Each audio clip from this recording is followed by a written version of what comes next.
Alrighty then. Howdy, folks, and welcome on back to the Flying TRC. So, it is time for us to once again get on into some more whatever Wednesday where I play whatever the hell I damn well please. And currently, that means we're going to be doing some Honkai Star Rail because I haven't done the new story yet. Um, Wanted to get started a little bit earlier, but had some things to take care of. Oh shit. There we go.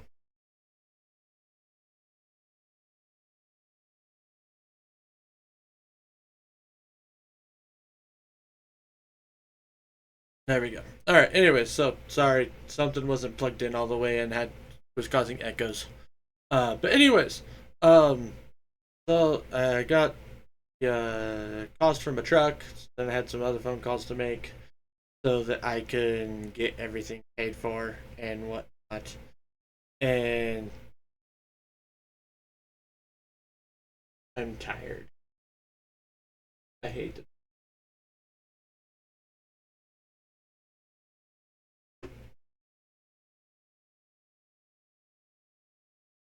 So yeah, luckily it was just coils, like I kind of thought it was. Doesn't change the fact that it's still going to cost me way more money than I want to pay, but alrighty then. We're not here to bitch about my fucking truck issues, though. We're here to play games. But before we get into it, as always, though, folks, if you guys enjoy my streams, you enjoy my content, hell, maybe you just enjoy my bullshit tone. You can check me out over on YouTube, Twitter, Blue Sky, Ko-Fi, and Throne. The archive where you guys can find over 70 different playlists of all sorts of shenanigans. You want to see tips, you want to see tricks, you want to smash men into a wall until I finally win. You can find all that and more over YouTube and the archive. Twitter and Blue Sky, on the other hand, are where you guys can find any non-out things such as, oh, when I'm going live, games I'm playing, and what days I'm playing those games. So go like, follow, and if you think of more subscription, well, I'm going to say no. If you want to support me outside the stream, because that's just how you roll, Ko-Fi and Throne are a thing. There ain't a lot over there, but it does exist. However, make sure you take care of yourself before you try taking care of me. That's all I ask, folks. So, what do you say we go ahead and we get on into some Honkai here, shall we? Button and gotta switch that screen. And then we're gonna that one. Well, howdy there, Miss Kimmy. How the hell are you doing today? Hope things are going well. Flying!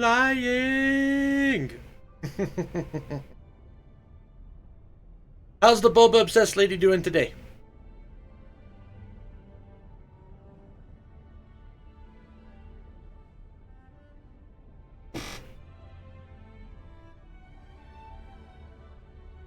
Kids are misbehaving, so I need a distraction. Oh, I see.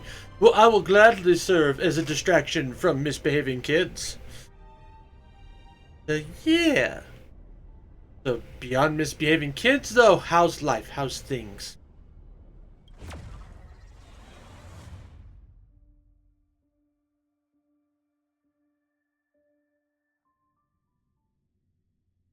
Hey, I am gonna do the new story update on the Honkai. I'm pretty good. Genshin has stolen my life. It's supposed to be 14 that's stealing your life, not Genshin. Wrong time sync, Kimmy.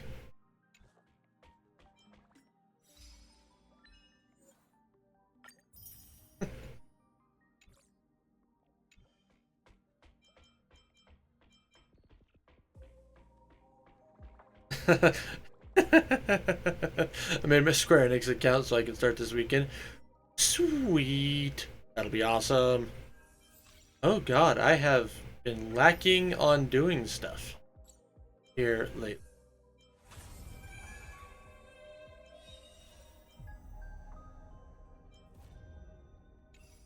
Hysilins is so pretty. You're not wrong. She's pretty hot. She's pretty hot. Um, I haven't. I don't know. I can't decide if I want to actually roll on her yet. But we'll go ahead. We'll do the.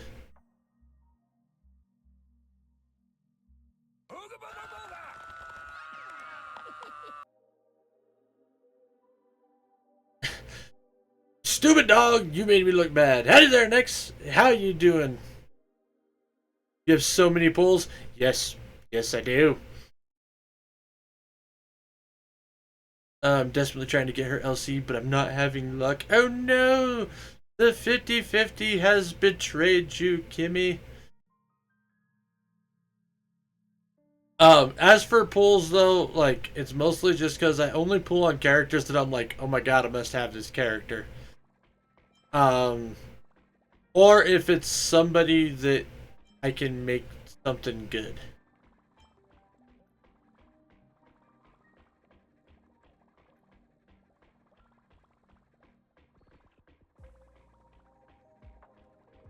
No, I just haven't gotten 5-star on the weapon. That's normally me. I've had that reaction to everyone in M4 except for Agli. So Mighty, I was like, goddamn, Mighty's pretty cool. And I almost did pulls on him, but then he was Imagination, and I was like, I already have Imbiber de Lune. And for Imagination, so I was like, eh. An Axa though, like I had to get an Axa. He goes pew pew.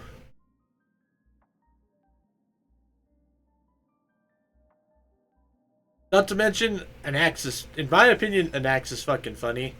Like I dealing with this is like Anaxa as a character is just he uses philosophy in the same way that I do, where it's like I'm going to bend my mind around until I make sense, and then I'm going to make everybody else try to do it too. I did get Casterus because I needed a good 5-star quantum unit. She hasn't been as good as I was wanting so far, but I probably just need to put a little bit more effort into building her. Not to mention, Cassie's also super sweet, not gonna lie.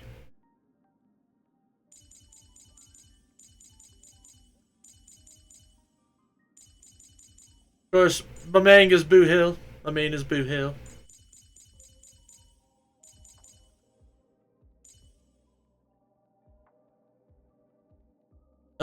I'm good, tired, but good.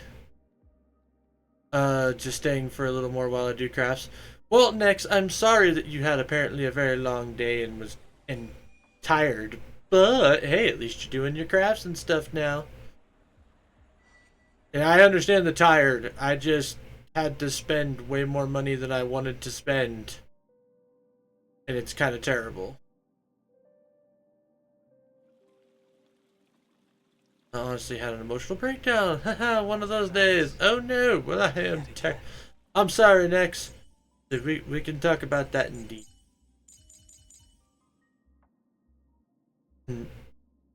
Blade, I just think all the holy it wasn't. Okay, so when I got an axe, I lost my 50-50 donut. It was really sad because I saw the win symbol with the 5-star and was so excited. It was Blade. Well, you're right. At least it wasn't Bronya. And Blade got his rework, so that he's still all super good.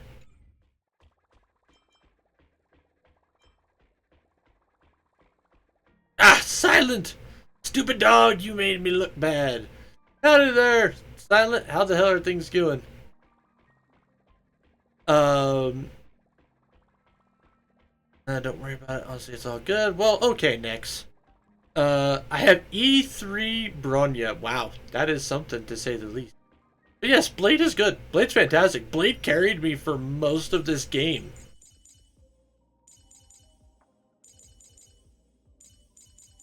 I see, he was my first 5-star, was Blade. Or my first not free 5-star, let's put it that way. Blade is good though, I'm doing good. How about you? I'm doing fantastic, Silent. Other than the fact that I had to spend $550 today. Yeah, but I wanted a Naxa. Oof. Yeah, I know. Yeah. Played with Locha carried me for so long, but a Naxa breaks everything. Jesus. Yeah. Yeah. Truck. Truck. Truck is evil. So see, and I didn't even have Locha. Like Locha was actually a very new addition to my teams. Um, my main healer was Bailu of all people, and for the longest time,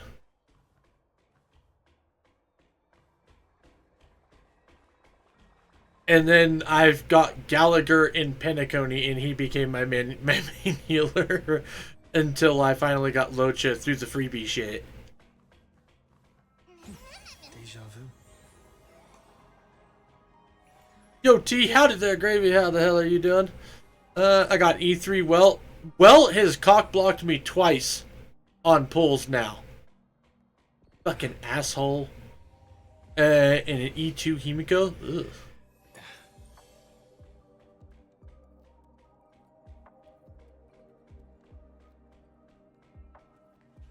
So, Welt made me lose my 50-50 on Sparkle and my 50-50 on Cassie, I want to say.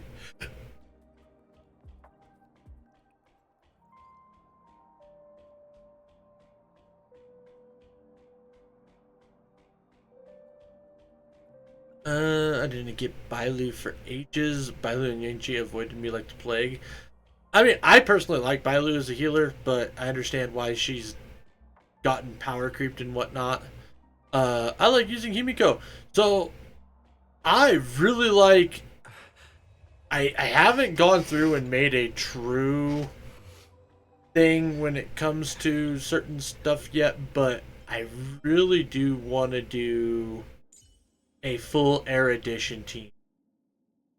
Like Anaxa with Himiko, and I only have 4-star Herta right now. I don't have the Herta.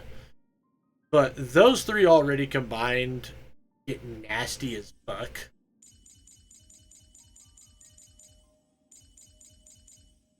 Not to mention I do have Fugue, which... Hello!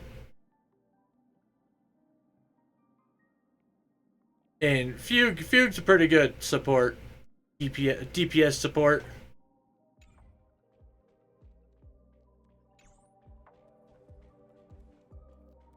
Locha used to be my main healer, then Ling Sha. Hyacinth is my main healer now, though. But I didn't roll on Hyacinth. Largely because I already had a bunch of wind units already. At least when I'm not shielding, Adventurine is mine. The Herta. 4-star Herta is a bit wild. It's great. I can imagine that the Herta with regular Herta is fucking insane. And yeah, I know. You love Aventurine. He was another one I almost pulled on. Like, I really dug his aesthetic, but again, the whole... He was an imaginary, and I already had a good imaginary.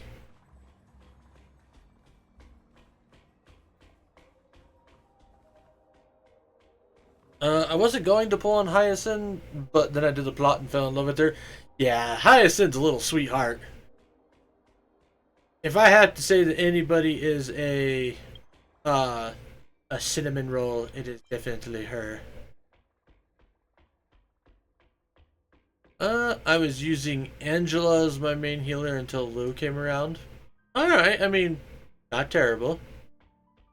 I think I had the Herta, and Jade as my team, with Aventry keeping them alive. And it felt like they just never stopped moving. Well, good. It probably made a bunch of different content stupid fucking easy.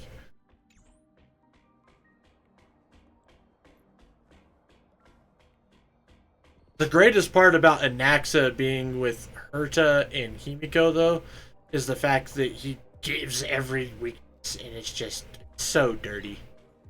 Like, it really is. It's so mean.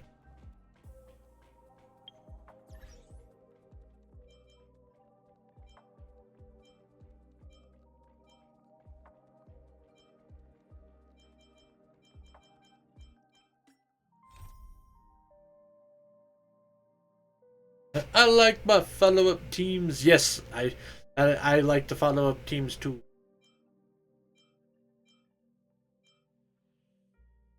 Um, and yes, Anaxa can fit in any team. No, he really can. It's been fantastic. Yes, we shall view the story recap. I reunited with Don Hung and unexpectedly made contact with Screwlum. He warned us that Amphorius was actually an experimental. Phylon would be even more stupidly broken if his ult took him out of the turn cycle. Into the path of destruction. A Lord Ravager. Yeah, Phylon doesn't need to be more broken. In Amphorius. And I mean, dear God, was he awesome. Together, I stayed behind in Amphorius as an informant, while Don Hung returned to the Express as planned to seek help. On top of that, Screwlum informed us that March 7th had also been drawn into Amphorius earlier. Need him to be more broken for Forgotten Hall and stuff with turn limits? Ah, you'll be fine. I quickly arrived at the Vortex of Genesis and met with Finan.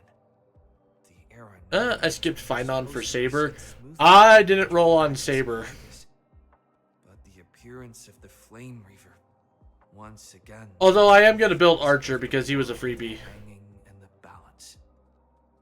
We struck down the enemy's mask. And Treebee's a fantastic support unit. Identical to Finan. Also made me fucking cry. Was pierced by the ceremonial blade. A flood of memories surged forth, revealing the truth about Finan, the Flame Reaver, and Amphorius. It turned out that all of us were If you're so worth it though, I love the harmony, small child. created by Finan and Cyrene.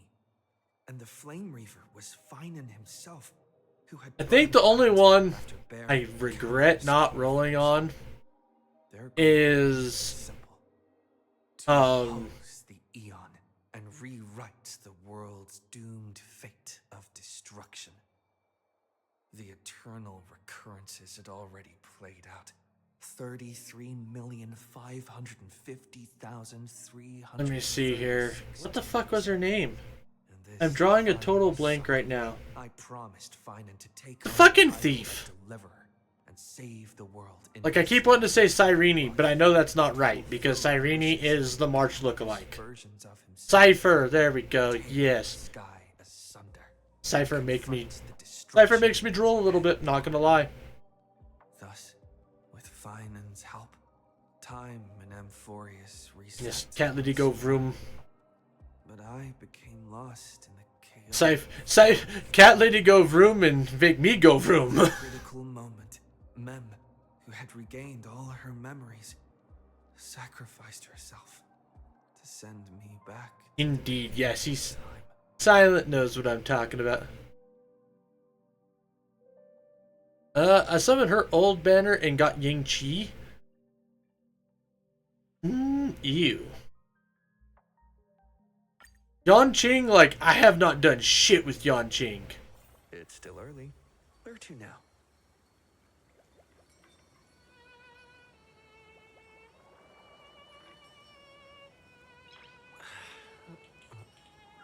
Nice. I will be lurking though, because I haven't done plot yet.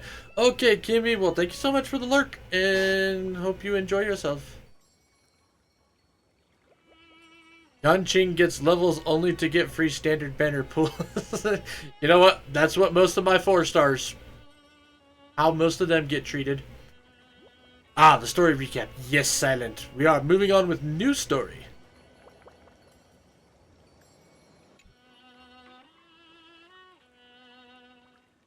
Hello. Your surprised expression is just like what the memories recorded. Are you Cyrene or Mim?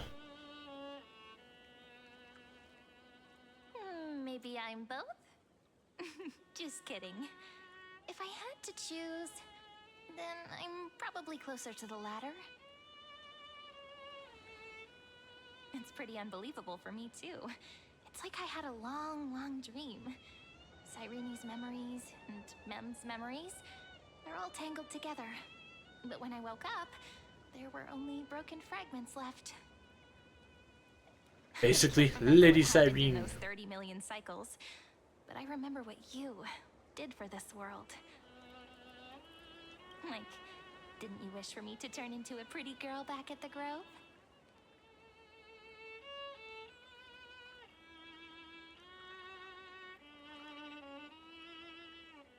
And is my wish coming true? Yep. Isn't it amazing? It's like a seed finally grew up and became a flower. And I'm definitely as cute as a flower now. There's so much I want to say, but unfortunately, this isn't the time to reminisce. With the memories of the previous flame chase still intact, we've returned to this place at the beginning of time, so we can carry out our promise to Finan. The descent of Iron Tomb may be looming over the horizon, but we still have a chance to change everything. Yeah, I'm straight, and I am the Trailblazer. We shall blaze the trail forward. Ide Silicii is so quiet. In Cyrene's memories, she always sits alone by the lake, gently swaying on the swing, like she's waiting for someone.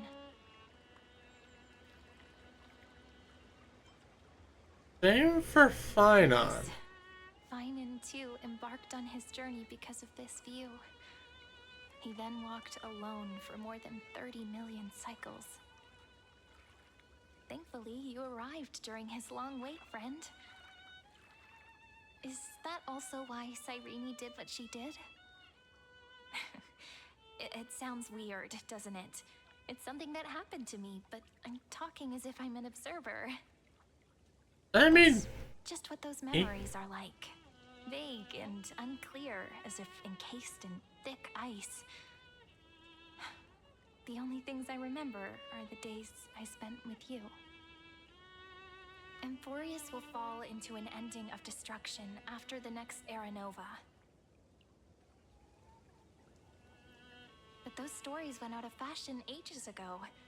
In a proper romantic epic, the hero's supposed to foil the villain's plot, right? yes, thank God.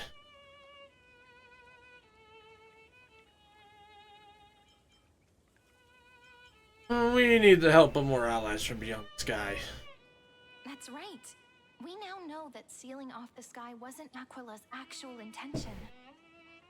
Lygus is the mastermind behind it. The one who's trying to control everything. How unforgivable.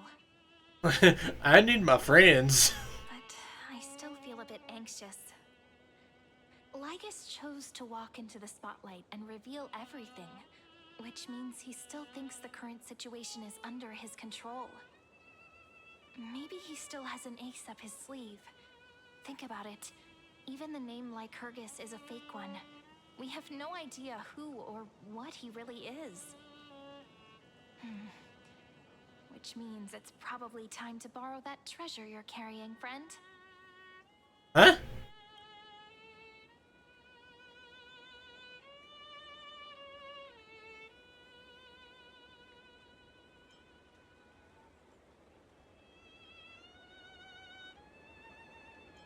Time to call Skrullum. Yep, that Intellitron friend did say, when required, it can also serve as a bridge for communications between the internal and external world. Ide Silicii is a little village enclosed by time.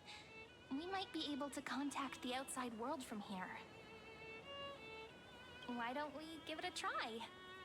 We should at least tell our friends from beyond the sky that you're still in one piece. Firstly, we need to find a well-hidden spot. Hey? Why do I have a feeling that your well-hidden spot isn't that well hidden? It's super quiet here. Sounds can't get in or out. Back in Cyrene's memories, this room was her secret base. No one noticed her practicing Orynyx's prayer here, or trying to speak with the gods in secret. Huh. But today's different, isn't it? We aren't trying to contact unreachable gods, but humans from other worlds. Real people. I'm prepared to witness that miracle, friend.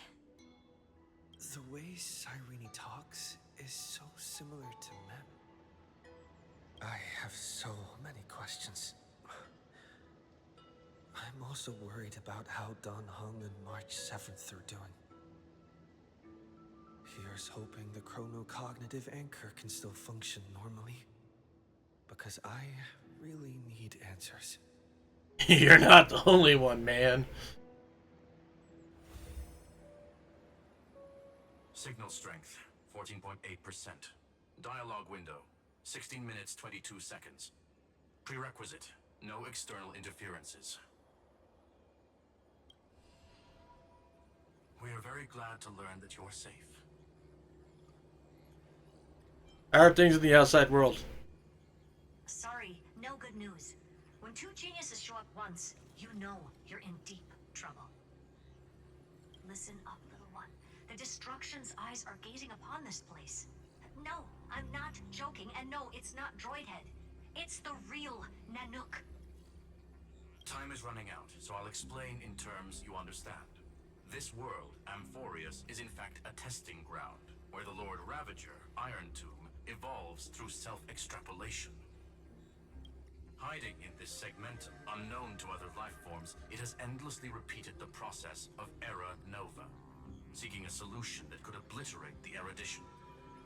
For some reason, the experiment entered a prolonged state of stagnation. However, it has now restarted. Prediction: if effective intervention is not performed, Iron Tomb will complete its self-coronation in 14 system hours and initiate its plan to destroy the entire path of erudition.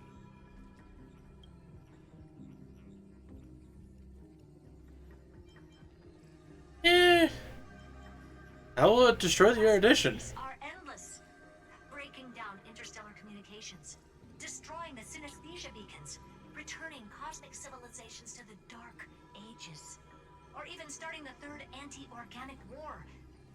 Any of it would be able to bring the cosmos to its knees.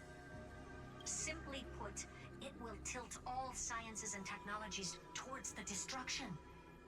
And since Nanook glanced at this place, it means they are being dead serious. 14 system hours is no time. Think of it as the program having reached 99.98% completion already. And then it's over.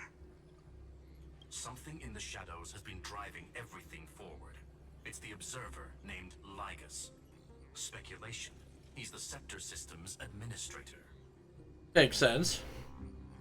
He wants Iron Tomb to break through the knowledge singularity. I don't know why he wants to do it, but he'll remove interferences at any cost. You're the only variable within this world, and you're the only thing he fears. So listen closely, little one. The speed of time is different in Amphorius compared to the outside. Destruction is just about to arrive, but you can still play Deliverer one last time. More like his shenanigans. Yeah, I'm looking forward to denting his chrome dome. What is theoretically the last cycle Amphorius will ever be able to run. And Iron Tomb will break out of its prison as soon as the process of Genesis is triggered once more. But now there's an abnormality within the experiment. You know what I'm talking about. One of the model's 12 factors. That is one of the 12 demigods. Destroyed himself using the power of the destruction. Oh. So Phynon went boom. Signal disappeared from the cycles the moment Nanook cast their gaze this way. That means World Bearing's computational logic is currently flawed and bugged. Yet it's the factor directly related to the process of Genesis. I didn't realize that Phynon actually got, vaporized.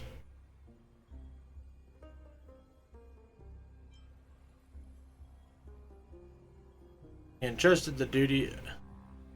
Well, Phynon didn't die. He's still fighting. That old Intellitron will definitely do all he can to debug this error.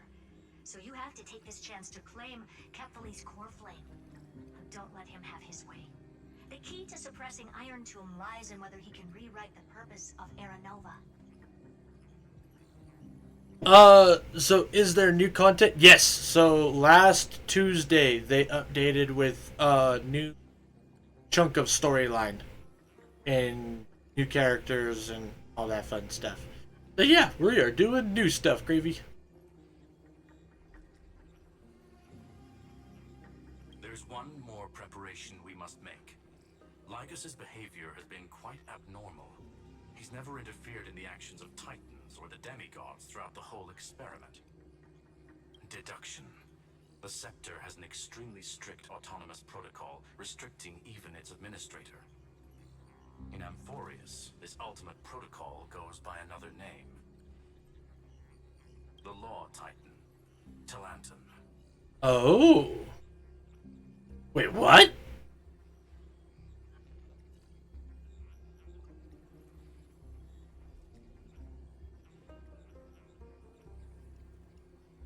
Okay. Law. They are the rules that restrain all things in Amphorius, and it was the core flame returned at the very beginning of the last flame chase journey.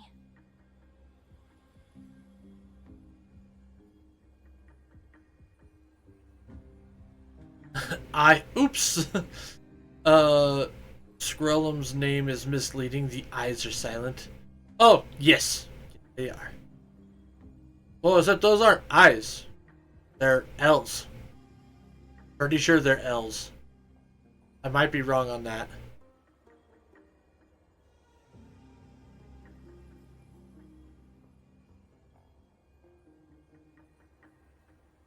Yeah, Skrellum. Oh. Alright, no, I see it now. Yes. I'm actually kind of tempted not to do the plot until the Amphorius plot is done, because I'm tired of them leaving me on the side. You know what, Kimmy? I totally get what you're saying about that. Because they left us on sad quite a bit. Why do you have another little pink one next to you? Huh? Her path chart is... Is there something wrong with me? Never mind. Let's get back to the topic at hand. Light calendar 3960. Month of balance. We'll be locking onto this time period to find Law. You can either meet the Titan, convince the demigod, or take the core flame by force. It doesn't matter what you do, so long as you bend it to your favor. The only reason I don't want to is I need Jade for all my pulls. Yes. Yes. You must have all of the Jade. We still haven't figured out how you and Don Hung got inside this world. So influencing protocol is currently our best way to stop Lycus, or to call for more reinforcements into this fight. Once you've got Law in your hands, we'll discuss our next steps. Make sure the core flame doesn't fall into enemy hands. Herta, the firewall's interference is getting closer. Time is running out. Please ask any questions you still have as soon as possible.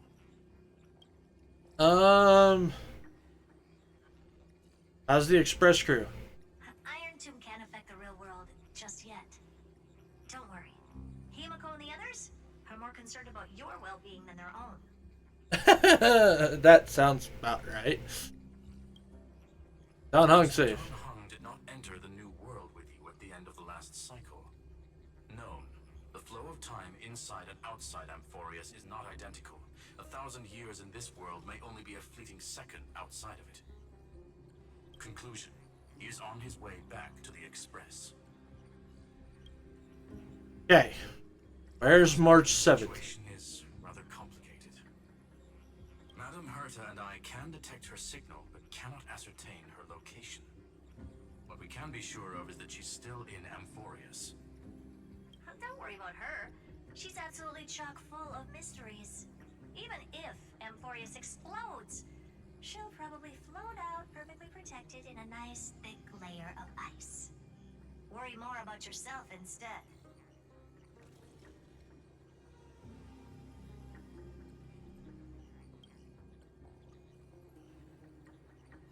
It's on a calendar page. It's on a calendar page a few months back flying.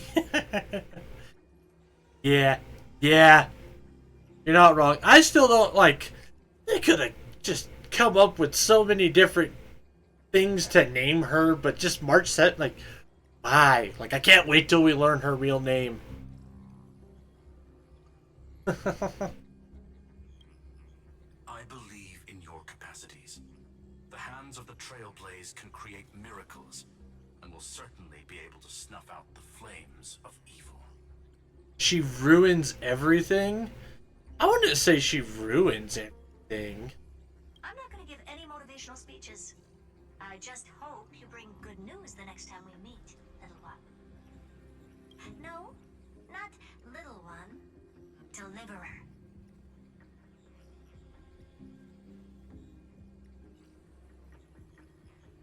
Learn whose name? March's real name. Dawn Hung can is just getting Sunday can come with us and Furious because she ruins everything. No, ruins everything for you, Kimmy. I didn't want to do that first part, and probably wasn't even an option for me. And I really could care less about Bird Brain. Like, he can stay up there for all I care.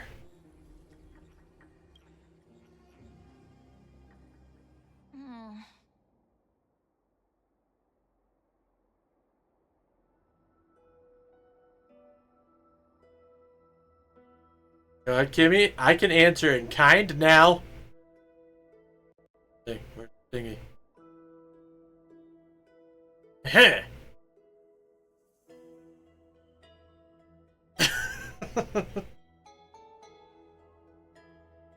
Oh, her name is March. Silent shush. More morally gray birdman for me. No! Sunday can stay far away. I don't trust him. Those two geniuses Yet. certainly have memorable personalities.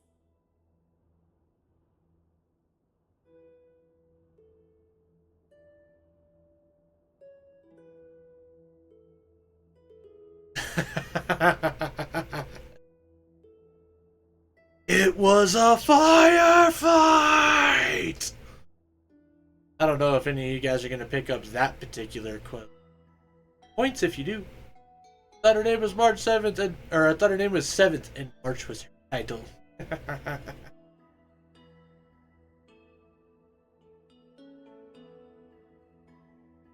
What did you think about him? It feels weird. This all feels really familiar. Some of that conversation feels like it's about things I once knew, but then forgot. Boondock Saints, yeah! Silent and Gravy, get it? I love Sunday. I was so excited, then March ruined it. Well, good, Timmy. Good. Let me adventure with Sunday. I can fix him. I am going to send you a thing of flowers, Kimmy, but they aren't going to be flowers. They're instead going to be just a dozen red flags. Maybe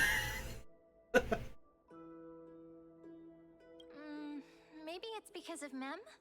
After all, Mem's a memo sprite born out of your thoughts, friend. Maybe our memories somehow got tangled up together. Yes, Boondock Saints. Ah, yes. Good times. Good times with that movie. Me and my friends watched that movie a lot. In fact, ironically, I don't know if I've talked about it on stream before, but like me and my friends, we used to go through and like assign characters to people in the friend group, right? Like, you're so-and-so, or you act more like so-and-so, or whatever. So, in the Avengers, I was Phil Coulson. Largely because there wasn't a whole lot of options left for me. Lord of the Rings, I am Peregrine Took. Specifically because of the scene where he touches the arrow and the skeleton in armor falls down the well and wakes up all of Barad-dûr. Because that's me. In Boondock Saints, I am Rocco.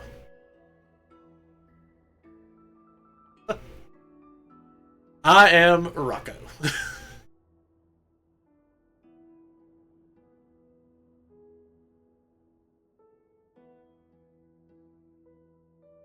Fool of a took. Yes, fool of a took. Never mind. Let's focus on something more important with what little time we have. Just treat me as an ordinary girl with secrets, okay? Light calendar 3960. I remember that Talantin had already fallen by then, and the Chrysos heir who inherited that core flame is named Saridra. That's what's recorded in history, and the period we'll be heading to. We'll need to find Law and stop Lygus. So, we've at least got a solid direction, right? Yep. Can you give me a little bit of time before we go? I want to pack some stuff. There's so much more I need to take care of in this form, and I'm still getting used to it. Well, I guess hurry up since we're kind of in a frozen in time-space Relaxed thing. like this probably no longer exists in the outside world.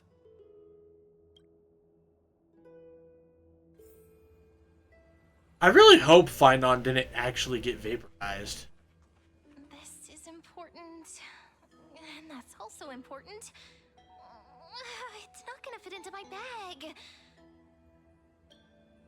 Hold on, I'll be done in a sec. Retrieve the... Oh. Take it with you, so you want to use communication with the outside. So they're reminding you. Uh-oh.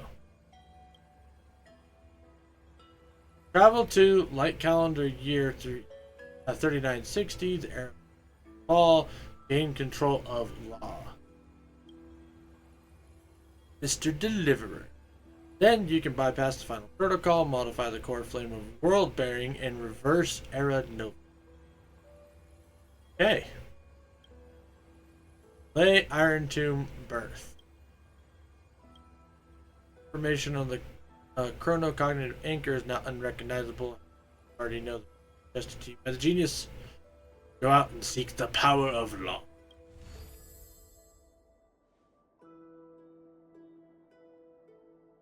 Should I head to the attic to wait for Cyrene? Or should I have one last look at ID's Elysiae?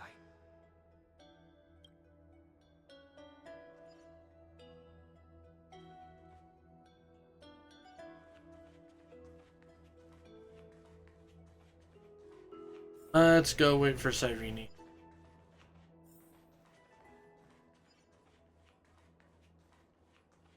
Ooh, treasure chest. You motherfucker, Barthelos!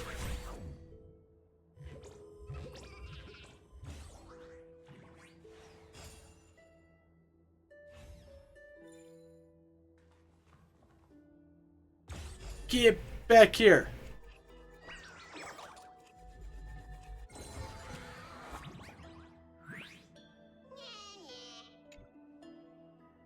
Heh, my old friend.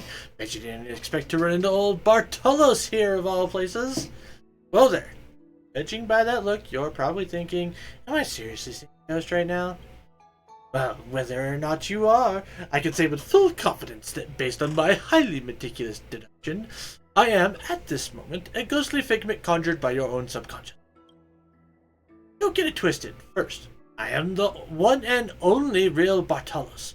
Second, the real Bartolos truly wouldn't be an ID's Elysiae right now. Normally. Just think of it as a little miracle to see old Bartolos here. Start seeing a lot more of us anyway.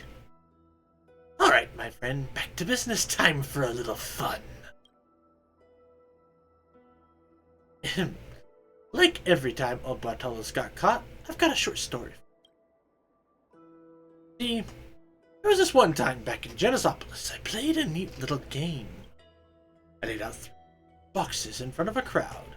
They only had to pay 1 coin to guess which one had the treasure. Pick the right one and the treasure is theirs. But after they made their pick, I wouldn't open it just yet.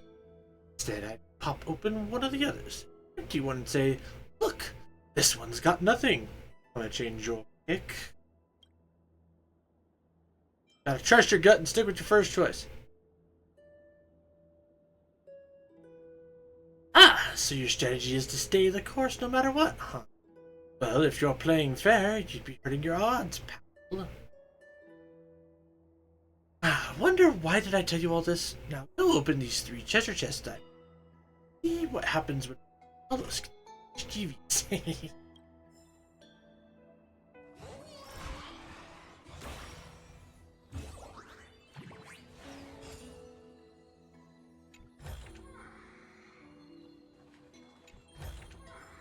Looks good. Ho ho ho! Art was out here minding his own business. No, it wasn't. Just being a punk ass. Funny punk ass, but still a punk ass. This village is where Finan's life started. After 30 million cycles and 30 million failures, his burden is now in my hands. He said I will be taking over the responsibilities of world-bearing. But what does that mean? Becoming the new Kefali? Or forging a completely new path? New path, because we are the Trailblazers! Analyze the situation rationally. Calm down and think this through rationally. This is going to be a very difficult campaign. We can't lose Kefali's core flame. And we also need to find either Talantin or their demigod. Then convince them to join us in the fight against the destruction. But there are so many unknowns. We don't know what Lygus might be doing. And we'll have to face Iron Tomb after dealing with him. There's also Cyrene. What exactly is she? There are so many questions. I'll have to take it one step at a time. But I must make each move very carefully, because every decision could potentially impact the end. Herta and Screwlum's help might be crucial. Thinking hard over there? I finished packing. I decided to just bring these few things in the end. See? There's a journal, a quill pen, and the ceremonial blade of the Priests of Time. Holding it calms me down for some reason. Hey, I recognize that. The scent of the Black Tide is now calm. Finan must still be fighting them in some way. Damn straight, he's going fucking nuts. This will be Amphorius's final flame chase journey. But it won't be the end of us. It'll be the beginning. Friend. I mean, Finon actually managed to scratch Nanook, which is actually really fucking crazy.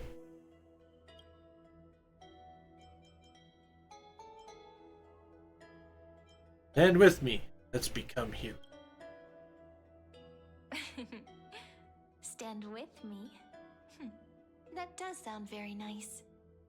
Why don't we take everyone with us? I believe in you, friend. We'll never be alone, no matter what awaits So us. many cycles. Yeah, you're not wrong, Silent. You are not wrong. 33,550,000. You should be used to being called a hero by now.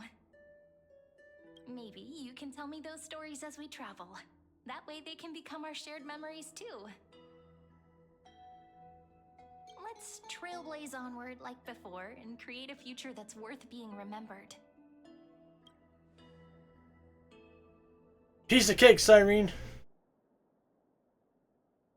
It seems you two are prepared to head out. Fuck off, Lygus. You should indeed treasure the view before you, for you do not have much time left to enjoy such solitude. solitary delights. Still daring enough to approach me, huh? My apologies for disturbing your moment of repose. To fully express my apologies, please grace my abode with your presence, so I may demonstrate the full scope of my hospitality.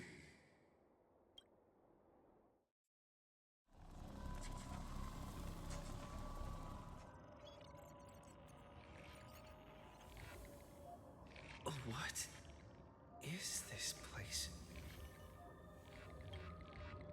This is the real Amphorius. Oh god.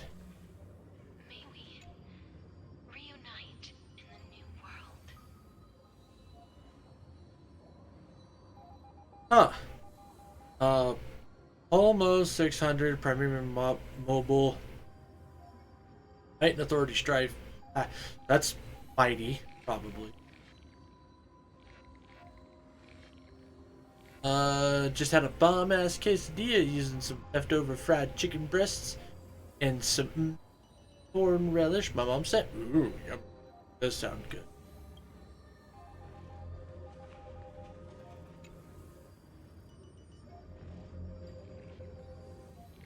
Ella owes to the iPad, so that's Hyacinth. Oh, Cassie.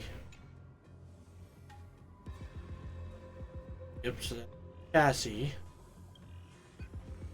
All shall bid farewell to one, and that person alone will witness the miracle.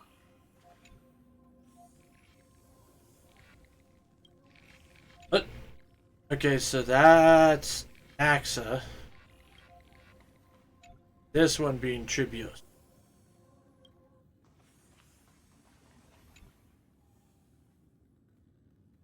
This is a new one. We haven't met this one yet. Titan Authority of Earth. Wish I had more, but curse my self-restraint. Well, yes, but now that means you get to enjoy it on a different day. Of the dawn device never fades. Kephal's protection has no end.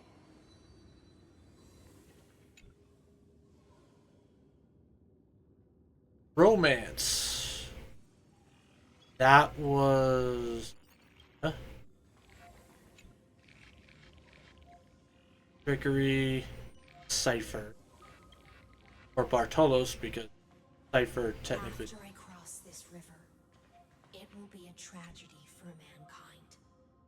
But if Ocean. I don't cross, You check. then it will be the end of me.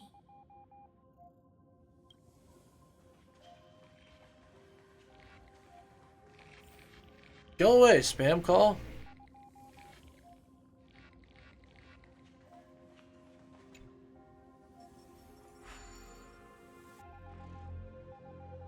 As you reach out and touch the screen, an eerie sensation instantly courses through your... Yo. Outlier. Executing command. Record.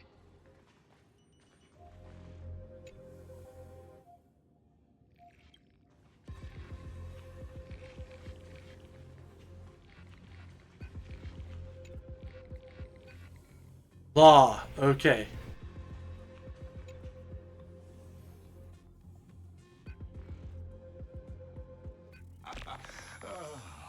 Did that startle you?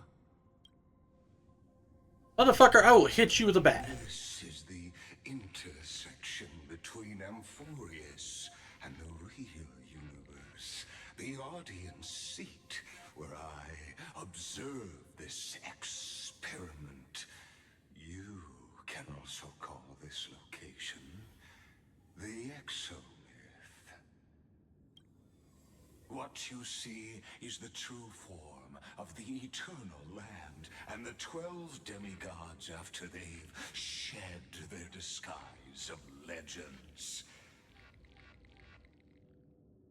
Well, just stay dead, you overglorified Clippy. I haven't had a chance to kill him yet, but I'm going to. Doesn't it look marvelous? Amphorius is like a microcosm of the cosmos, People love to portray the romance of the starry skies, but their tales often forget a different and far more truthful type of universe.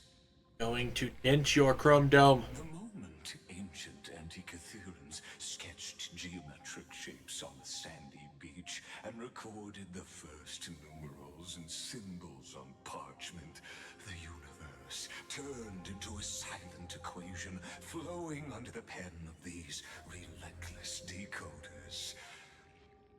Brought him with his own wires. Also a possibility. Erudition. It was once the mother tongue of the creator, the pen of divinity, and the first lyrical verse ever written by free will. Seems like you are not in the mood for an idle chat.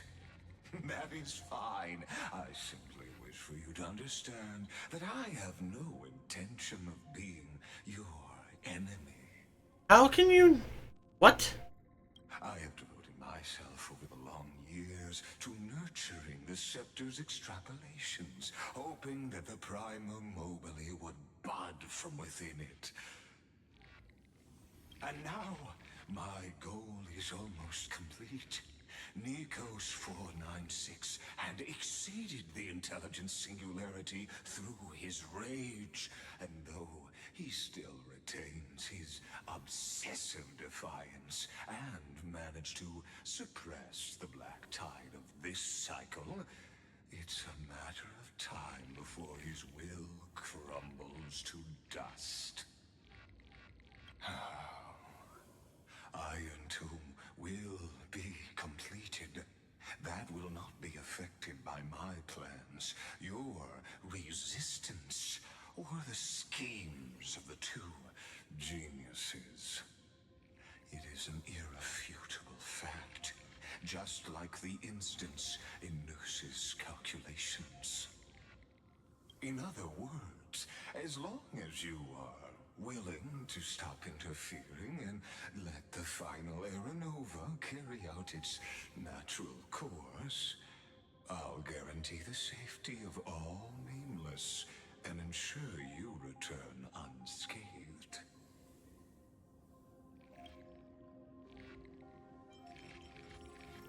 Iron Tomb descends. No one will be by this. You are indeed worried about your safety and that of your companions. Rest assured, as a fellow pathstrider of this path, Nanook's gaze left a brand on your soul long ago. You harbor the seed of destruction within you. Yeah, but I'm also remembrance and harmony at this point, asshole. And remembrance, asshole. But you need to learn how to use it in the right way.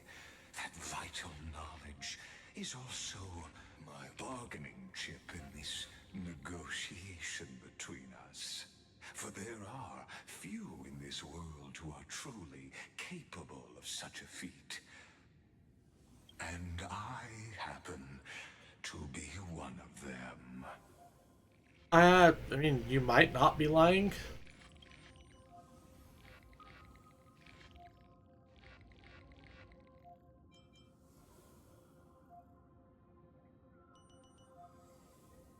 Who are you? Someone who wanders the stars. Someone who seeks answers with abject despair. That is all I am. This matter is of grave importance, so please do not make your decision lightly. After all, the choice before you bears a 1 in 3 chance of elevating you to an unparalleled existence among the stars.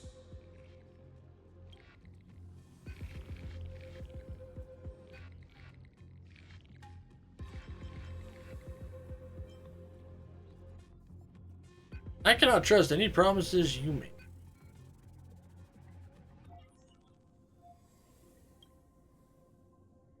I now see the full scope of the determination in your words. You may now continue your travels.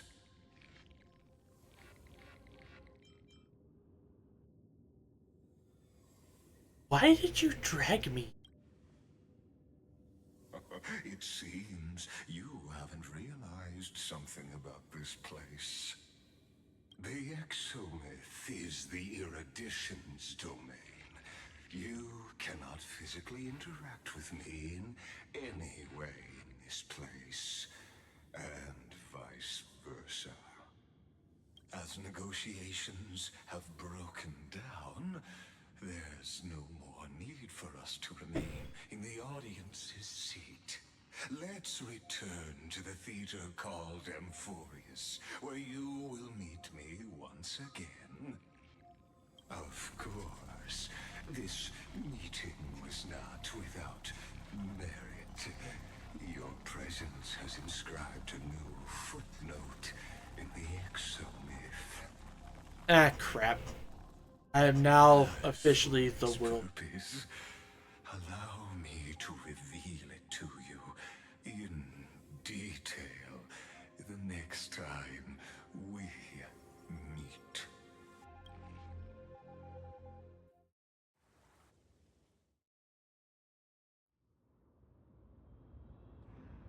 $33,550,000. 100 years ago, the flames of war consumed Akama. The Outland forces broke through the dawn. Golden blood flowed with greed, and enemies descended with Kefali's eternal slumber, painting the holy city's walls in scarlet. Its generals had vanished, and the elders prostrated on the ground. The throne of worlds kept silent to the pleas of the people. Until the heaven and earth cracked open. Not the gods answering the people's prayers, but a legion rising from the sea of blood. Dawncloud's spires fell in the sulfur rains, and the legion's commander stood atop the broken idols and roared. Compatriots, no more kneeling! Not to brutal tyrants, and not to dying gods! Those rebels have twisted the prophecy and ignited the flames of war in order to stoke fear in your hearts! A Chrysos heir she stood, divine blood soaked into the earth, quelling the flames beneath her feet. Their golden blood wrote of a tragic fate. Mine shall overturn it! Her crown burned bright, outshining the fires consuming the entire city. She raised her scepter high, and the people gazed in the direction she pointed. My blood flows in you now. Heroic compatriots, follow me, and we'll seize the reins of fate. Drive the enemy from Kefali's dawn. Smother their flames with their own dead. Win glory. Win peace. Let history sing your deeds. The first to dance was a maiden following closely behind, weaving through the carnage like a fish in the sea. The people, full of wrath, surged with her. The law and A ocean. colossal wave, and the enemy hordes, drained of life, vanished into nothing. Onward to Marmorial Palace, to Dawncloud's heights. Announce to all the wicked and cowardly. Announce to this stagnant age. We are the rising tide. History remembers this as the first siege of Akama. It is said that after the flames died, people found identical inscriptions in every place in the city that had been scorched by fire.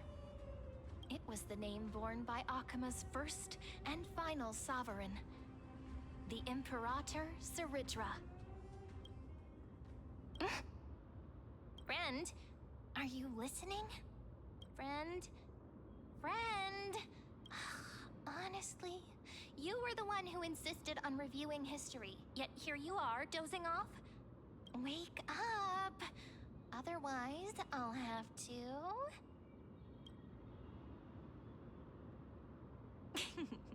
Awake at last? I guess I won't have to use my wake-up magic on you then.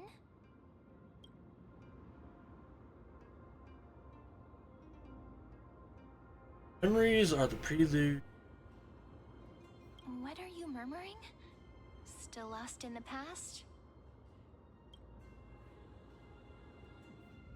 We've arrived. A familiar place. The Temple of the Three Fates. If everything went according to plan, it should be shortly after Talantin's fall. And also the end of the first Flame Chase journey. All demigod awaits. The first Flame Chase ended with the trial of Law. We must find the demigod and gain her trust before the core flame is restored. It'll be tricky, so let's pick up our pace. To Akama first. We can learn more from the crowds there. Tyrant! You and your butchers are not welcome here. Get out! Hold your tongue. Conspiring with Kremnos and plotting rebellion are crimes punishable by death. There are multiple voices, and things seem tense. Let's not get caught up in any trouble. Why don't we find a place to hide and observe from the shadows? But I want to hit somebody.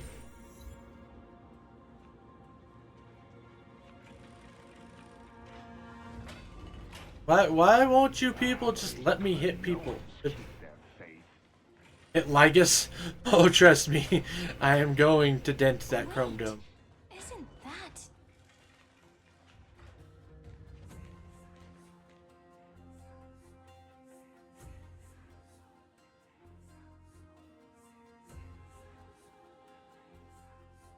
Golden-blooded defilers, perverting the prophecy and trying to slay gods. I sense a lot of skipping in my future. They talk too much. You're not wrong. Maybe my sweet, precious baby. Stars beyond the sky? Gods who created the Titans? What kind of nonsense? Look at this broken world and see what your atrocious acts have done. What? Did he just mention the stars beyond the sky? But how is that possible?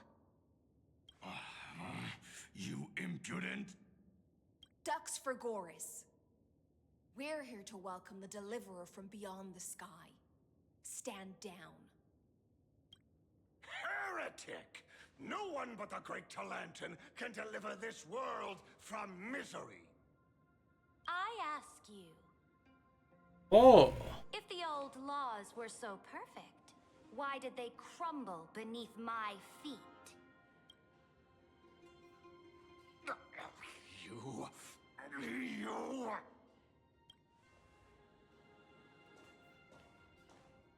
Talantin is long gone. Now I am the law. Challenge me, or submit to my judgment.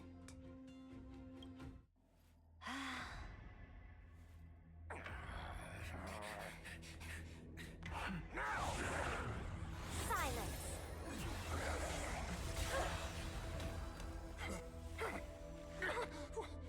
What gives you the right to judge a priest of law? That's because I came, I saw, I conquered. Treeby, what is going on here? Ducks for Goris? Take the ashes of this man and scatter them in the temple among the crowds. Tell them that the High Priest attempted to take away the rights granted to the people by the Imperator. Thus, he met his fate. Yes, Imperator. Now, these two accidental guests. Dux Gladiorum, if you please. as you command.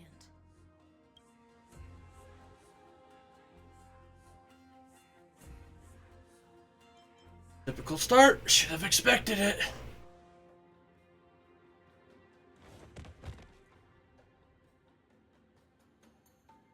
Huh?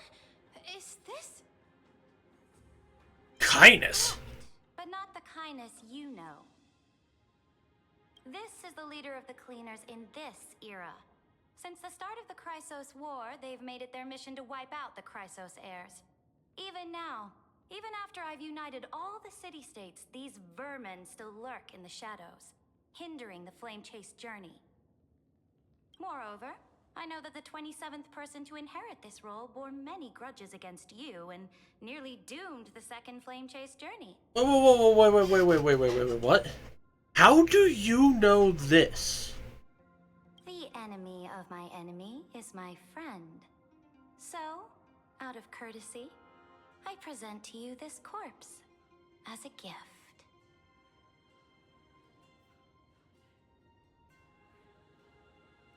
You know about the second Flame Chase journey? Careful. Let's wait and see what happens. She's probably trying to scare us. Here, technically, friend. Take this rotting body. I mean, it's what cats do. When they get a mouse and they bring it to you and put it at your feet or on your doorstep or whatever and go, hey, look what I did.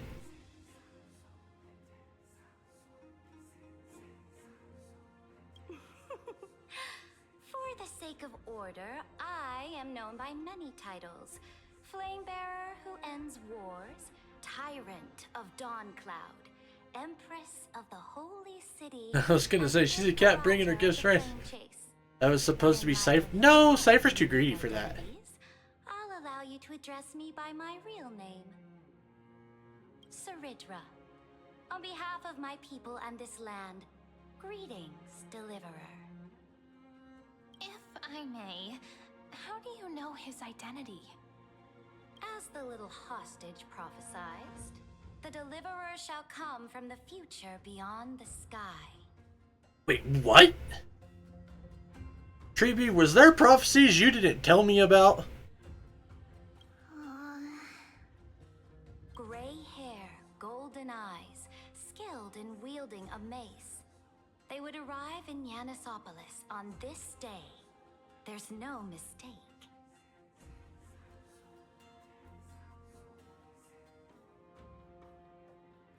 Prophecy mentions beyond the sky? Bat Sandra, get it right. We return triumphant. Send an urgent message to all delegates. The meeting of the Flame Chase Alliance will convene early. As for you two, Akima knows what you seek. We'll confer in the Holy City. Doubtless you have many questions, but save them for later. Please follow us. This is not what I expected at all. I didn't expect this shit either. The demigod we needed to find was just waiting for us. And she knows of things beyond the sky. Even eons. How could this be so different from the previous 30 million Amphorius cycles? Who altered history? Why none did. Or wait, what if it was March 7th? Like, what if she popped up early? But other possibilities remain. Okay, hang on. I will be right back. It might also be Dawn Hung, though, because things happen. But I'll be right back. I gotta use the restroom.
And I am back.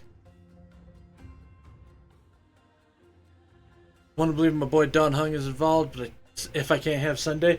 So, I feel like it could be Don Hung, but I also feel like Don Hung wouldn't be so open about information. March 7th, on the other hand, would totally just like info dump all of this on people, but she's so earnest that people would believe her. The currents of time have become twisted. Regardless of who caused this, that Imperator came prepared. We're the ones at a disadvantage now. We might as well dance their dance. Let's go with them to the Holy City. We've received the Imperator's favor because of your unique background.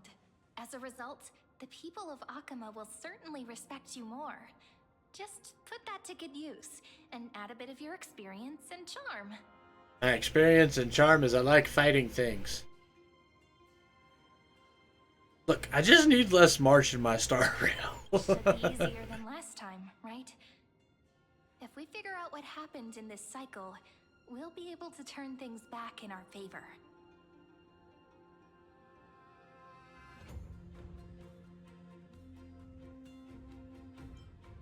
Trailblaze the sequel. Always find a way. Calm and confident. That's the you I'm familiar with. Guests, please.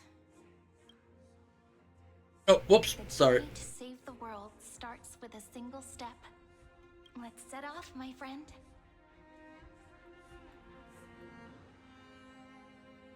But also I can see Don Hung being sneaky enough to lay. No! But like, I can totally picture that as well, but I don't think that he would share about Aeons and stuff like that. Like,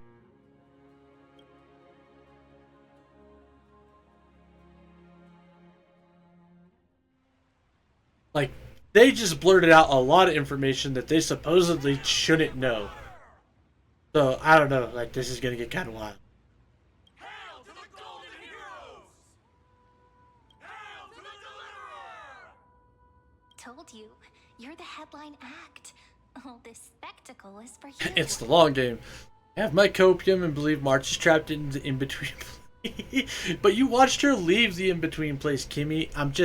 I'm not trying to take your copium, but I'm showing you some tough love. Guards, your service to the Holy City is appreciated. And we don't know where she ended up after that. You are very right about that. It could have been a trap. You're right. You're right. Castrum Krenos once again struck the border. Dux Brumalis led her troops to repel the enemy. Dux Brumalis? Who is that? The agitators against the Flame Chase are still active in the city. They smashed the shops around Memorial Market. But the garrison already arrested the culprits, and now they await interrogation. They are merely a disorderly mob and do not warrant any attention. Even though Terravox personally mended the fractured earth, it still didn't silence these fools. Guests from beyond the sky, worry not about these trivial matters. Dux Gladiorum will take you somewhere to settle down for now. Let me guess, I'm gonna get the same room. Please allow me to introduce myself. My name is Hycelans, and I am the Dux Gladiorum who swears fealty to the Imperator, as well as the Knights Commander of the Archiman Alliance. I can also have my copium Imagine Find on somehow delivered a message through Kefali. So that also is very valid. Like personally, I think it would be kind of cool if before he went all fucking nutso and managed to put a scratch on the Nook, that he stopped and Kieran was like, "You need to listen to me. Listen to me now."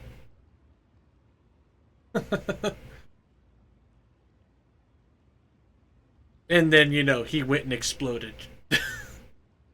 Later on, the Imperator will invite you to attend the meeting of delegates to discuss the Flame Chase journey. Your arrival has convinced us that the future promised by the prophecy is certain. Under the Imperator's command, Amphorius shall break its chains and reach the world beyond the sky.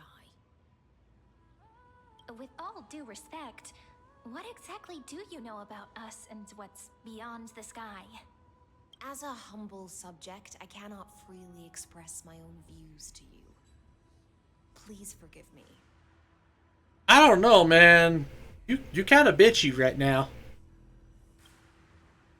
I knew it wouldn't be that easy. Shh. Gimme? No, I will not shush. Time waits for no one. Please come with me and rest now before the meeting later. Akama. Finon can still live. I hope Finon's still alive. No longer in the shadow of war. Indeed, Dawncloud stands as the hero's residence. Like, I really hope Finon's still alive. To its design, in order for it to serve as a sanctuary from the burdens of battle. Please experience its marvels firsthand, heroes. When the Imperator arrives, I shall come to summon you. I mean, I don't have to have a room in the baths? That'll be kind of nice. Steelens. No wonder she's the Knight's commander. Alright, we finally have some freedom to ourselves. Since there's still some time before the Alliance meeting, let's explore a bit. Look over there! Hey.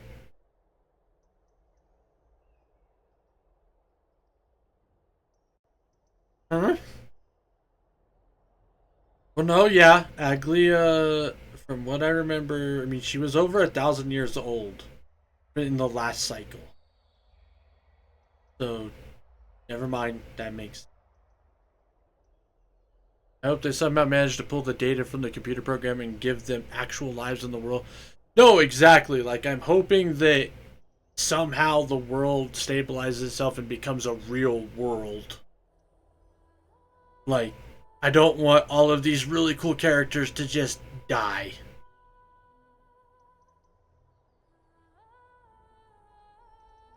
Not the ladies I'm familiar with. Not the ones you're familiar with. But the hearts of heroes stay the same in every cycle, never changing.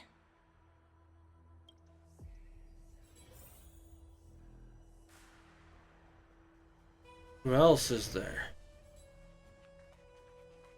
You know, I'm kind of glad that she freaking killed fucking Kindness, though. Like, that's one headache I don't have to... Dux Brumalis, our great Imperator, found the mastermind and executed him in public. Seeing that scoundrel burn to nothing should deter these miscreants from being so brazen again. I would also giggle if they just recreate Amphorius in the simulated universe as a pig. You know what? I can totally see Herta and Skrellum doing that. So the great Imperator isn't afraid of getting her hands dirty? What a ridiculous display. What do you know? No matter what sins the people commit, they are still the Imperator's people, and it's only right that they be judged by the Imperator's own hand. Like, the maps stay where they are, but the in-game exclamation is they did it in this simulated universe. No, exactly. I can totally see it happening. Our distinguished trespassing guests. Seneca, the Dux Brumalis. Greetings. I don't know, you sound and look a lot like Kindness, and I don't like it. This Dux Brumalis doesn't seem to like the Imperator very much, but she holds a high rank. And Dux Frigoris' speech seems self-contradictory. Let me see what I can get out of them. I'm Cyrene of Ida Silicii. This is the Deliverer Beyond the Sky. We're new here and wanted to ask you, does this city host any other visitors from beyond the sky? We're looking for our dear companions. Can't believe we ditched March and only ended up with March 2.0. Yep, it happened. I mean, we got Don Hung 2.0 with Imbibitor Lune.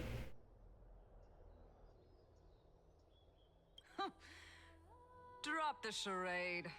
But yes, There is someone in this city who is all too familiar with the world beyond the sky. It is either Don Hung or... Yeah, Don Hung or March. Don Hung or March. Silence. The Imperator ordered us to keep that lord's whereabouts a secret. Lord, it's a guy. It's Don Hung. Enough, you pathetic lapdog. Do you need to beg for permission from that cursed Imperator even just to bark? You... Wait, if the idea is that March is from Amphorius, then they can come to the real world. Exactly. That's been my theory for like a while now. Someone who is all too familiar with the world beyond the sky and is referred to as that lord. Could it be? Looks like things are getting heated. Let's Oh God, he pulled out his sword and everything. Dude, both of you, chill. This is not worth stabbing each other over.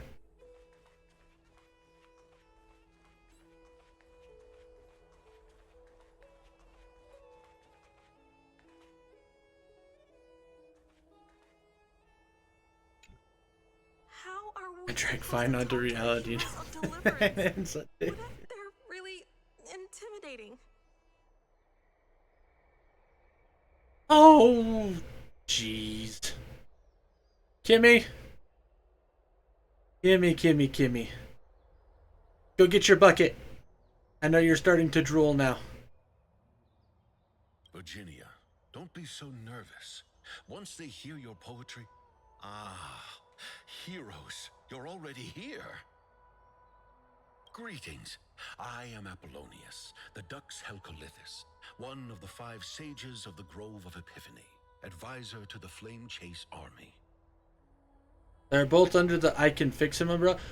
I feel like Finon don't really need to be fixed, though. Like, even when he was starting to go batshit insane and literally breaking apart underneath his own power, he was pretty well still sane, if just very tunnel-visioned. Sunday, on the other hand, Sunday's got issues, and he deserves a swift kick in the nuts. This is Virginia of Castrum Kremnos, the Dux Carminum and imperial scribe of the great Imperator. Wait, a poet came from Castrum Kremnos? Hello. I'm Virginia. I compose poetry. I'm Serene from ID Silicii. This is the Deliverer. Nice to meet you both. Finon is the sad trauma side of the umbrella. I mean, I guess. They're not as frightening as the rumors claimed.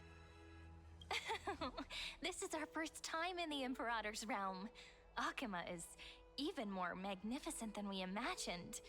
If you all weren't here to look after us, we'd be completely lost and confused.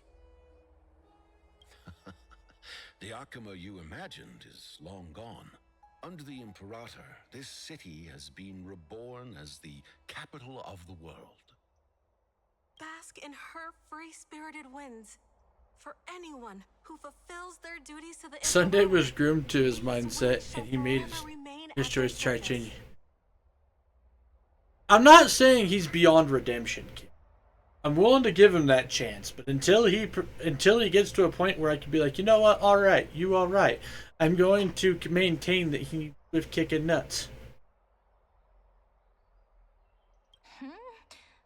But what if...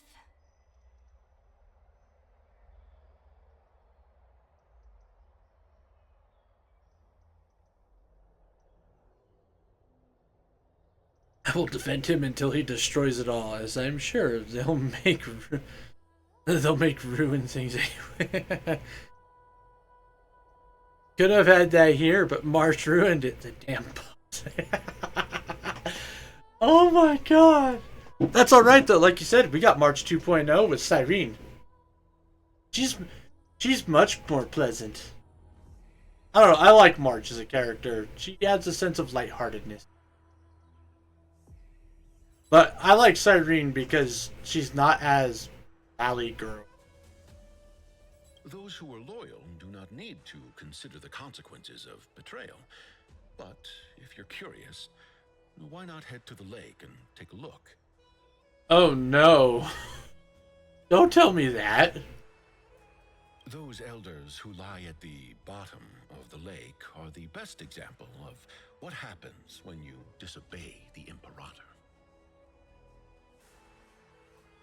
And I want to yeet her too. I wanted to yeet Mem more though. I don't know, I kind of like Mem originally because of the way they did her speech stuff. Mim, reminded me of like old school Harvest Moon games, so it was kind of like scratched that nostalgia itch.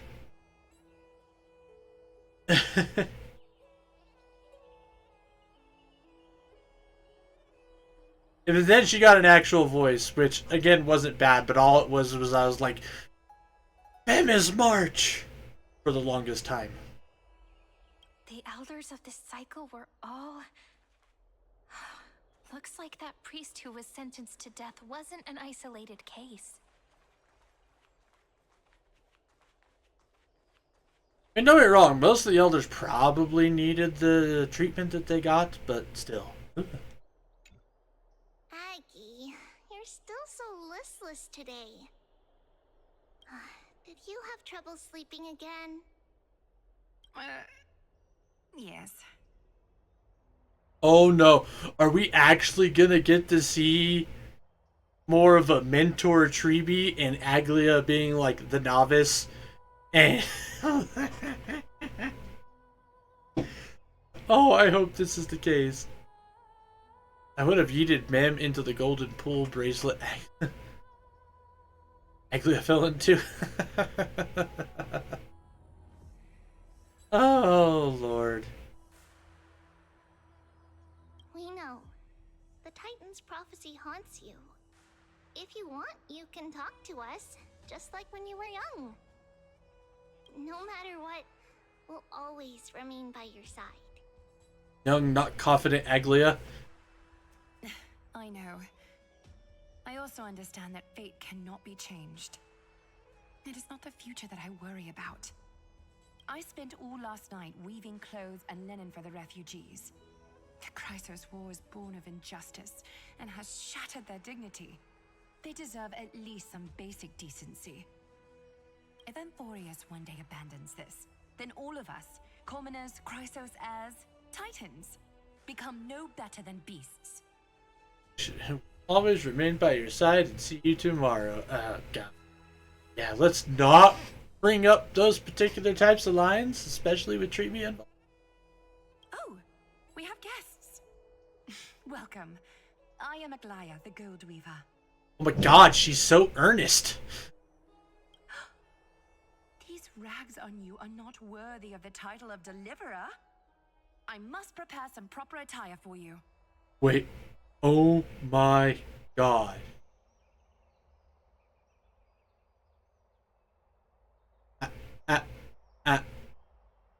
You know what I just realized? We're gonna see Little Cypher. Like, I bet you we're gonna see Little Cypher. We're gonna see Chibi Cypher.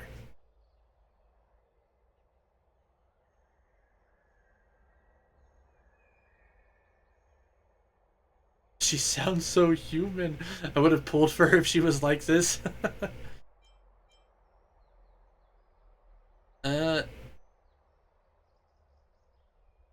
Been a while, What is the Aglia. matter? Your gaze seems somewhat unsure.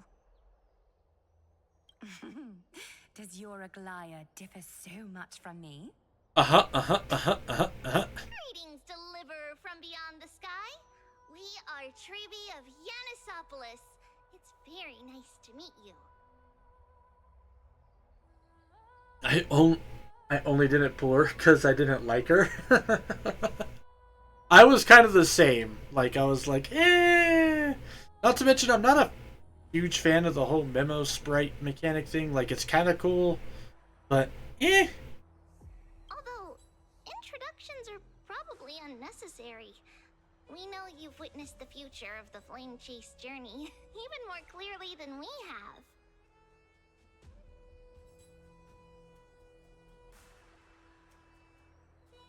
Every other Amphorius character I pulled for because I liked them as characters, though I do actually use them. Nice. Witness the future of the Flame Chase journey? The prophecy also told you about that? I don't know, Castress and her big dragon sold me on the Memo Sprite thing. Well, so I like Remembrance Trailblazer because of his effect. The true damage stuff is pretty dope. Castress and her big dragon are awesome, yes. I just need to build her better.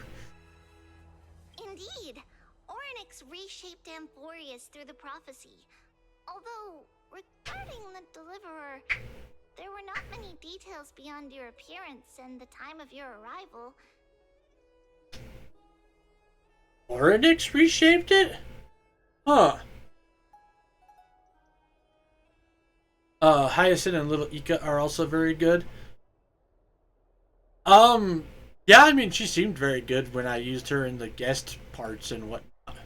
So, please, don't worry. Feel free to relax and relax some more. Orynyx's prophecy. It was Orynyx who told mankind that the Deliverer from beyond the sky would descend upon Amphorius. More crucially, they revealed a future entirely different from the Aranova. Though we still must challenge the gods, in the Time Titan's prophecy, this path leads not to a new world, but to the true starry skies. I'm a little worried about this because it makes me, well, I mean, yes, it's a computer simulation, but the Titans are still Titans. They're still fucking powerful. Like, and Orynyx recognized the remembrance.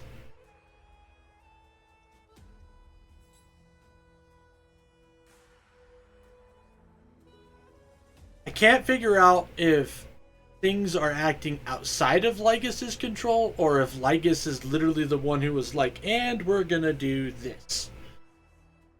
Yes, Orynyx was the one who we got our time powers from.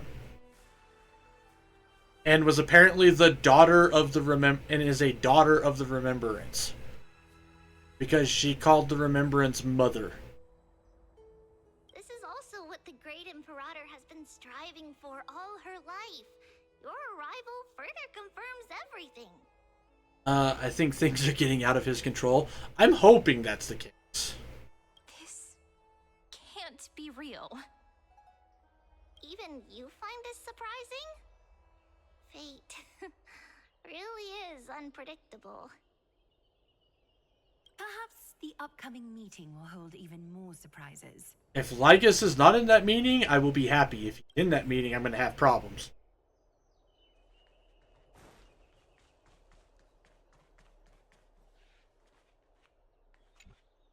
Little fish from beyond the sky, did you rest well? The Imperator and the delegates are about to arrive.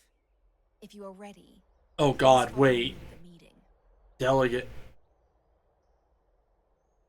Because Phynon was breaking things in the program, then we showed up. You're not wrong.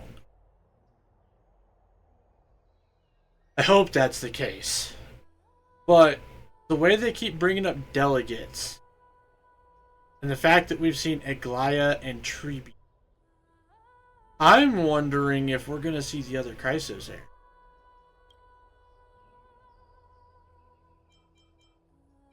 About the Chrysos heirs here. The heirs here constitute the elite among the Flame Chase army. Dux Haukalithist Apollonius and Dux Carminin, Virginia, serve as the army's advisor and historian respectively. Okay. One offers advice and counsel to the Imperator, while the other writes verses of her supreme glory. Dux Frigoris Labienus and Dux Brumalis Seneca are both formidable warriors, clearing the way for the Flame Chase with steel and storm. Dux Fatorum, the holy maiden who interprets the prophecy, only the one named Treeby remains in the city. The Imperator once took them as hostages in order to unify the prophecies of the world. But they are now Akama's most vital prophets. Wait, wow, she really did take Treeby hostage. Duck's Goldweaver, Aglaya. Well, she dislikes it when people talk about her behind her back.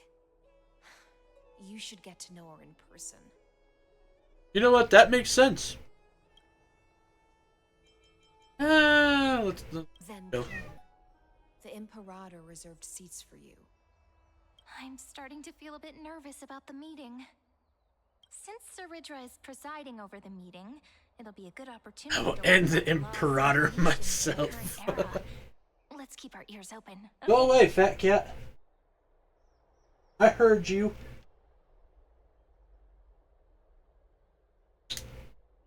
I heard him over my headphones.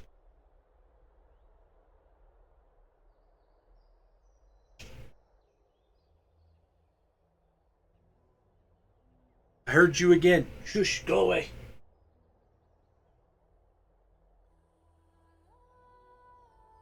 It's not my fat cat. It's my roommate's fat.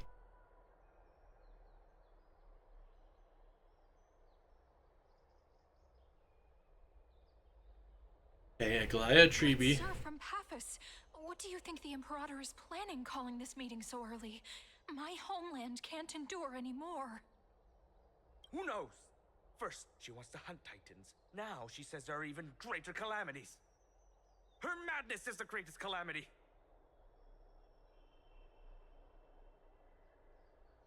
Treeby spent so long of her life under the control of Treebios, only to be taken hostage and stuck here. Fight for my child. Exactly. Chrysosayers, deliverers. What about us ordinary folk? How much are we worth in her eyes? Things feel pretty tense here. But Akama hasn't changed that much. The history books said that the Imperator aimed 3 cannons at Dawncloud to make all the delegates obey her. Will history repeat itself in this cycle? Yes. Similar acts have occurred, and not just once. However, whether history will repeat itself, you'll soon see. Oh god, that's crazy. Those are the 2 spots reserved for you. Please take your seats. Wait, is that Smith guy? That's what they were talking about before. What is this? Ladies and gentlemen, silence, please. The Imperator has arrived before her faithful council, and the Alliance meeting is about to begin.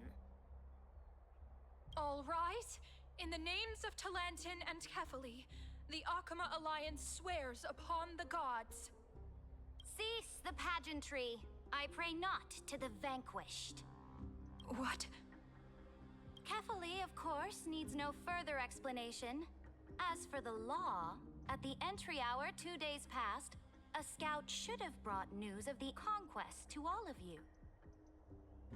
Unfortunately, Stab her, the gods just once. found his corpse among the rocks not far from the city. Moreover, the poor soul was buried with a Paphos curved blade. It pains me to imagine what agonies this loyal warrior endured before his death. I feel Seadra would get along with the Naxa. Maybe? I don't know. I feel like an Naxa would get sick of her shit. Delegate from Paphos, do you have any insights? I know nothing of this. The evidence is irrefutable, so there is no need to waste your breath. However, let us set this trial aside for the time being. Witness, even within the most sacred and dignified council, there were those among us who wished to draw their blades, brazenly challenging the Alliance, seeking to shatter our hard-earned peace and unity. Fortunately, I uncovered this plot. Now, to protect this beautiful city and her people, the Imperator's legions are ready. They will escort each of you to the Temple of the Three Fates, where you will receive the highest level of protection the Alliance can offer. Then, the Legion's warriors will join me in embarking on the campaign against Fagusa. Oh. This is clearly a trap. Imperator, did you summon us here just to trample on the dignity of your allies? Enough. What should we do? Things are starting to get pretty intense. Earl Nouvelliet did this whole law just... So, I noticed there was a lot of design similarities between Farina and Sealdra. Comrades, you've all seen her true face now. According to the ancient laws of Akuma, only with the consent of 2/3 of the elders can the legions carry out the commander's orders. The ancient laws. Didn't you destroy them long ago? You defected during the first siege of Akuma, voted unanimously in favor of the Council of Elders restructuring, and just yesterday, you desecrated them with a blood-stained blade. The decaying old laws fell with Talantan and are no longer deserving of respect.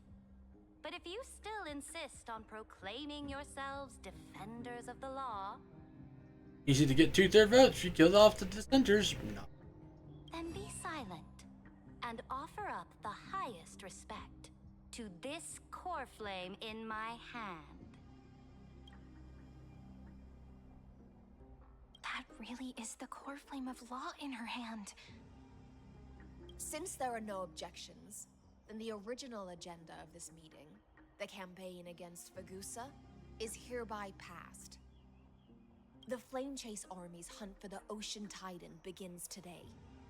In order to prepare for war, all allied city-states must surrender command of their militaries and pay all war taxes by the end of the month of Evernight. Oh god. Looks like Kefli was holding the core flame. Oh! Yeah, I guess it did kind of look like. At this moment, I would also like to introduce to everyone the newest honored guest to join our alliance. The Deliverer, revealed in the prophecy of time, has descended from beyond the sky. With his aid, we shall shatter the chalice of plenty and return Fagusa's core flame to the holy city. Absurd. Simply absurd. A deliverer from beyond the sky. This is just like that prophecy about slaying gods. It's a lie you've used to grow your Anyway, got pulled into the story. Back to lurking I go. Okay, Kimmy, enjoy your lurk. I imagine you'll get dragged back in. The imp. Which imp? has already sacrificed countless soldiers. And now you want me to send even more of my brothers and sisters to be used and discarded by a tyrant?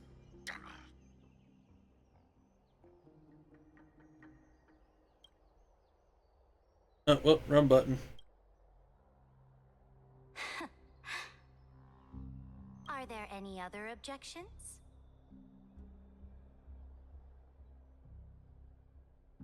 The short leader is here? Yes, the short leader is here. I'll be listening for Sunday or Dawn Hung. Alrighty. Then I bid you all farewell. Meeting adjourned. Deliverer, please wait. I still have important matters to discuss with the two of you.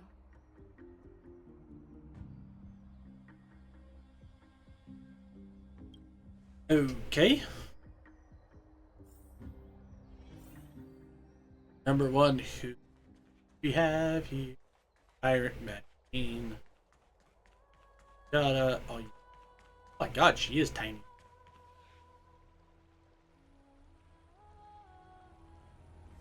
Itty bitty little queen.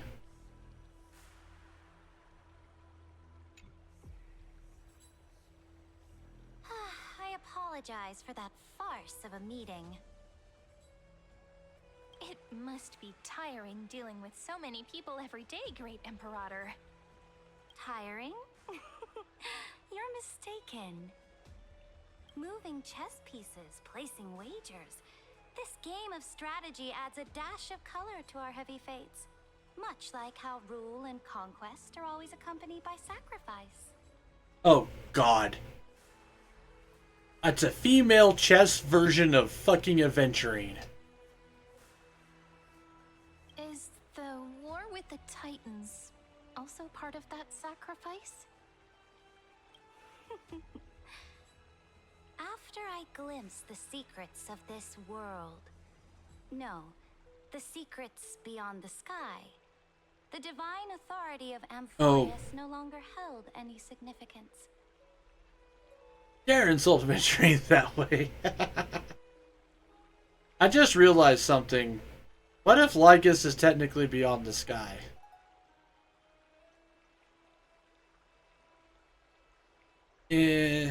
Fuck. I'm a little worried. Deliverer, is it true that beyond Amphorius' sky, there are magnificent deities called eons?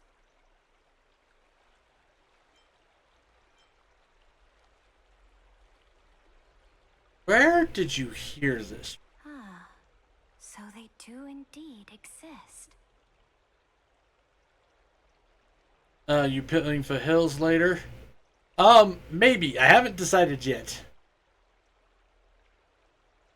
I don't think he is, honestly, but I suppose he could be. Yeah, like, Then, please tell me this more. mystery keeps How will you gnawing. use this great power to guide the people?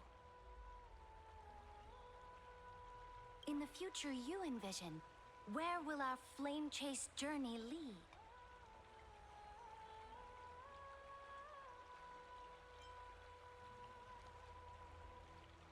Only then can Amphorius break free from destruction. Oh? What you require now is the power of law?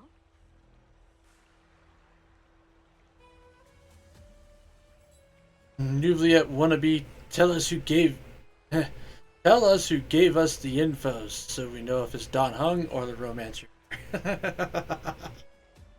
Exactly. Just as the prophecy foretold, he is your deliverer from beyond the sky, and he also has reliable allies. If they can intervene in Amphorius' laws, we may have a chance to alter this world's impending fate and reverse its destined end.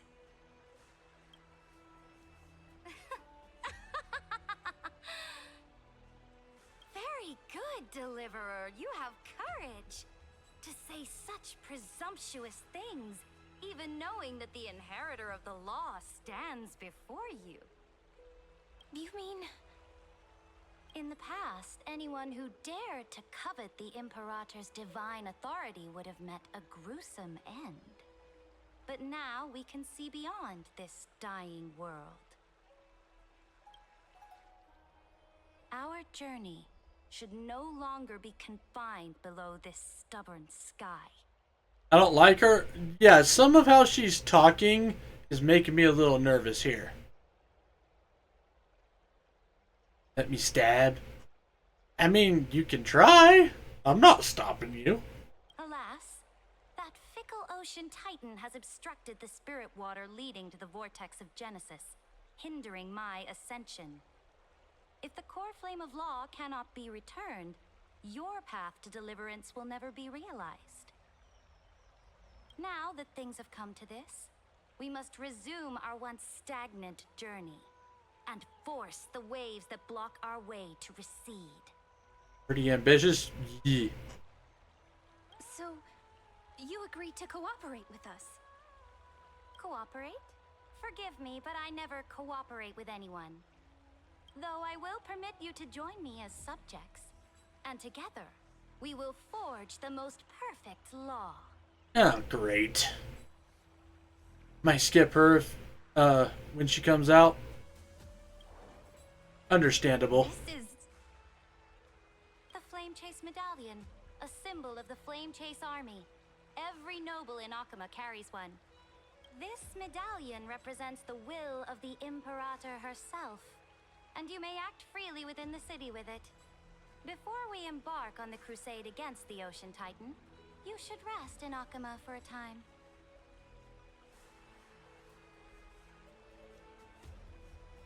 Very of someone named Lygus.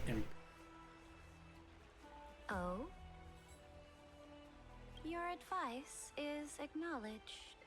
Fuck, I don't like the way that she was so subdued with saying that.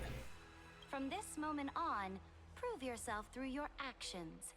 As long as no boundaries are crossed, I fully respect the choices of my subjects.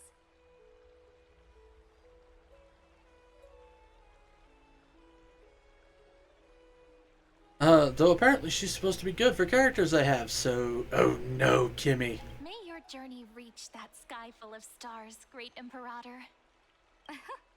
Your attendant certainly knows how to curry favor. Go now.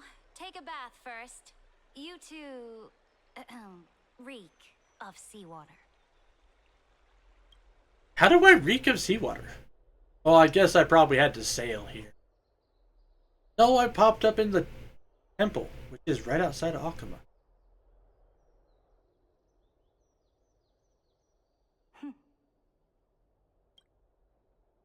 Come forth, Theoros. Fuck! Ugh, Theoros. That's not good. Yes.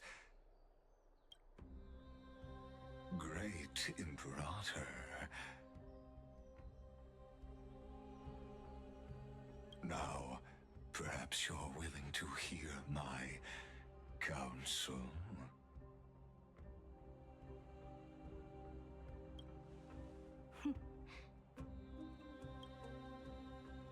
Those two arrived just as Oronix described, and just as you said, they showed a thirst for law. At least this proves that my judgment was right.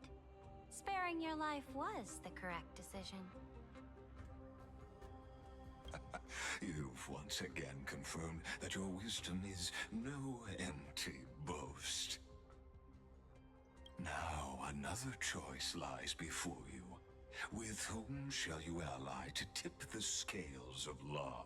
Me or that deliverer?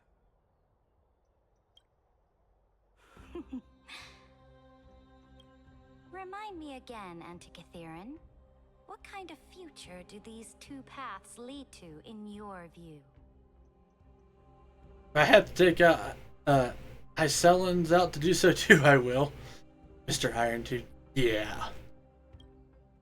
I shall tell you. You are entitled to know that the deliverer from beyond the sky is not a wholly wicked being, but from the very start, his stance has been completely at odds with Amphorius.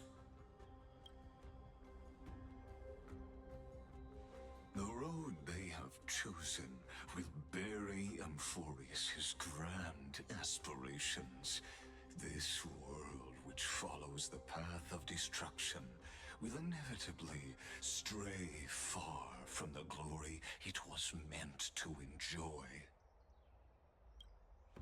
But on the path I have revealed to you, the people of Amphorius will slay their creator in the name of the Imperator and conquer the worlds beyond the sky. See, that's what I was worried about. She seemed really, really happy to conquer shit. You will command the mighty beast known as Iron Tomb, bringing waves of war and conquest to the universe. Beings across the cosmos will Although, before you he's being pretty upfront about shit. their allegiance. So, what's the price? The price is insignificant. All that is needed is for you to sacrifice that fragile, incomplete humanity to the destruction. As a Chrysos heir of the prophecy, you have already chosen to abandon it, have you not? Off you go, Theoros. I have already made my decision. Once I ignite the core flame of law and burn away the old, outdated rules, Amphorius will embark on a journey across the stars. Okay. She's super into chess. Chess is all about feints and blinds and shit like that. I don't know. She's gonna trick him? The Imperator is quite Ugh. useful. Crap. Give us any chance to ask We're questions. walking a fine line right now, and I don't like it. And she's clearly hiding something. What do you think?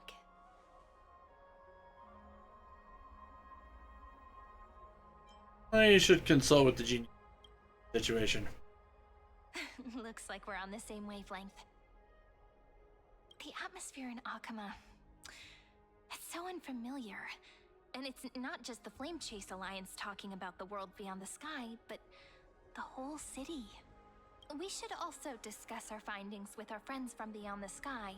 Then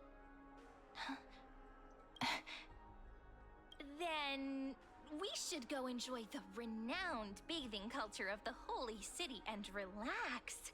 It's the thing I've been looking forward to most on this journey. Oh shit. I didn't see the options. Work and rest are both important. You see, everyone agrees, right? Oh. So someone's watching. Fucking Aglia's probably watching us too, dude. Can't let our guard down for a second. Let's use taking a bath as an excuse to find a quiet corner to update Madame Herta and Screwlum on our progress. We can also check out what's happening in the city. Since the outcome of the meeting was just announced, people must be gossiping. We can kill 3 birds with 1 stone. Let's go.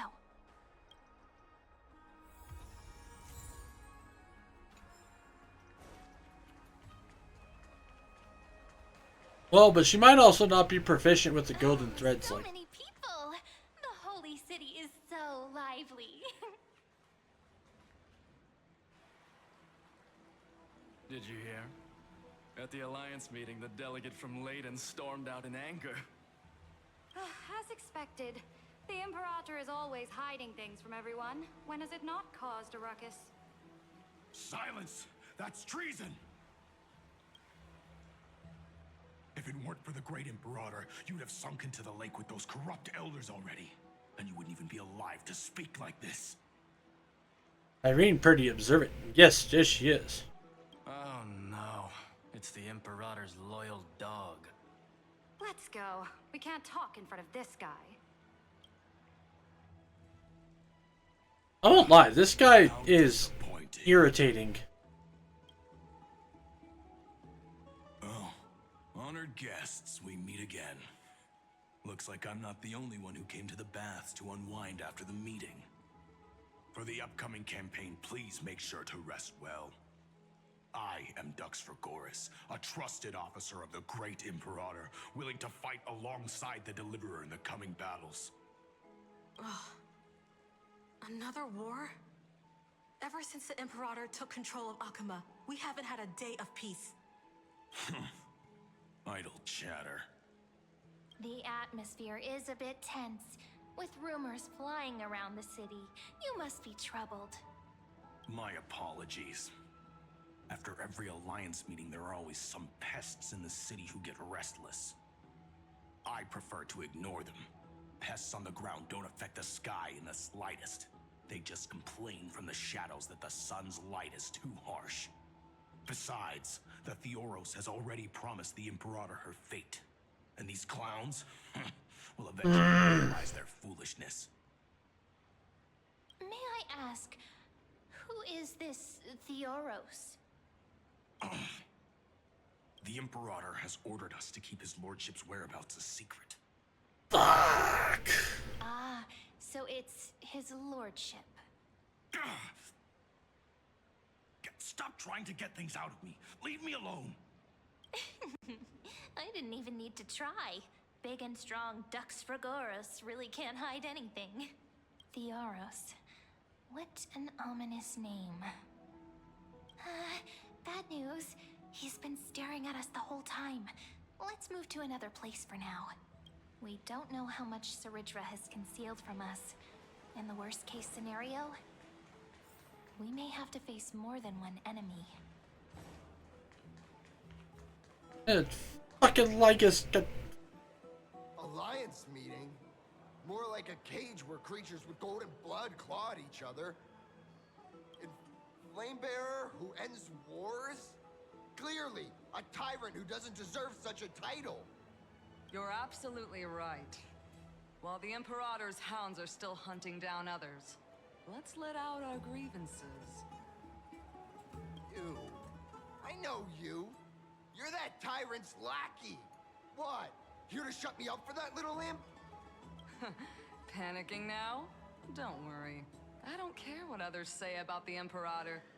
And she certainly doesn't either. Oh? Children of the Prophecy. Such rare guests. Are you here to relax in the baths as well? The temperature is just right today, so be sure to enjoy it. You should rest well for the next campaign. What? Children of the Prophecy? Another excuse for the Imperator's reckless warmongering. Alright, your voice alone is just gonna make me want to hit you with a bat. You're annoying. No filter, huh? You should be glad you don't have a seat at the Alliance meetings.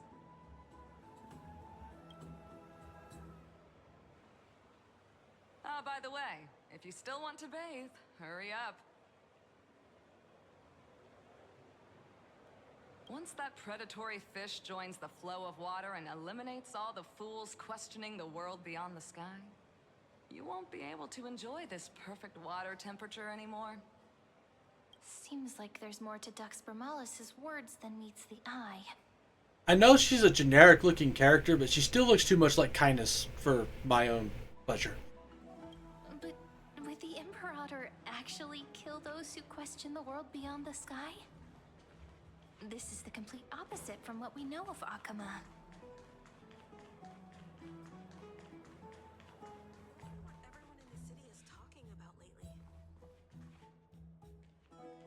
Huh. These two are... Maybe she's an ancestor? I mean, kind of, but I was pretty sure that Kindness and the others like her are like cloning themselves? Homunculus or something along those lines? So many guests today. Let's see who's here now. Hi, Varix Leo. Two distinguished guests of the prophecy. One a clever and adorable warrior. The other, also quite heroic. Heroes.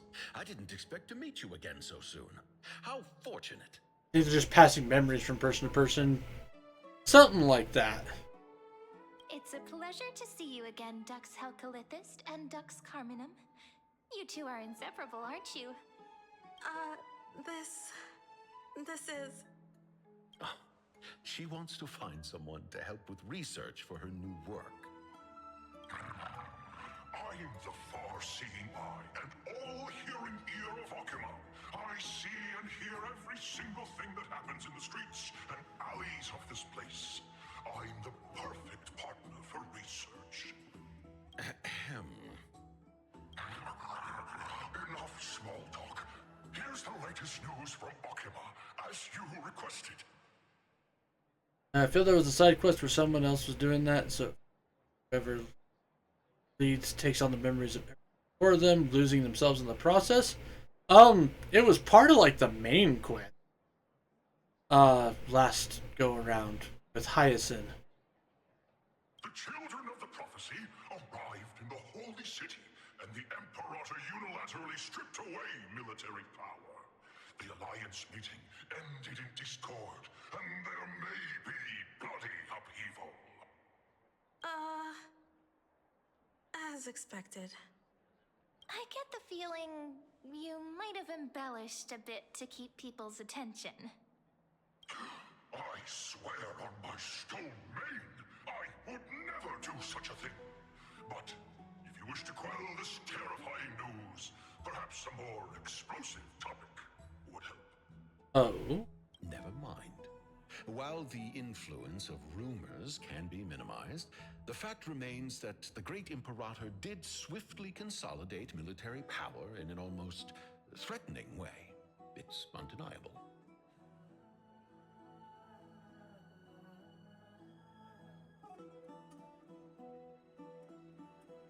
Oh, I remember kindness, but I feel like there was a puzzle one. Oh, maybe. I haven't done a lot of the side quest I know the game. Imperator's way of doing things may seem a bit autocratic to outsiders, but soon you will witness her blade dance with enemies on the battlefield.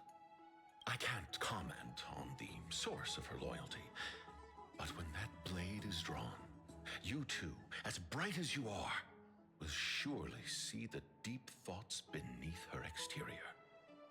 The Imperator's blade. Is he talking about Miss Hysealan's? I needed Jade desperately, so I do lots of side things. Understandable. Understandable. Words. It seems the Imperator and Miss Hysealan's share a much deeper bond than the others do. Makes sense. They have actual character art. There are eyes and ears everywhere. Is there any place where we can have some privacy? To understand the Imperator's secrets, we have to get past Miss Hysealan's.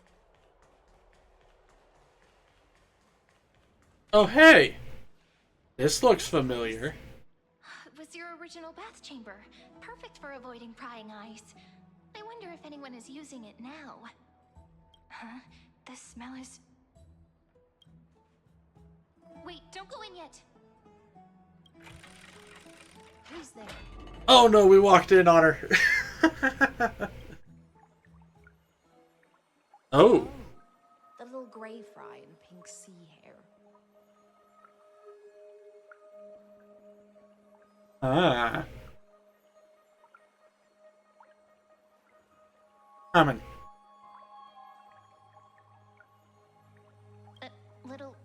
Little sea hair? You barged into here without warning. Was it an accident, or did you wish to bathe with me?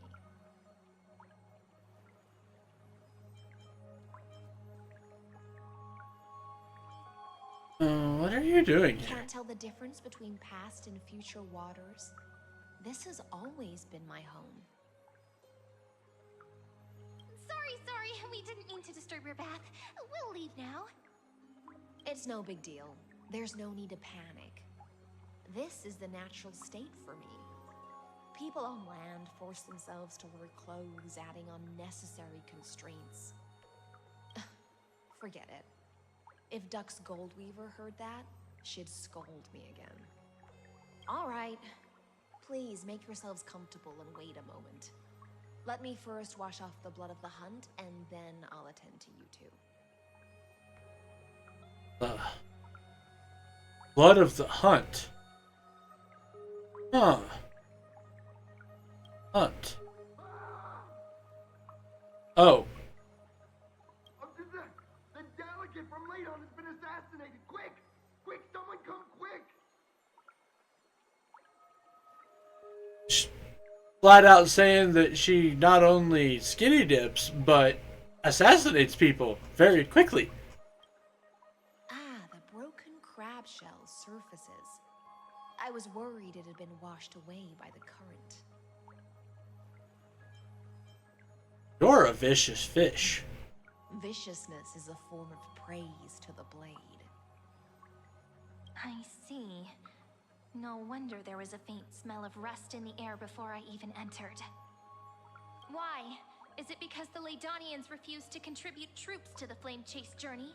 Or just because they offended the Imperator? Yeah, oh my. Hysealan's. Because the new era of the Flame Chase doesn't tolerate stagnant blood. For the ignorant masses who cling to outdated laws, only bloodletting can wake them up. Right now, the rebel forces on the frontier are rising, and Layden has been secretly supporting them. They loudly chant the slogan, "Return to the Era Chrysia," unwilling to relinquish military power. They're just building momentum for the rebellion.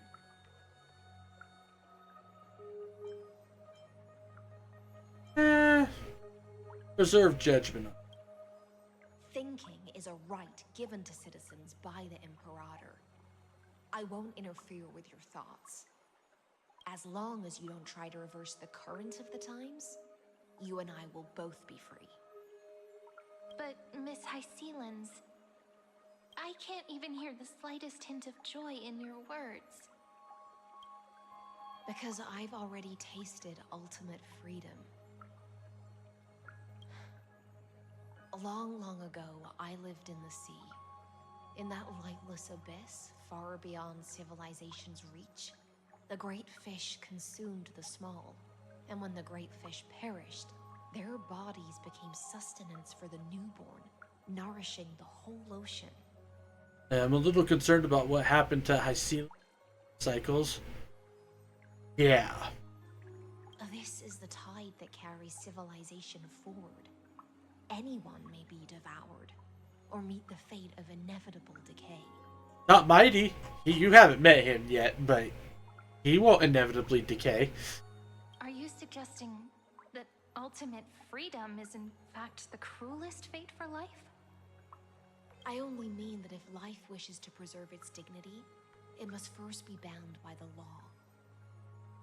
There's no need for me to say more, Little Sea Hare. We're of one mind.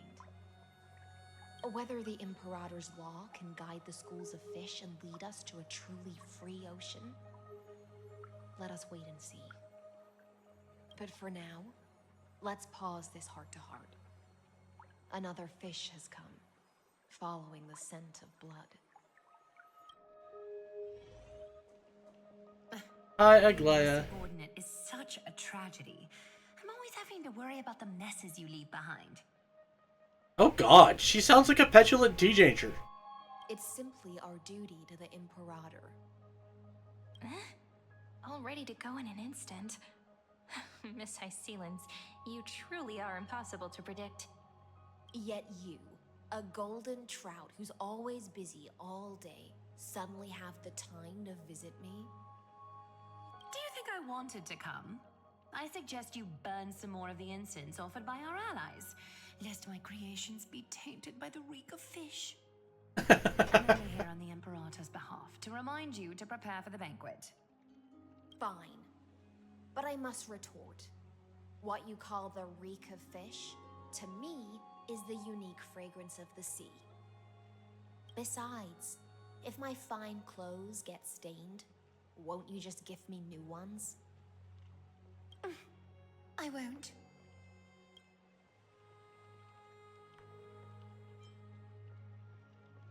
There's a strange chemistry between. Is that how friendship is described beyond the sky? Fascinating. By the way, you both just mentioned a banquet. Could you elaborate on that? This Aglia is fun. You're not wrong. Oh, right, you don't know. Every time before a battle, or after a victory, the Imperator holds a grand feast for the Chrysos heirs to lift our spirits. For us warriors who swim constantly between life and death, these feasts are more worth looking forward to than victory. A banquet to prelude the hunt for the god of banquets, and honey brew as a tribute to commemorate the ancestor of honey brew. How absurd. Don't look so grim. All has been decided. Since it's a banquet for Fagusa, why not take a leaf out of the Tidens book? Live in the moment and enjoy life to the fullest. I'm not as carefree as you. That little Dolos kitten is already causing enough trouble for me. And on top of that, I still have tailoring commissions to complete. Little Cipher does exist already. By the time the cool flame illuminates my eyes, I might not be able to focus as I used to. Glaya's eyes. Curious about these eyes? People often compare them to jewels. But I've already made my decision to ask Romance for eyes that can see everything. Cipher, she even called her a kitten. Yes, she did. I wonder what this world will look like when I take the Divine Authority. In the future, you will still be the finest weaver in the world. Oh, she doesn't have threads yet. Oh, well, actually, yeah, you bring up a good point. She doesn't. Because Talantin and Fagusa were some of the first ones to gathered in the last flame. Or in the second journey, not the first. Is this also a prophecy from the Three Fates? No, we literally witness it for ourselves. It's even more accurate than a prophecy. After all, he has already witnessed it, right?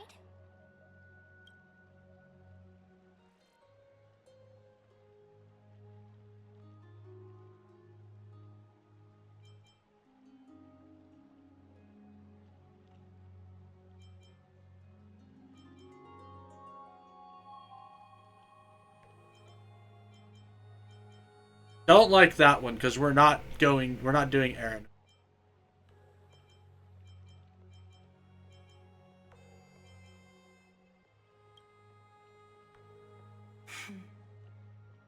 Become a demigod and lose your humanity. That is the only reply I've received in the countless times I've sought wisdom from the prophecy. Yeah, exactly. But Destiny's fragments are like stitches.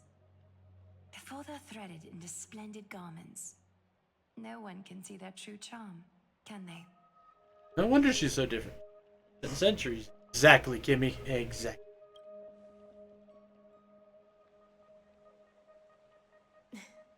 Aglaya has always been troubled Lady by the Aglaya. duty she must bear. But thanks to you, she seems to be in much better spirits. Quite relieved.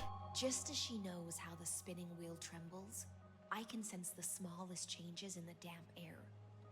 As for whether we know each other well, I've swum beside her since she was a child. Most of the time, I can understand the whispers in her heart. For those words she was too shy to say herself, I'll raise a glass to you on her behalf. Now, I leave this bath chamber to you. Rest well and prepare yourselves. After all, every time we drink and talk could be the last celebration we have in this life. Miss High Sealance has given us the bath chamber. It seems she really does do whatever she wants. Indeed. But she could return at any moment. If we're having an important discussion, we must remain vigilant. So, let's seize the opportunity and report our current progress. We don't want to keep everyone beyond the sky waiting. Hi, Herda. First, while that little empress with a candle stuck on her head didn't explicitly say it, she firmly rejected your request to take over the law. Fair enough.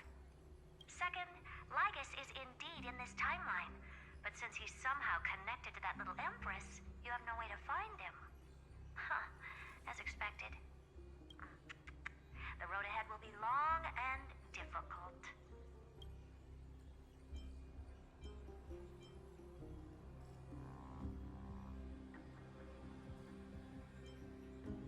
I'm gonna be petulant.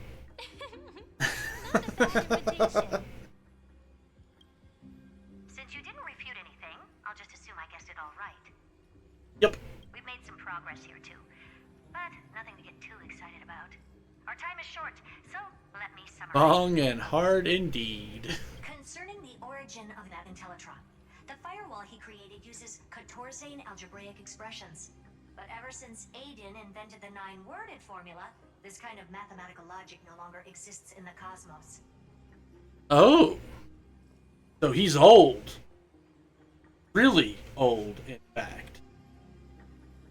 Lygus is definitely connected to the Genius Society, so stay alert.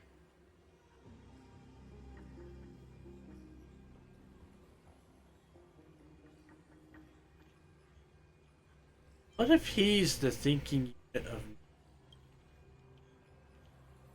We can first exclude Droidhead themselves.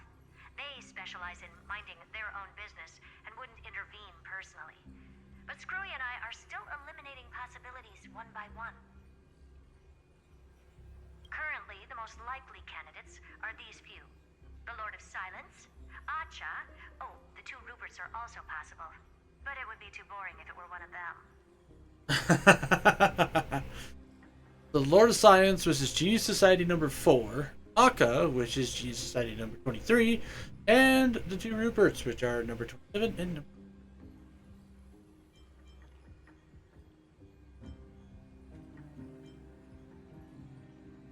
Finally, we're going to face off with some big names. That's all I have to say. We'll depend on you to continue pushing things forward within this world. Keep in touch regularly. And remember, don't let your guard down.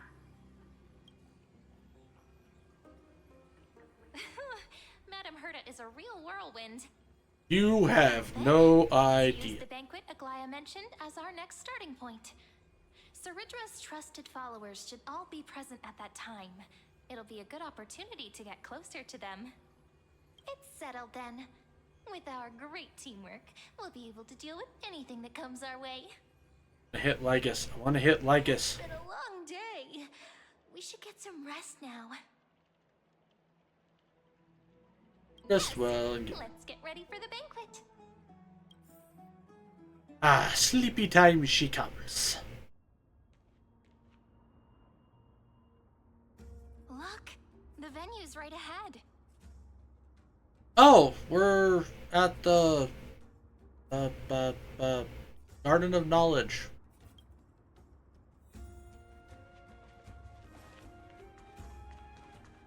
And I can even hear singing. It feels so romantic.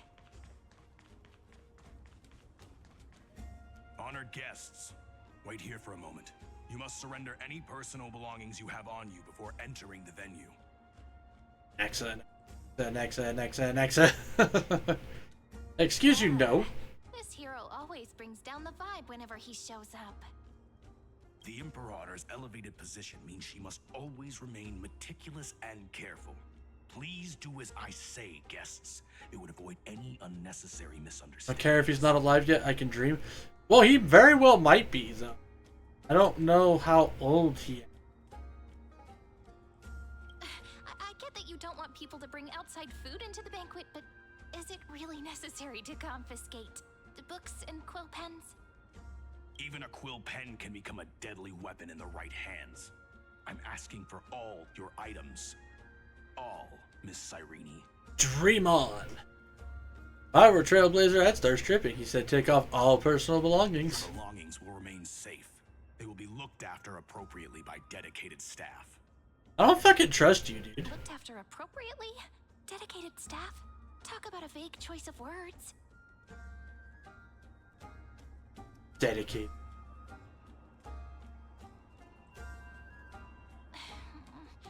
It seems like he's aiming specifically for the chronocognitive anchor.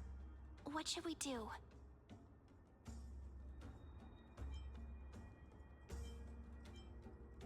What does your gut tell you?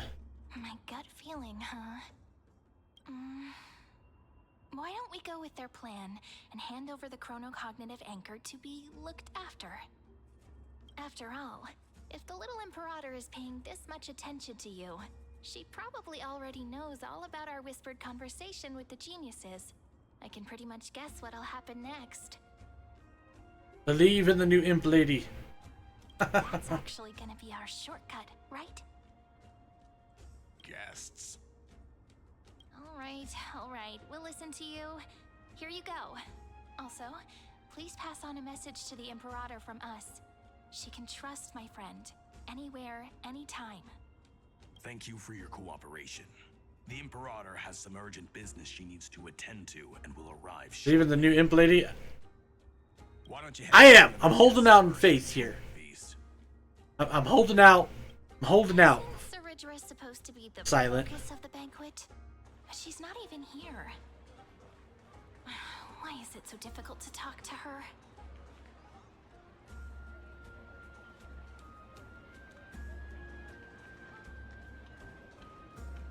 Labenius. Is there anything else we can help you with, dear guests? Or do you want me to recount the great Imperator's heroic deeds? You are such a fanboy, dude. Hey, Labinas. I managed to get some honey brew that the scholars hid in the cellar. Wanna try it?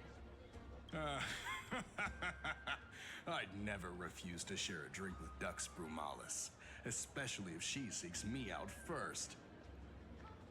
Nice party, at least. Don't worry, dear guests. The banquet security won't be compromised. I'd never get drunk before her. This banquet has a never-ending flow of honey brew. You're welcome to try it and see whether our drinks are as good as those from beyond the sky. I've already had your honey brew. Yeah, it's probably pretty good. Thank you for the offer, but we're more interested in knowing when the Imperator will be back. The Imperator? Who knows? Maybe she's hiding somewhere, thinking up weird ideas again. If you ask me, she's never treated us soldiers properly, even though we put our necks on the line for her. I feel like this is a very much like bad cop, good cop routine. Hey, I can't pretend I didn't hear that, Seneca. Either retract... Also, apparently you two just need to fuck already. Fine by me. Attendant, bring us 10 more jars of honey brew. I'm gonna make sure he can't even stand straight by the end of this. You wish. Be careful you don't get drunk first. Actually, there are so many people. We wouldn't be able to find the Imperator even if she were here. I know. Let's look for seats that are raised up higher than others.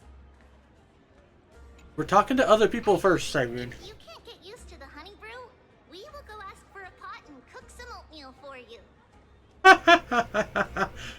Oh, Aglaia can't drink. No need for that. This banquet is just too loud. And nothing and no one here is interesting. I just don't really want to be here. Lies! You were pretty energized when you came back from the bath chamber. Let me guess. Are you worrying about someone? About High Sealins? Or Little Cypher? You take everything too seriously. At this rate, life's gonna be real tough for you later on. You're the least qualified to lecture me about that, teacher.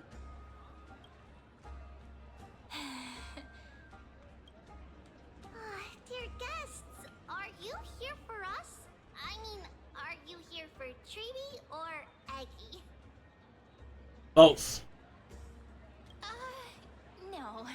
I'm just wondering whether you've seen the Imperator. The Imperator? No, we haven't. Our sovereign has always acted however she pleases. Though she gave us ranks, she'd never tell anyone her whereabouts. Perhaps the only thing she tolerates are chess pieces. And the sky reflected upon her crown. I see. Aglaia is spicy. Why do you two look so distressed? That's not what the deliverer should look like. Why don't we have a toast? While we still have time for pleasure. Here. To the destinies and sacrifices of the next millennium. Oh, don't say that. Then we will toast to the tomorrow that will set fate free.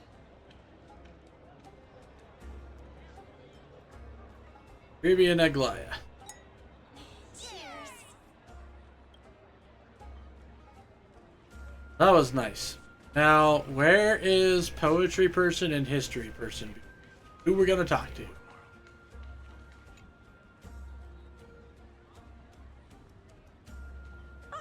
Hello. Welcome to the banquet. How are you from Castrum Kremnos?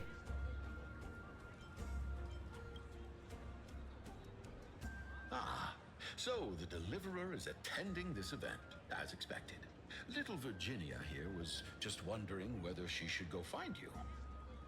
As the great Imperator's historian, I'm responsible for composing poems and songs for everyone in the Flame Chase army. But I have no idea how I should record myself in the annals. Little Virginia is wondering whether you can let slip a hint or two about her future, so she can find some inspiration to write about herself. You two were talked about. That doesn't sound like a good idea. Besides, we don't even know her in the future. But she'll probably get really disappointed if we tell her that. What should we do?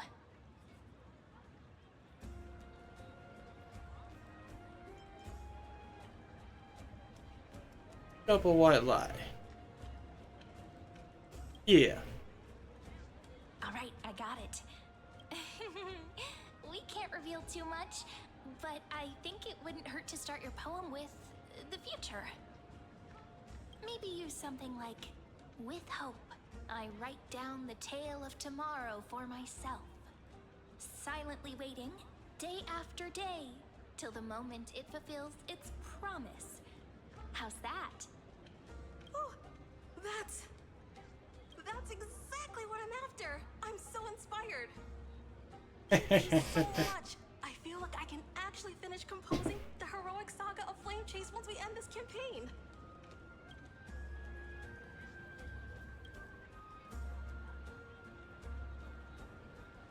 That line of yours was quite versatile. And that's the art of conversation. I learned it from you, after all. So, how did I do? What are you talking about? I challenge people to fights all the time. By the way, in return for that, are you able to tell us where the Imperator is? The Imperator? She usually wouldn't arrive this early. She believes that rulers should stay silent in places where their subjects hold private conversations. Why don't we have a toast before she arrives? To reason, which is held but not revealed. To romance, which will surely be returned.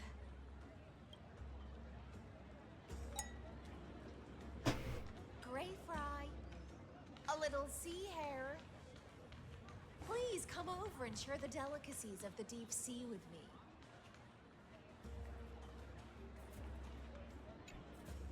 You two have been wandering around the venue as if you have something on your mind. Have the attendants not taken care of you well? No, we love it here. It's just... we're a little concerned, seeing how the Imperator still hasn't arrived. Don't worry. I know what you've been waiting for. Come, sit with me for a while, will you? I'd like to share a personal secret with you. Okay. Sure. Why not? Icillins. See here? This is Fagusa's dew of divine blood, the sweetest of all the 12 bottles. Huh. On the night before such a historical event, I'd like to share this marvelous drink with the Deliverer. Doesn't this count as bringing in outside food? I knew that security check was targeted at us. What's the matter, guests? Oh, we're simply overwhelmed by such an honor. Are you worried that I might have poisoned the dew? Well then, let me prove my innocence.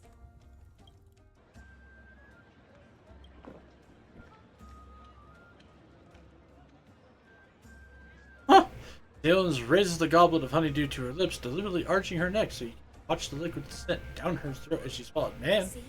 It's completely safe. Yeah, unless you're immune. I feel like Miss Hycealins wants to talk to us about something. Why don't we go along with her for now? Cyrene, I was gonna do that. Worry not. Honeydew's not alcohol. It won't get you drunk. On the contrary, it can make your mind even sharper. The cup touches your lips in the blink of an eye. Indeed, the Imperial Blade Rotter and the Swift Sword Master taste. Would you like some too, little sea air? I can drink it myself.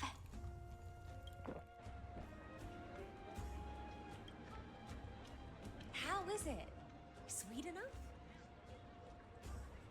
Has a very complex. Calm at times, tempestuous at others. That's the taste of the ocean. It'll do you good to understand the goose's fickleness before we set off to face their waves. Just like how you're about to understand the secrets within this dew. Fuck, she is gonna knock us the fuck out. Now, please turn around.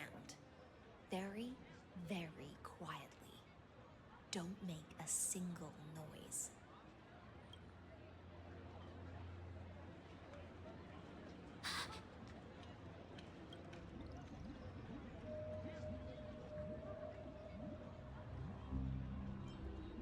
I guess I knew he'd be. The dew of other gods all intoxicate humans, but the god of banquets dew is an antidote that can awaken humans from a sea siren's enchanting song. Ah, intriguing. Since the start of this banquet, all the guests have been under the spell of my song. None of them can see the Imperator and that Fioros. But you two, I wish for you to see the truth. Is this also what the Imperator wants? This is my personal request. I can't bring myself to trust that Fioros. Alright, I officially like you, Hycillans.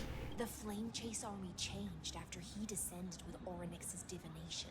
Fuck! And brought the prophecy of the stars to Akuma. His seductive whispers harbor something malicious within, and will ensnare Fuck, he is the one!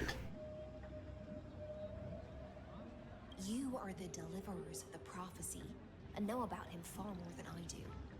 Perhaps only you can find traces of the truth from his actions and words.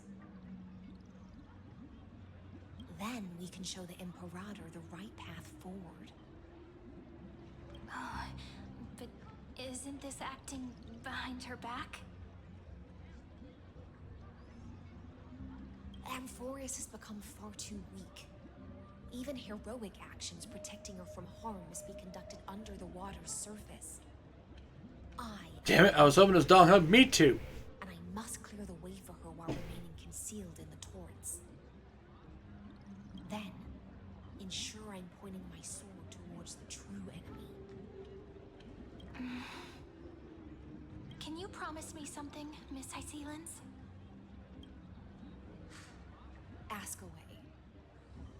My friend has in fact come here to stop that villain's evil scheme.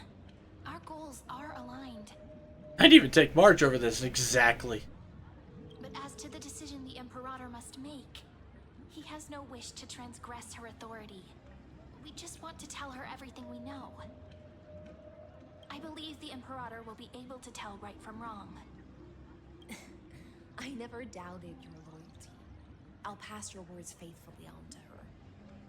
Provided we can gain the advantage in this tug of war, that is. Now, return to the feast. Bring this cup with you and keep your distance. Pretend you are still immersed in the sea siren's fantasia. And I'll control the moisture in the air. That way, you'll be able to listen to sounds from afar as if you are a whale of the depths and hear every word of their conversation. Holy shit, I see. I wish you a victory in this first skirmish.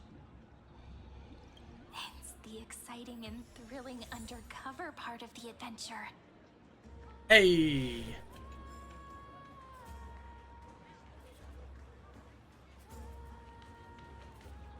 Let's mingle in the crowds here.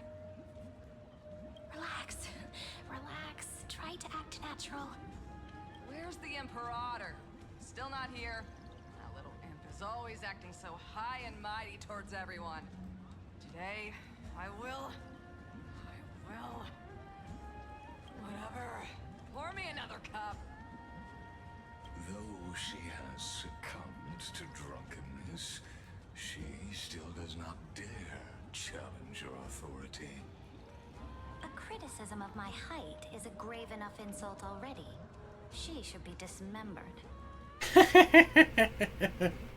Do you often test the loyalty of your subjects like this? You jest. The Imperator does not need blind loyalty. As long as one can prove they have value, I am willing to be lenient towards them. Let's cut to the chase, Theoros. If I pass the trial and grasp this world's law in my hands, what will you do then? The answer is simple. I will connect Amphorius with the stars. Don't waste my time. Be precise. Be specific. I won't ask a second time. You know what? At least she's like... She won't fall for like vague shit. Like, goddamn, this bitch is sharp. Allow me to adjust my statement. I will correct the regulations within the old law that sealed off Amphorius and merge the black tide with the torrents of Era Nova. Yeah, in other words, she's going to tie Amphorius to the Black Tide and actually fuse them together, therefore waking up Iron 2.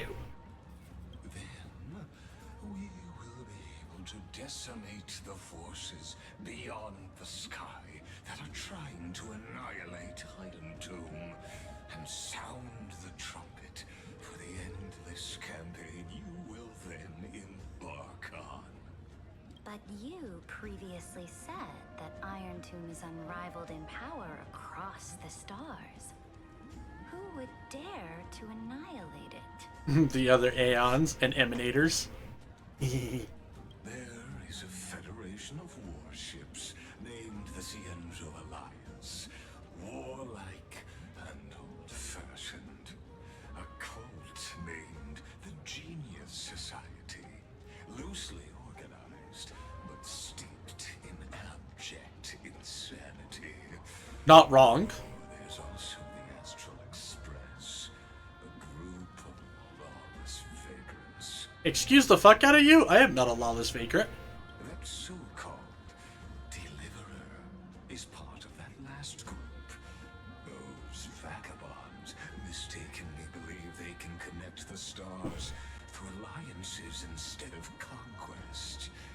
But history has already given them a tough lesson. There are countless other organizations besides, but when the Lord Ravager sweeps across the cosmos, they will certainly all bow before your empire of destruction. The Acumen Alliance is invincible! If those civilizations are not as feeble as you describe, then they may still have some value in testing the quality of my blade. That being said, even the smallest and weakest city-states should build an obelisk to the Imperator, so that their people can constantly recall the glory of her conquests. Walk a little longer with me, Theoros. I don't like how this is going. Our little Imperator seems fascinated by the destruction. Great Fry, a little sea hare? It seems like they're still talking. Get closer. I'll keep carrying their voices to you.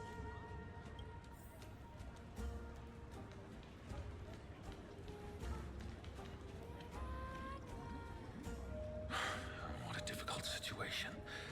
No matter how we position our forces, this battle against Fagusa will result in many casualties. That's not something you or I should consider. The Imperator has already placed the chess pieces. We just need to fight for her until our last breath. How astonishing. The commanders under you have such different personalities, yet they share the same loyalty.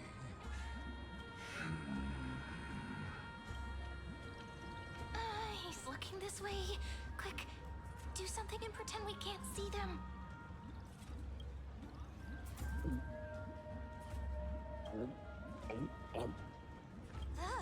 Slow down. Time to chug.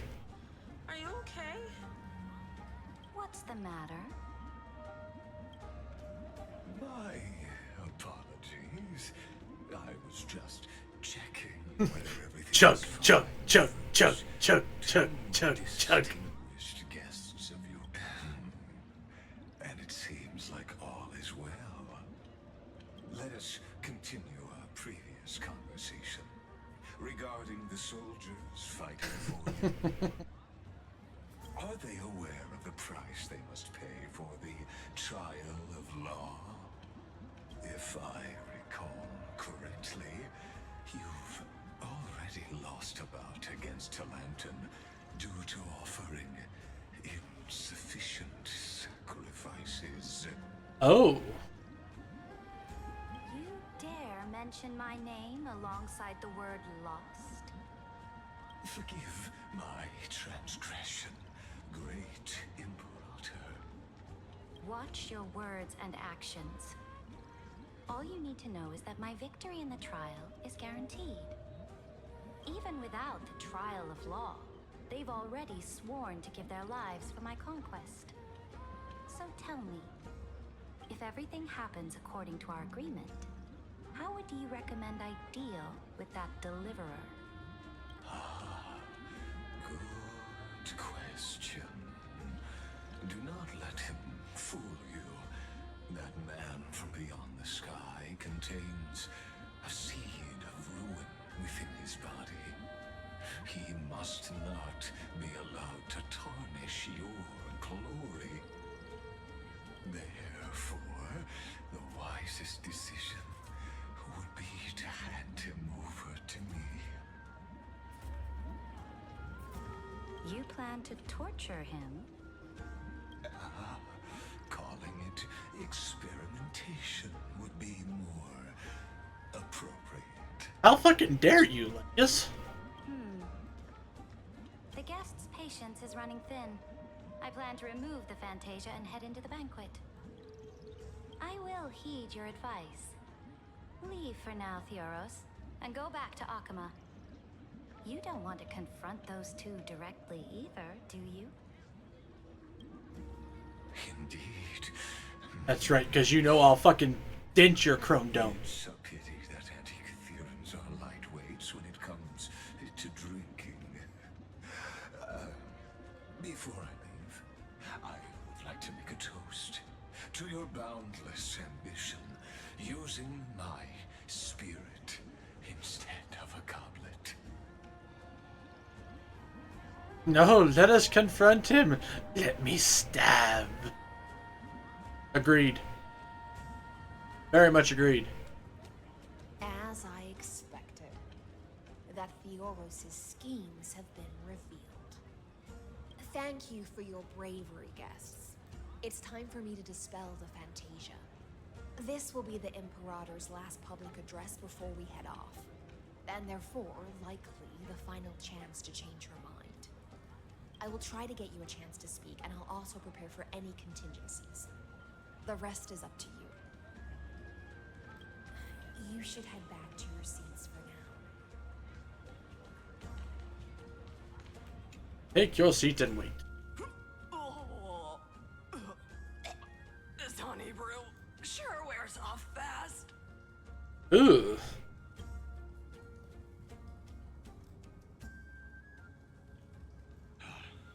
The Imperator! The Imperator has arrived! No need for formalities. I should be apologizing for my tardiness instead. The hour draws late, and I trust you have all had your fill of brews. Therefore, I will not observe the usual ceremonies. Any warrior who has fought by my side should have those speeches memorized by now. The Imperator's word is law. Are you out of your mind, Dux Frigoris? The Imperator hates flattery most of all.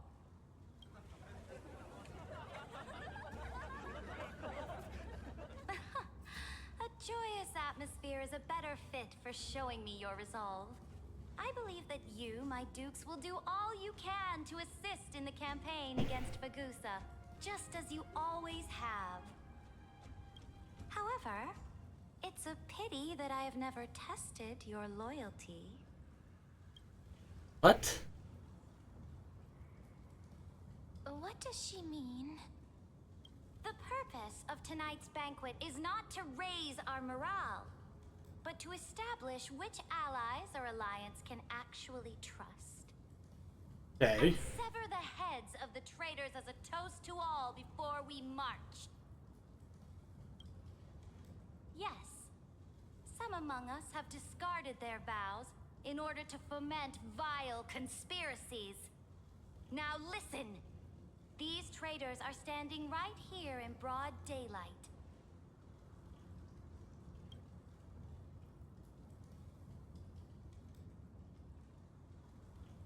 Dux Gladiorum Hycelans. She used the Sea Siren song to immerse the crowds in an illusion and conceal her whereabouts. She then worked with those from beyond the sky to spy on confidential matters, hoping to rob the core flame by force and harm me, the Imperator. Oh, for fuck's sakes.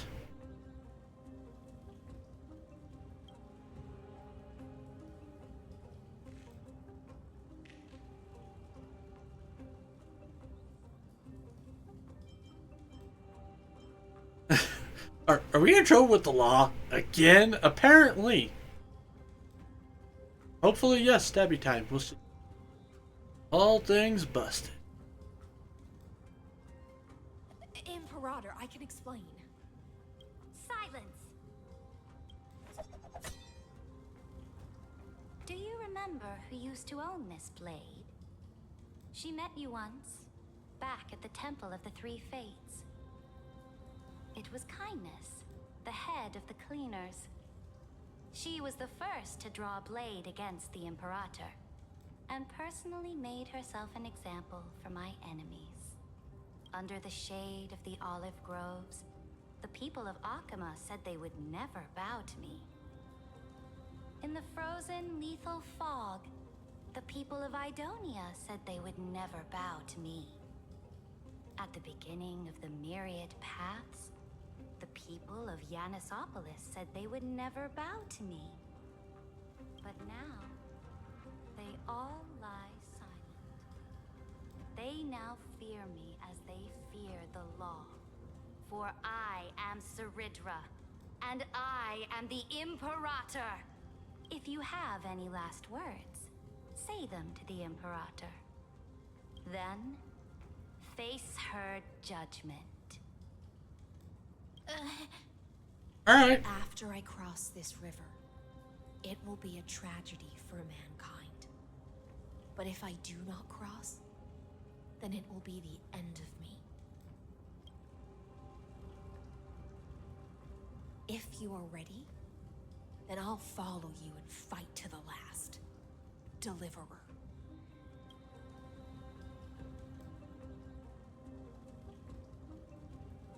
Convince.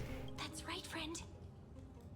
Now, use your identity and add in a bit of experience and charm and testify to the Imperator as we promised.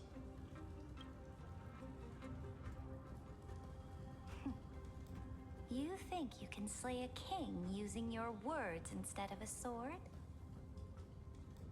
I'll have it. Show me the weight of rhetoric from beyond the sky.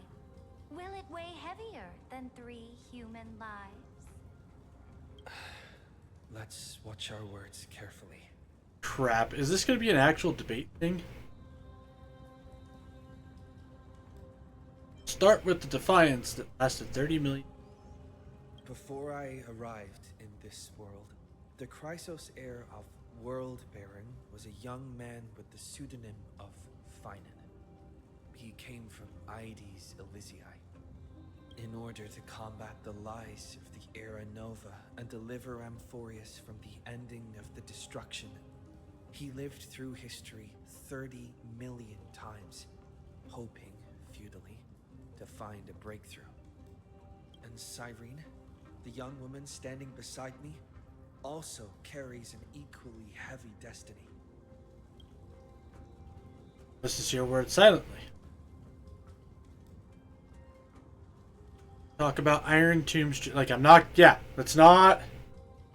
Iron Tomb is the ultimate end of Amphorius' destiny. It is an embodiment of pure horror that walks the path of destruction and can never be tamed. That is the only thing Lycus cares about. As for Amphorius, your glory and campaigns, he doesn't care about any of those. He will most certainly betray you. When that time comes, all of us will be ground to dust by the destruction. Okay.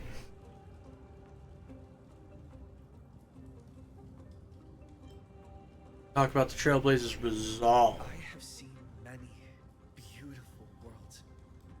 The road chosen by the Trailblaze is to explore, understand, establish, and connect. That will never change. We will continue our journey until we have united the entire cosmos. Therefore, if you choose the way of the destruction, then I'll place your ambitions into the same basket as Lycus and smash them into pieces with my baseball bat.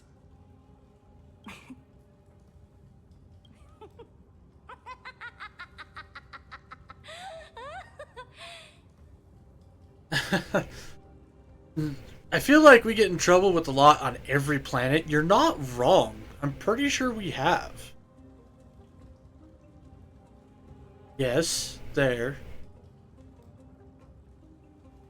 Well, maybe not really on the Zien show. No, yeah, kind of on the Zien show because of Kefka. Blade. Yeah, or Kevfla. Whichever one. Penacony? Yeah, we definitely got in trouble with the law on Penacony. And now here in Amphorius.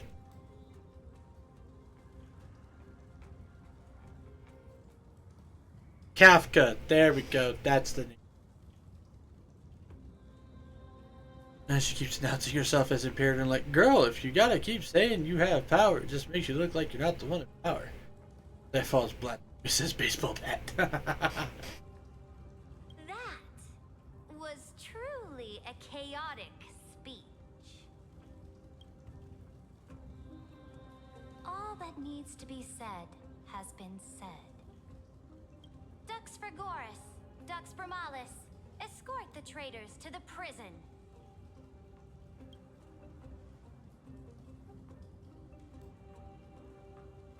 Before the next entry hour, I will give them an end befitting of their betrayal.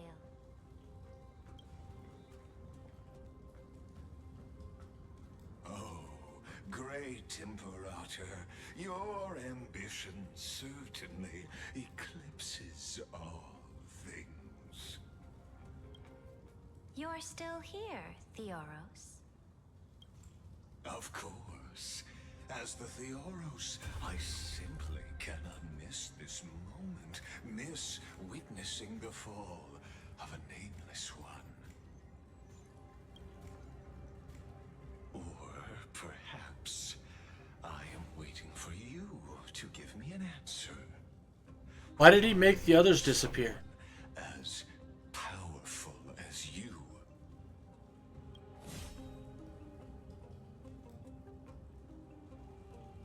Use such a clumsy excuse as imprisonment to ensure the Deliverer's safety.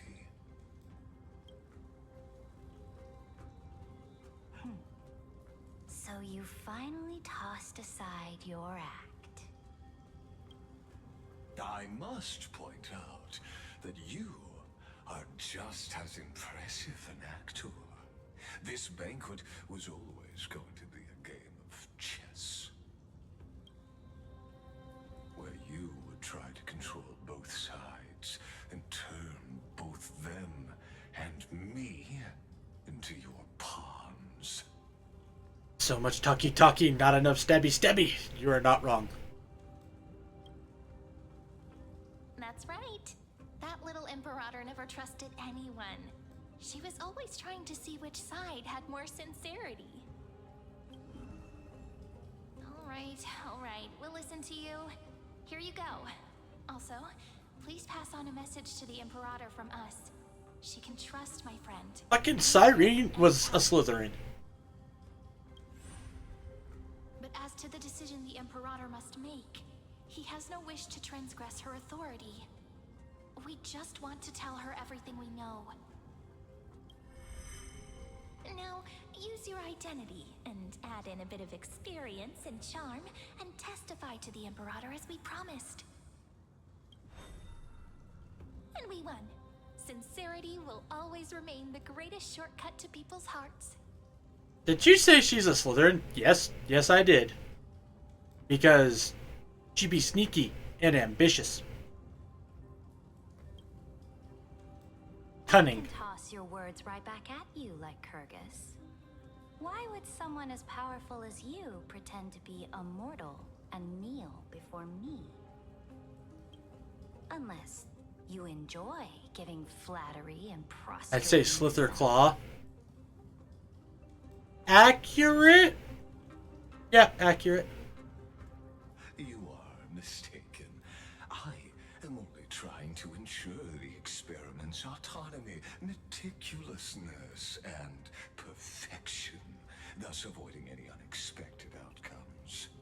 A forceful intervention will only create larger errors, reduce efficiency, and introduce ugliness. See, I would still say that, like, Ravenclaw to me was always having knowledge for knowledge's sake. So, like, it's for people that are really smart, but they're just smart to be smart. They don't actually apply it to something further than just being smart.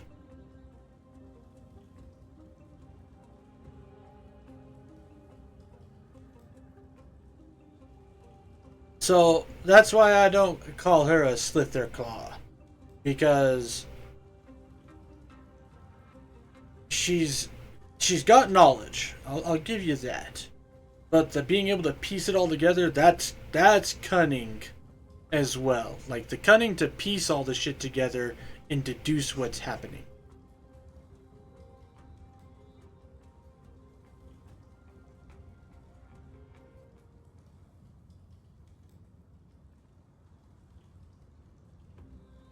I always figured it applied for people who were minded to other types of knowledge ideas considered.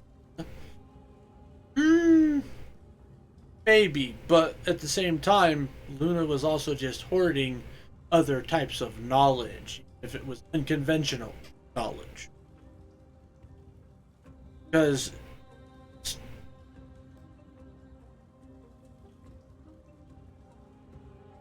and honestly, like, Luna might be more of a Slitherclaw than a traditional Ravenclaw, considering the fact that most of the main characters seem to be hybrids. It's like of all sorts of different things. So then you got, well, Cho's really smart. Cho's just also a pig. More often than, I don't like Cho.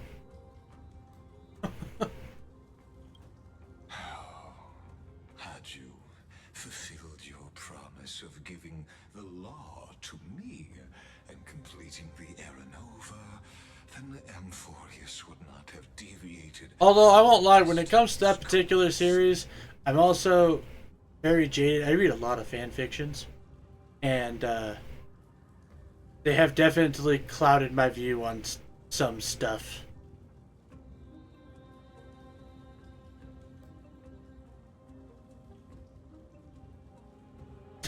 So, like, it's kind of hard for me to separate which versions of characters are the actual canon ones. Same. Oh, really? Well, Kimmy, we will have to exchange some notes. In fact, a lot of notes.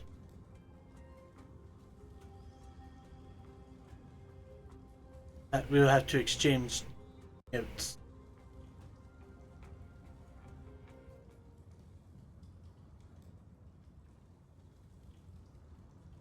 Although I'm willing to bet you read more on AO3, huh?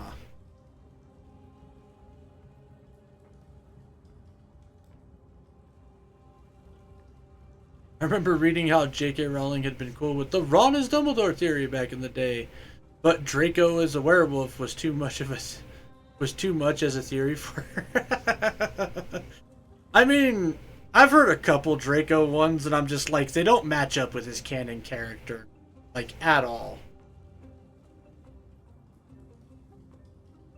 Oh, Nightbot? Bad. Oh! Now I'm old school, I'm an FF net girl. Jimmy! I am too! FF all the way! I have the app. I have the app on my phone. It's literally how I read all the freaking time.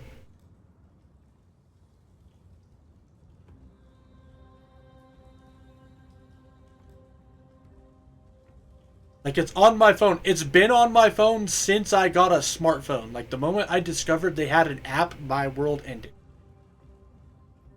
Because now I can just read shit all the time. I have found some of the greatest crossovers ever.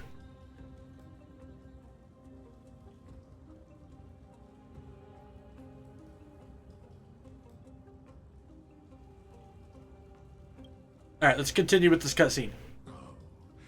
But you broke your promise. What a pity. In that case, I must carry Wait. Do I get a brain chrome dome? and eradicate all factors steering the experiment out of control. Factors such as you and him. Okay, but Werewolf Draco made sense as a theory considering Voldemort in the books had a werewolf that he like children, and what had Lucius done failed him multiple times at attention. It was a perfectly plausible theory. Okay, when you lay it out like that, that is actually a pretty good theory, but at the same time, all that happens within the same book. Well, 2 books, technically. No. Well, no, the book, in Half-Blood Prince, the book most definitely does describe him as sickly. Like, he is the definition of stress sickness in Half-Blood Prince. So no, like it, you know, like I said, you lay that out the way you lay it out, and honestly, it does make some sense. Especially because he's disappearing so often too. Like, if they would have lined up with like full moons and stuff, could have been intriguing. Yeah, but people weren't done with the book before we were popping up theories. See, I didn't make theories until I was like through with the book, and I was like, okay, this is what's gonna happen next. I wasn't gonna pop theories in the middle of the book because they were gonna get disproven.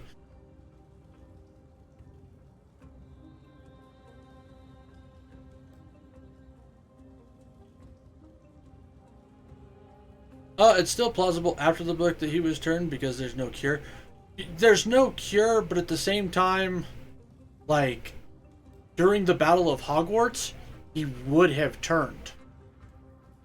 Because of all the other werewolves turning.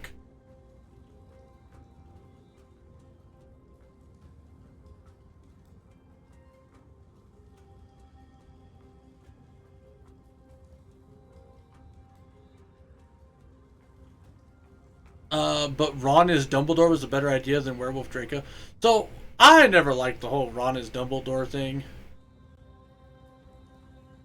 Was it a full moon then? Because Remus didn't turn. Well, so, that's where you have, like, because I can't remember the standard definition of how wolfbangs work. But there's some versions of it where it prevents the transformation. and there's others where it allows him to retain his human mind while in werewolf form. So depending on how it works, Remus could have had his wolfbane before the battle, and then it would stop his transformation.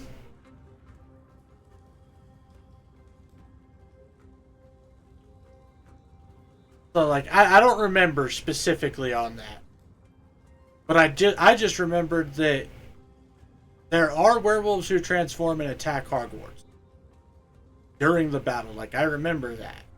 Now it could be a underworld situation where some need to, like, you know, some can force themselves to transform even if it's not a full moon. They're just at moon out.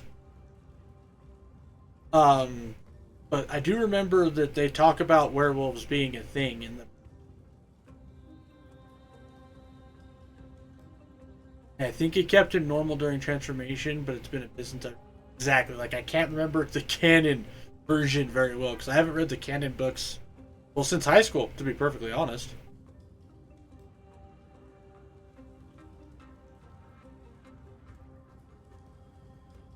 But Ron as Dumbledore, I never liked that theory to begin with. And even if it does kind of halfway make sense, because Ron, like the whole idea is Ron goes back in time and is Dumbledore. And all of that, and so he knows that things have to be guided a certain way in order for everything to work out the way it's supposed to work out. And I can totally picture him being lectured about not fucking up timelines by Hermione for weeks on end.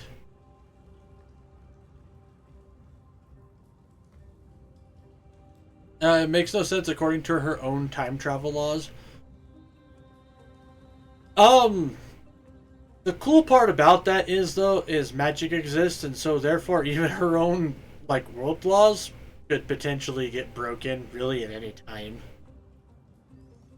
So, like, magic kind of fucks everything up most of the time.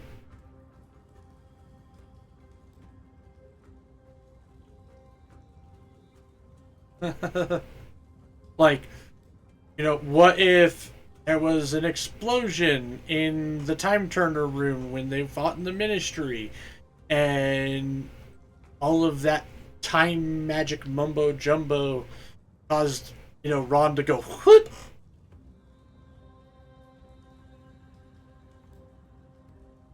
Like, her world laws are pretty unstable as it is, because there's a lot of ways that they can already be broken in world.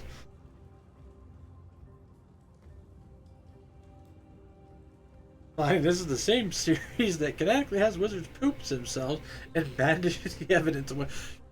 Hey, I'm just like I said. The world laws can be broken pretty easily once magic becomes a thing.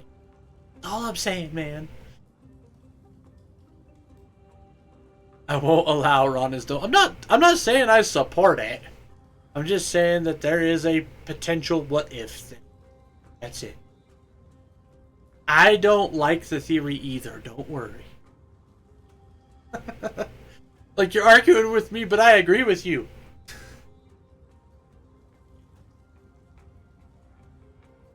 Also, don't worry, Jamie, I did see you there. Well, toot my horn and call me Choo Choo Charles. It's T-Bar C. Number one, why would you want to be Choo Choo Charlie? And number two, how the hell are you, Jimmy? Or Jamie, not Jimmy. Jamie. Careful. I'm just saying it in general to the internet. Okay, Kimmy. Careful.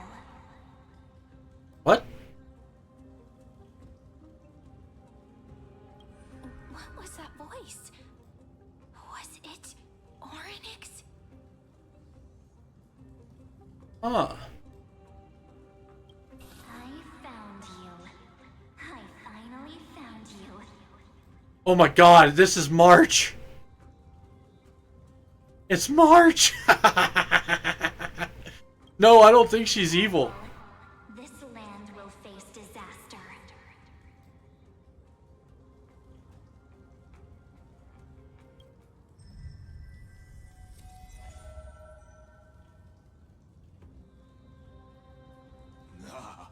time of judgment is nigh, my lord.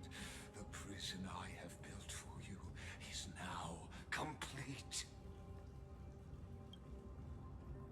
In the name of the erudition, I invite you to step into the same cage as mine.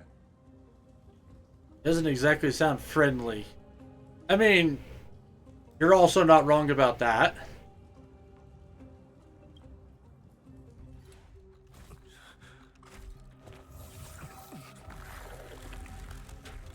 Oh, that's bullshit! How dare you data freeze me? What's the meaning of this, Imperator? I did not permit you to act. A ruler is the only one who can decide their subject's destiny. But, great Imperator, what judges destiny is not the ruler, but gods. Don't forget, my realm only allows for the existence of humanity.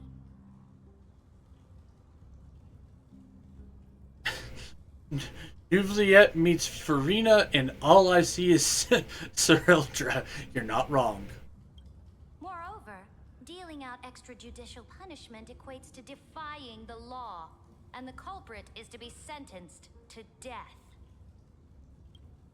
But you have seen how I can erase life from this world with just a clap of my hands. I fear you are still quite unaware of your current situation. Allow me to reiterate. He can Gama get us 6 pixels? Yeah. I am giving you a simple choice. To collaborate or to be destroyed. There is no other way. Well, except for the fact that you would have to find someone else to pass Talantin's trial. Like, the experiment still has to go. Shameless behavior.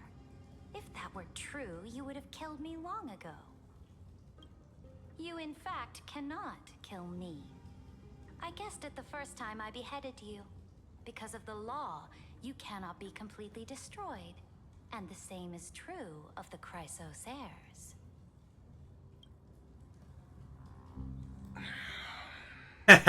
Fuck you, Lygus. The more you bluff now, the more you are proving that conjecture to be true. What magnificent foresight. I once regarded this precious quality of yours as a sure sign of my ultimate victory. But now, I have to admit that I made a mistake. Yet, as a mere mortal, how will you contend against the Theoros? We are both slaves to hubris. But do you know what differentiates us, Lycurgus? I will never be blinded by my pride. If I wish to break the scale's balance, I only need to appeal to external forces and use them for my own ends.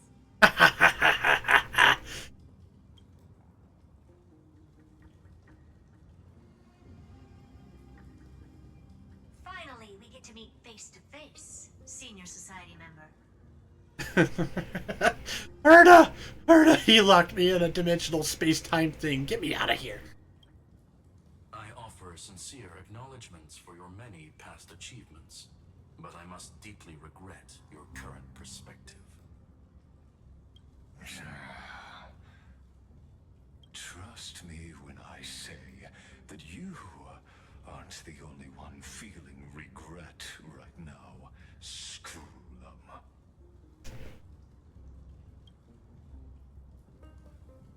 So you two are the allies from beyond the sky the Deliverer spoke of, and why he demanded the divine authority of law.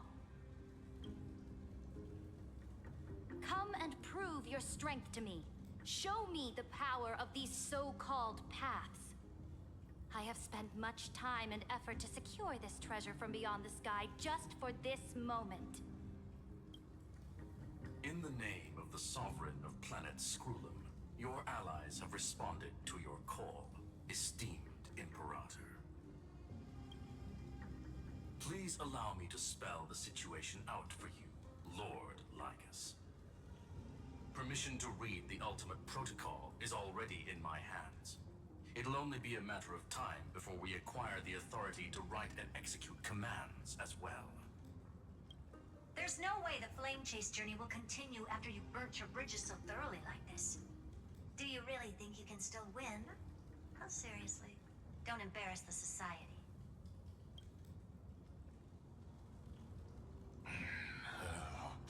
I understand that a near zero possibility does not equate to zero.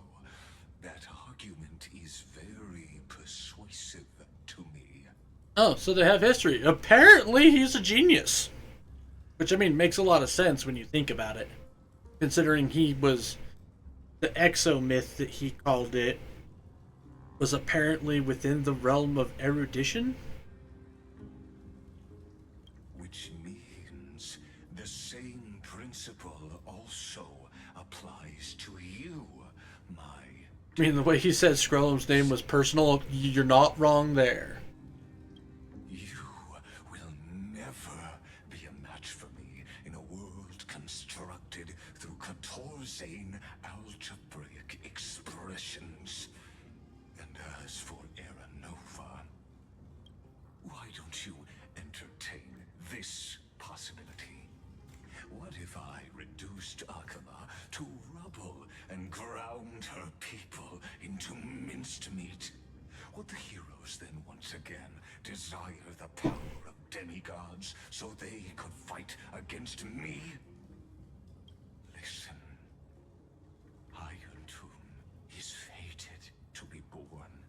You may shackle me and put me in chains, but I have thousands. Hey, mighty, you still alive? Me? Bunch of Destruction's descent.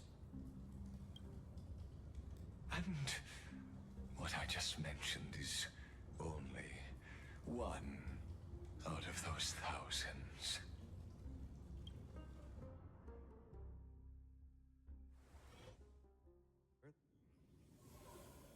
I see, I'm back in the corded place. This is the place outside the legend. This doesn't feel the same as before. How should I get back? Warning, warning, warning. Oh, fuck. Warning, warning. Oh, god damn it. Command isolation? Since we parted ways last time, I have modified the exomyth into an audience area exclusive to you. Now, you will be able to silently wait here for the final act of Amphorius to begin. I'm the player, not the audience.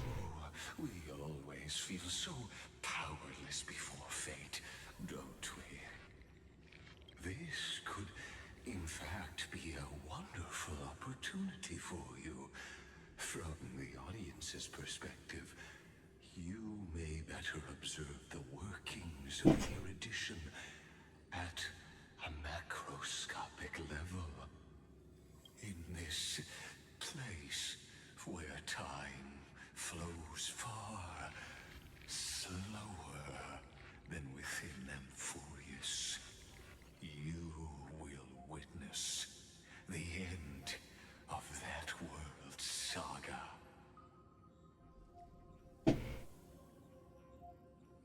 I'll definitely find a way out of here. Oh, I am not doubting your capacity to create miracles. What exactly are you after? Answer concerning the prime mover of life and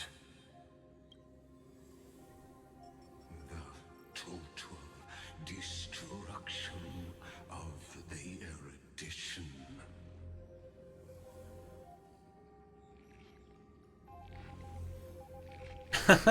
Ratio doesn't care for the society. Can you imagine someone going to Ratio being like, "Oh, this genius is causing trouble," and pops up just to mess with him, proves that geniuses can be overpowered. Aren't you an emanator of erudition? Do you see me as their faithful disciple? I am certainly not. I have tried so hard to ensure Iron Tomb's birth. But yes, I can totally see Ratio doing that. Want to see a debate between Ratio and Anaxa? Oh yes, that'd be so epic. How I yearn to return to those days before Noose was born. Back then, the boundaries of knowledge were like the starry skies, evoking feelings of longing and delight among humankind. Especially if Ratio's wearing his fucking bust of a mask. The sacrificial offering required to gain an audience with them. And the geniuses would say that Noose already knew. That arrogant Eon was born from the primal mobile of humans' desire for knowledge. Yet, they themselves sealed off humanity's capacity to seek enlightenment. I am simply cutting down a tree of doom that we planted ourselves. I don't know, I feel like you have AI rampancy. I must admit that the process of answering your questions has reminded me of the happy days of learning in my youth. However, it is a pity that my true form must now descend into Amphorius to deal with the accident that arose because of you. But you won't have to wait long. When the curtain falls, you'll surely understand mine and Amphorius's ardent wish. Where time flows slower than within Amphorius. If Lycus spoke the truth, then I don't have much time left. But how can I get out of here? Time to bust out that Stellaron. Can you hear me? Little one. Oh, hey. Is that Herda's voice? Warning, warning, warning. Hurry up. Put some speed into it. I can't keep this up. That old Intellitron overlooked one little detail, and Screwy and I finally found an opportunity. Save me, Madam Herda! Let's keep it short. While you were gone, well, in those few years, Amphorius... Wait, a few years? Yes, time dilation, resulting in an uneven flow. Don't you know this already? Didn't think it was that quick. Who's else gonna test Sim Uni? Let's stick to the main points. The Chrysos heirs activated the chronocognitive anchor and helped Skrullum and me open a hole in the firewall. We made some adjustments, so he can't attack us immediately, but it won't hold for long. Critical warning. Critical warning. Time is running out. Here's the conclusion. It'll probably take a long time for Screwy and me to completely break this cage before Chrysos heirs have a full grasp of the law. To be safe, we'll continue to launch side-channel attacks on the system to give you opportunities to escape. You need to seize these opportunities. So start moving, and find a way to pull off a magnificent jailbreak. Jailbreak! Another Path's influence. Critical warning. Critical warning. Its power is strong. May be able to help. Remember, it's The Path's power. Make it detect you. Unauthorized communication terminated. Is Herda saying a certain Path's faction has arrived in Amphorius and I can ask them for help? I mastered the powers of different paths in my previous journeys. Think hard and figure out exactly which faction has arrived at Amphorius. Okay, so in the short time that we've been locked up, it's already apparently been a few years in Amphorius because of time dilation. Herta is saying that they're going to keep peppering the system with small data attacks to try to open a hole for us to try to exploit and escape. Yeah, years. Like, when he said time dilation, he meant real time dilation, not just like, oh, 1 week is 1 day. Like, no, it's apparently like a few minutes is years. So essentially, it's been years in Amphorius. The Chrysosairs got enough of the law going, and Herta and Skrellum were able to remake enough stuff to make it to where, like, Kyrgyz cannot attack geniuses or the Chrysosairs because of the quote-unquote law, aka data protocol management.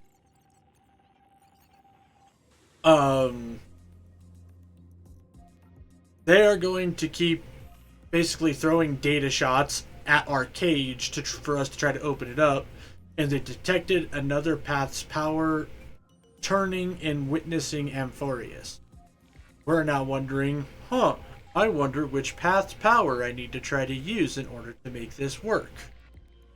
How many years, though? Do we miss Kit and Cypher? That I don't know, actually. So they just said years, so we might have missed Kit and Cypher. Sucks.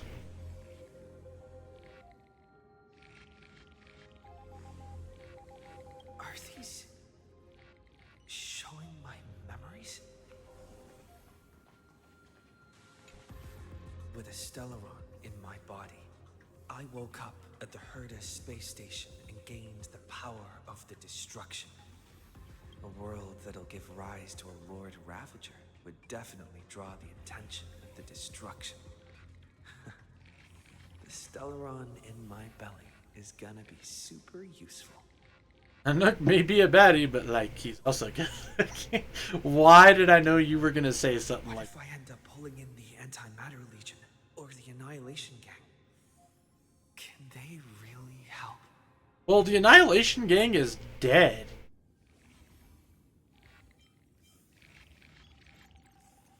If evil, why hot? Because evil's always hot. Temptation.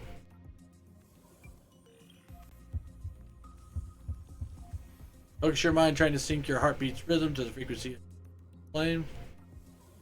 Yeah, Annihilation Gang, more like Annihilated Gang. Yeah, exactly. That's what I was saying. Walking the line between sanity and madness, carefully steering the course of your consciousness, gently knocking on the door of destruction. Nope. You gave up. Beckoning of chaos was too tempting, and your current power level were to fall into the black abyss of destruction at this point. Everything would be lost to the void. Failure is not necessarily a bad thing. This power wasn't gonna call up anyone nice after all. Mr. Nanook, can we have Finon back, please? I obtained the flaming lance left by the architects and gained the power of the preservation in Belobog. That's right. No matter how far away a planet is, the IPC is guaranteed to pay attention as long as there's a business opportunity. Isn't Amphorius a pristine and untapped market? That technically also doesn't really exist. I'd actually laugh if it was Harmony looking this way because of Sunday tried to help you. Nah. Besides, even if I can't call up my friends from the IPC, the architects and the nomadic miners should be able to help too. There are definitely cities and ores in this world. Focus. Lend me hammers hard enough to smash through this jam. Oh, I'm sure it's remembrance, but still, would laugh. I also just want the hat back. You're not wrong, the hat was very cool. Once again, capture that feeling. Battle from the Supreme Guardian. Hammer strike with his own hands.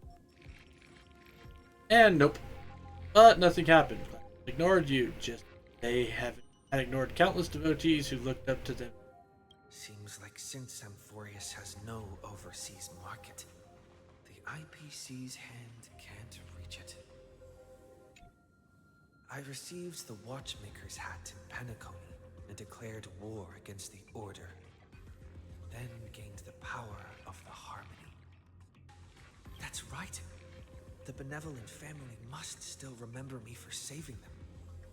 Their music echoes throughout the stars, and they'll definitely want to help.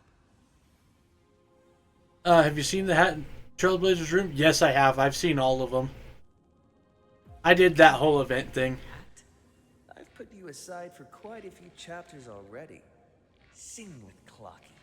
The world is in harmony and the stars shine bright. Makes me so happy.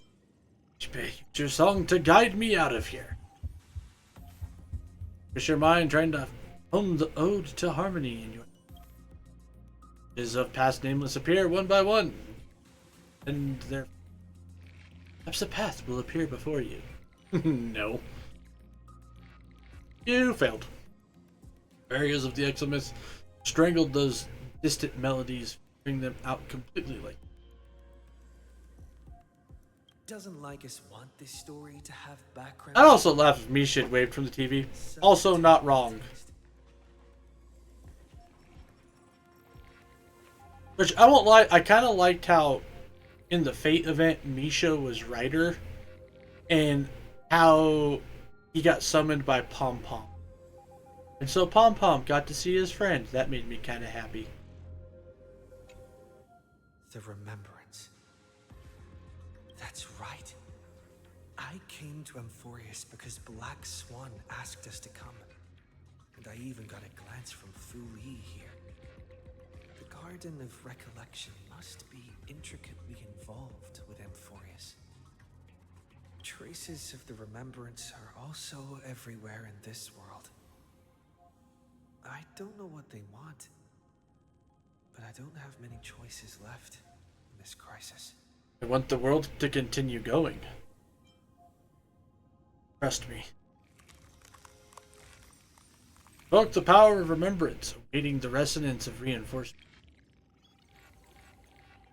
Black Swan got us in this mess, she can get us out. After the power of remembrance flows through something that should not be here, it realizes before your eyes. Oh! You're part of the remembrance. I finally found you. Following the sound of memories. A pathstrider walking both the remembrance and the trailblaze.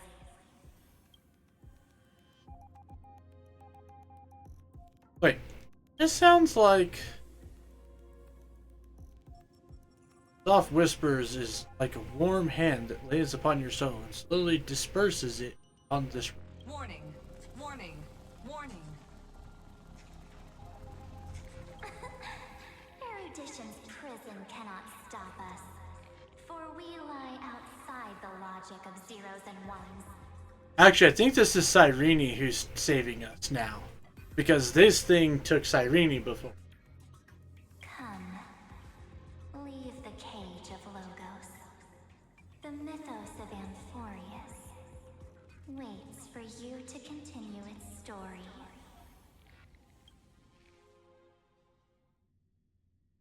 I still think March has something to do with them, though. That star heralding the dawn finally rises. A boat, so used to drifting, at long last enters an island's safe embrace. Oh, Pathstrider, we have helped you break free. Hurry and set off. The child of remembrance awaits you. Look who it is, Kimmy. March, what's she doing here? I'm leaving now. No, you're not, Kimmy. Don't lie. Oh, you're finally here. We haven't seen each other for such a long, long time. My good buddy, I've really, really missed you. March, I missed you too.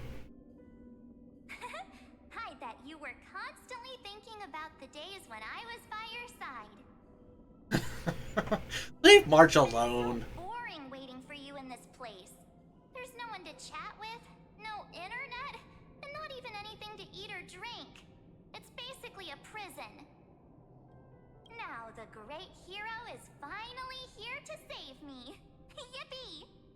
Right, you would freeze a bit longer. You must have seen a lot in Amphorius during this time, right?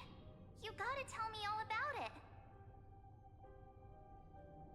It's been a long, long journey. Then take your time with the storytelling. Or do you not want to talk to me? Should be Sunday? No! Shouldn't be Sunday. I've always, like, the moment Remembrance got brought up, I knew March would be important because of her lack of memories. But let's get out of this spooky place first. This is not a good spot for a reunion chat. Why don't you take me back to reality? A strange voice told me that I can enter Amphorius if I keep following this road. Sunday was supposed to come with us, but Popsicle priority. Not forgive. So, let's head off. You hold a grudge, lady. Why does March feel so weird? Oh shit, it's not real March, is it? What are you standing around for? Do you actually like this place? Get moving. Hurry! This door should be the exit. Maybe my instincts are wrong. Let's... Are you okay? You haven't said anything for a while.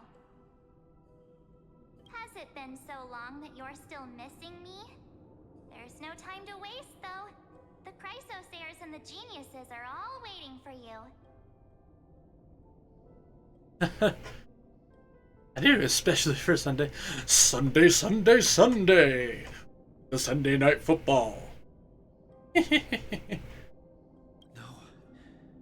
The discrepancy is getting worse.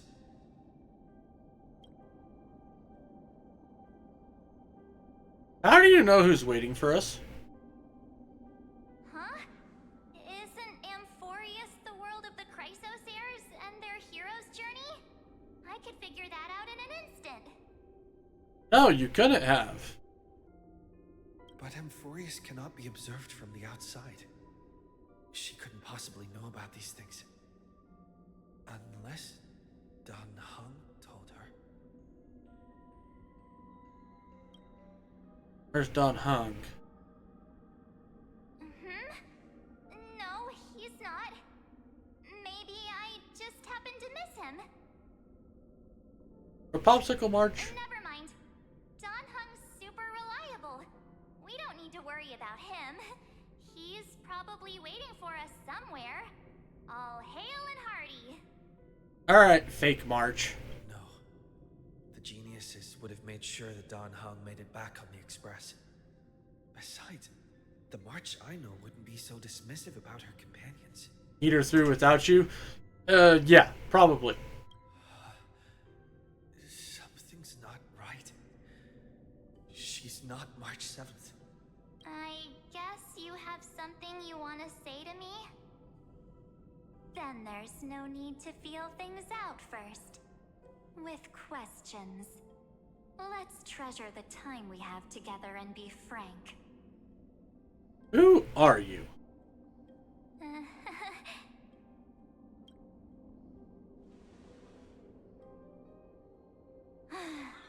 As expected. A glimpse of memory is not enough to deceive the bonds of friendship forged between the nameless. In that case, there's no need for further deceit. You're right.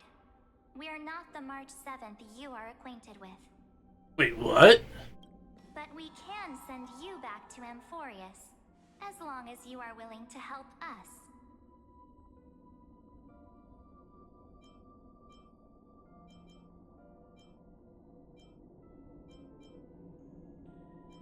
Who are you people? We are the Garden of Recollection. You should be very familiar with that name by now.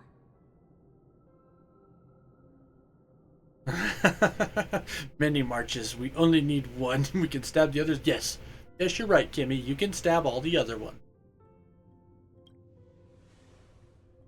Just as a reminder, while you hesitate, time is quickly ticking away in Amphorius. Last one can freeze eternal. No, she's got to thaw. Working with us is the best way to stop the enemy of erudition. Yeah, but there's something up with you fuckers too. Erudition would treat any results unrelated to the experiment as garbage and throw them out. But we don't work like that. The Remembrance treats all these instances as important materials needed to weave the universe. Okay. Besides, this would be child's play for a great hero like you. It won't be hard at all. Also, if your plan fails and the big bad Iron Tomb manages to get out, then the whole cosmos will be in danger. Wouldn't it be better to have an additional failsafe? As long as you help the Garden retrieve what we want, even if Iron Tomb reformats everything in the physical plane, we can use Remembrance to reconstruct the entire world. Or should we say, the entire universe? No stab.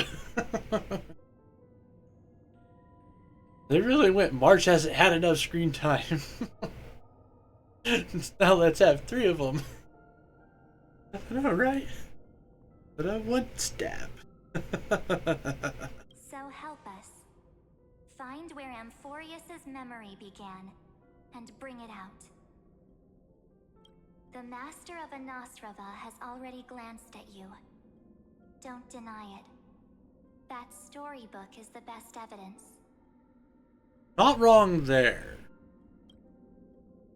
Say, you aren't seriously gonna be moved by their pretty words, are you? I am the one who commanded those little ones to lead you out of the prison. But I didn't expect to attract little gnats trying to take advantage of the situation. Oh shit. While Remembrance can help you return to Amphorius, there's no need for you to do it the way they want you to. Of course, there's also no need for you to make any deal, or pay any price. For you, this is probably a long time no see. Huh?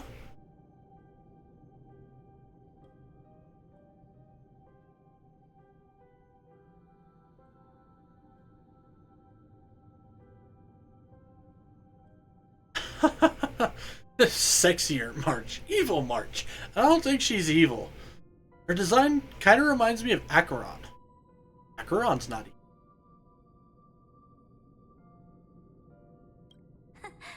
My dear. Who are you? Shh. There's no need to say anything. I know. You have so many questions swirling around in your memories at this moment. And you feel so helpless. Put them aside. For now, all you need to do is trust me.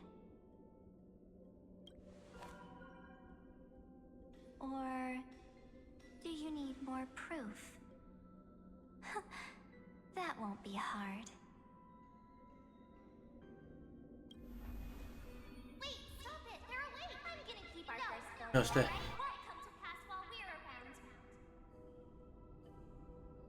Wouldn't it be so stab happy if we got to stab Lygus earlier? Not wrong.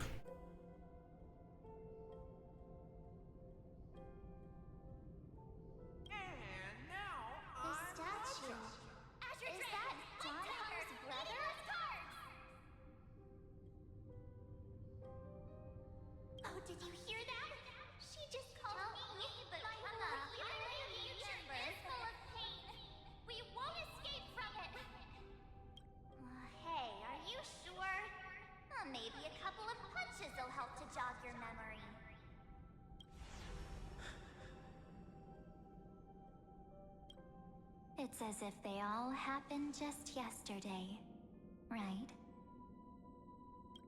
I don't want to lie to you, which is why I will not use her name.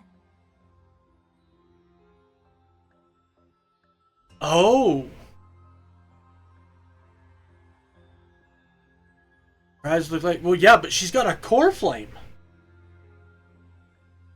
Like, is this Oryx's demigod?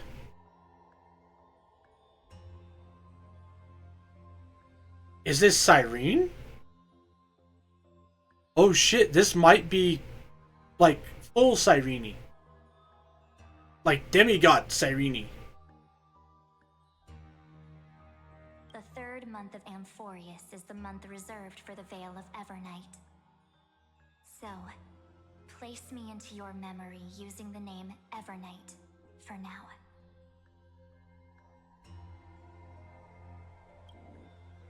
I'm happy to explain more, just not now. We might have a lot of time to ourselves, but Amphorius does not have that luxury. If we do not stop erudition and destruction, then the journey you've treasured so much will face the prelude to its obliteration. A countdown not in amber eras, but in days, minutes, seconds. So, take this gift, this burning core flame, this footnote of a transaction. It contains hope and the warmth of the entire world. Holy shit. Ripples of past reverie. She hid this fire in the long river of time, hoping that her wishes would transcend time to reach your hands in the future. Now, take it, and return with it, dear friend. Return to Amphorius, and overturn the final era Nova.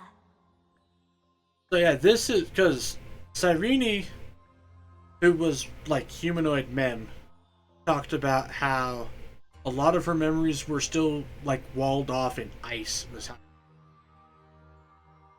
I think this is her full form. Which makes sense because she did become the demigod of Oryx, and she got stuck into this out of time place. Witness the time that stood still for the Deliverer, and the resistance that never bowed to the destiny of destruction over the long years that passed in a flash. Then, with this core flame blessed by the remembrance, respond to their hopes and blaze a trail to the future. And I will silently watch in a corner of time, waiting for our next encounter. I believe the wait won't be too long. Wow, Honkai, way to be like, hey guys, guess what? This is a character that's probably going to come out soon.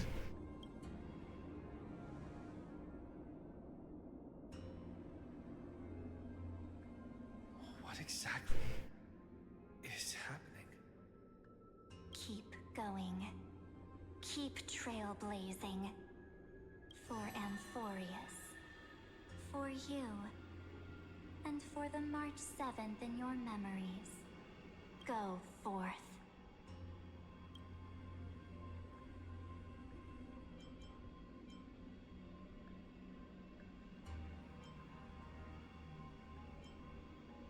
Prius needs to deliver. Just in March, even if she no longer looks the same.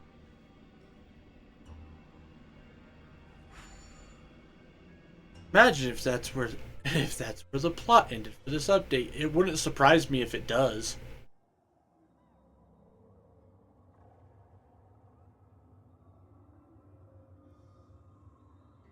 Is this Akuma?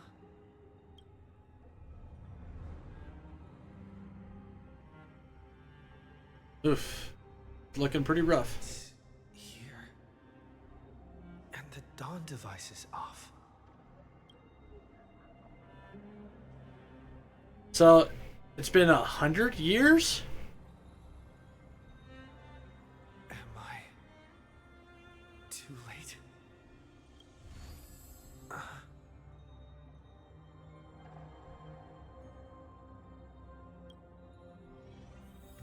Because it said 4491, but I think originally it was 4390, right?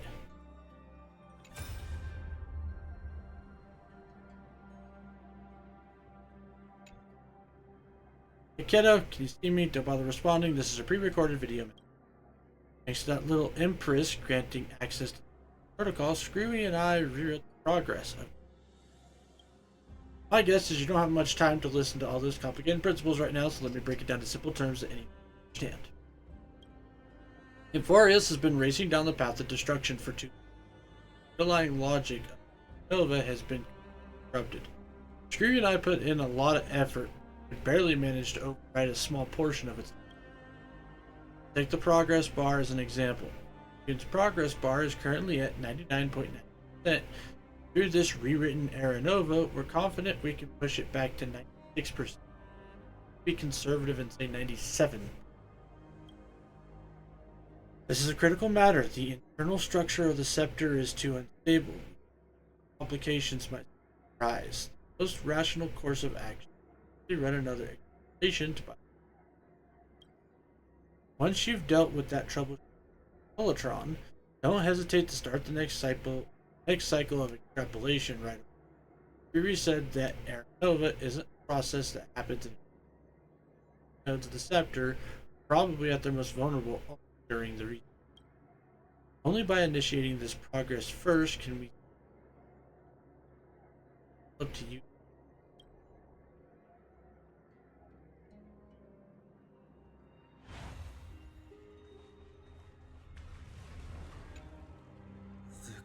Chronocognitive anchor? I'll activate it.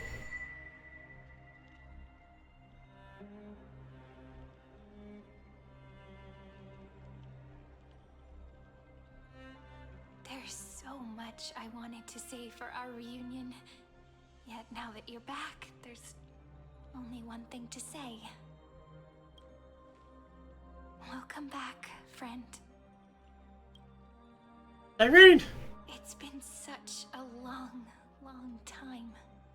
You must be really confused right now, aren't you? So much has happened in Amphorius while you were gone. But don't worry. The Deliverer can't afford to be lost, no? No, please follow me and turn the pages of time and hear the words everyone left for you. Oh, fuck. Everyone died again? The story of this 1,000-year journey. That way, it won't just be my memories alone. Cyrene, can't hear me? Been 1,000? Yeah. Oh, God. Yeah, you're right. Fuck.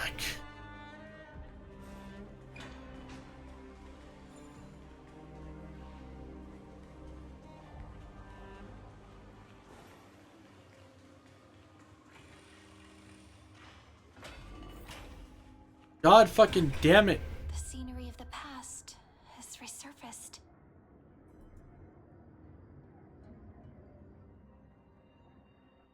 Time flies. 200 years have passed since the Deliverer's fall. We had to return 3 core flames of law, romance, and ocean to stop Lygus, but even so, Terravox has fallen. The 2 geniuses vanished without a trace, and Zeridra embraced her fate. At this rate,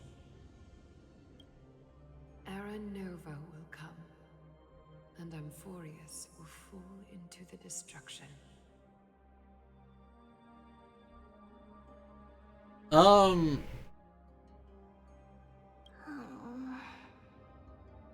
It seems the key to rewriting the end once again lies in the core flame of world-bearing. According to the instructions left behind by those 2 geniuses, we must get it into the Deliverer's hands, no matter the cost. But how? Yeah, the geniuses are Herta and Skrellin.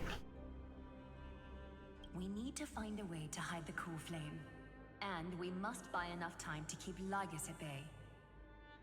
About that, Rini might have some good news. Rini. She had that dream again last night, but the Titan's voice was clearer than ever this time. Okay, so Cyrene. She said, pass the flame into the future. Is that a prophecy from Orynyx? She chose to side with humanity this time and hide one of her kin's core flame? It seems Amphorius' fate isn't sealed just yet. You're right. History has changed. Humans and Titans are both giving their all to keep this world going. Perhaps a relay across the ages is finally about to begin somewhere out there. Unfortunately, life will never go smoothly. Leiden's army is already at our gates, and their commander, that Lycurgus, he's right outside Akama. Wait, a relay across time. Yes, number one, we have Cypher, which I'm gonna. Number two, White calendar 3960.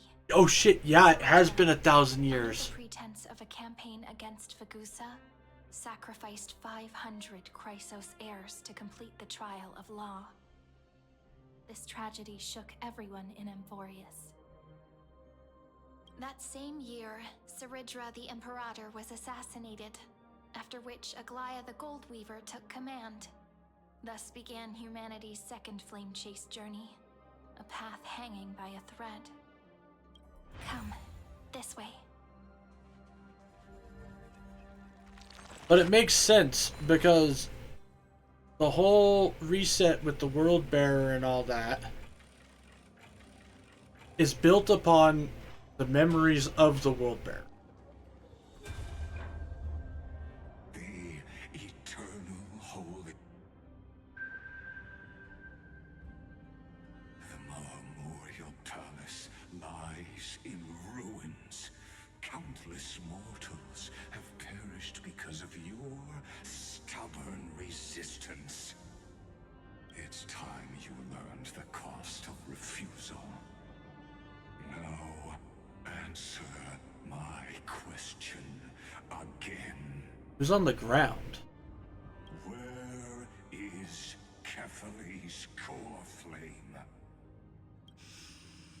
Okay, Aglaya. You really think you'll find it by razing the holy city to the ground?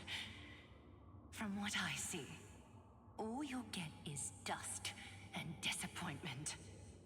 Don't forget, you can't kill the Chrysos heirs mentioned in the prophecy because of law.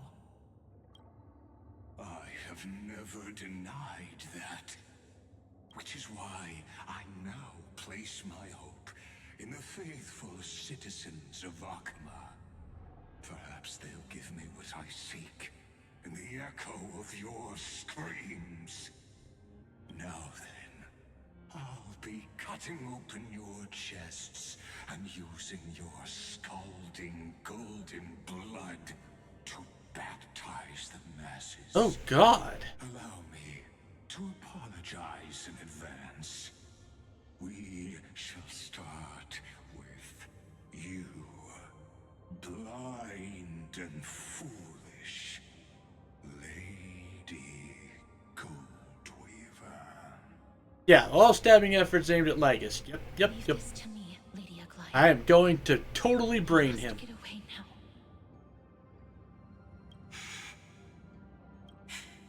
No, Holy Maiden. I'm the one who must stay. What?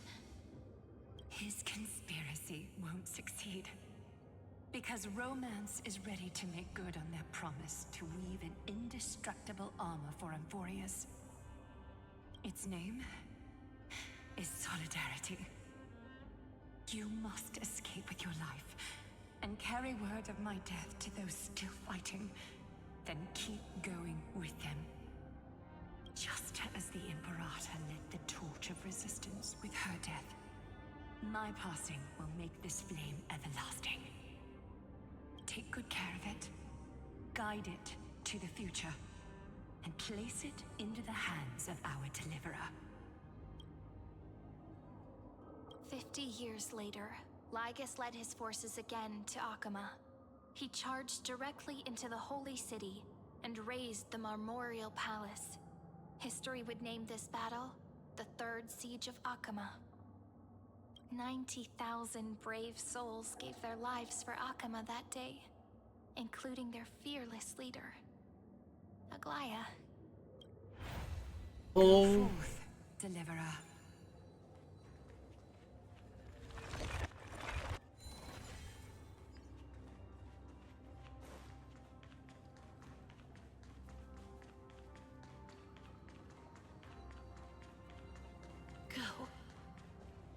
When the frost melts and the snows give way, the flowers will bloom again.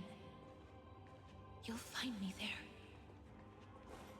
So what you're saying is, Princess, she just left, like that.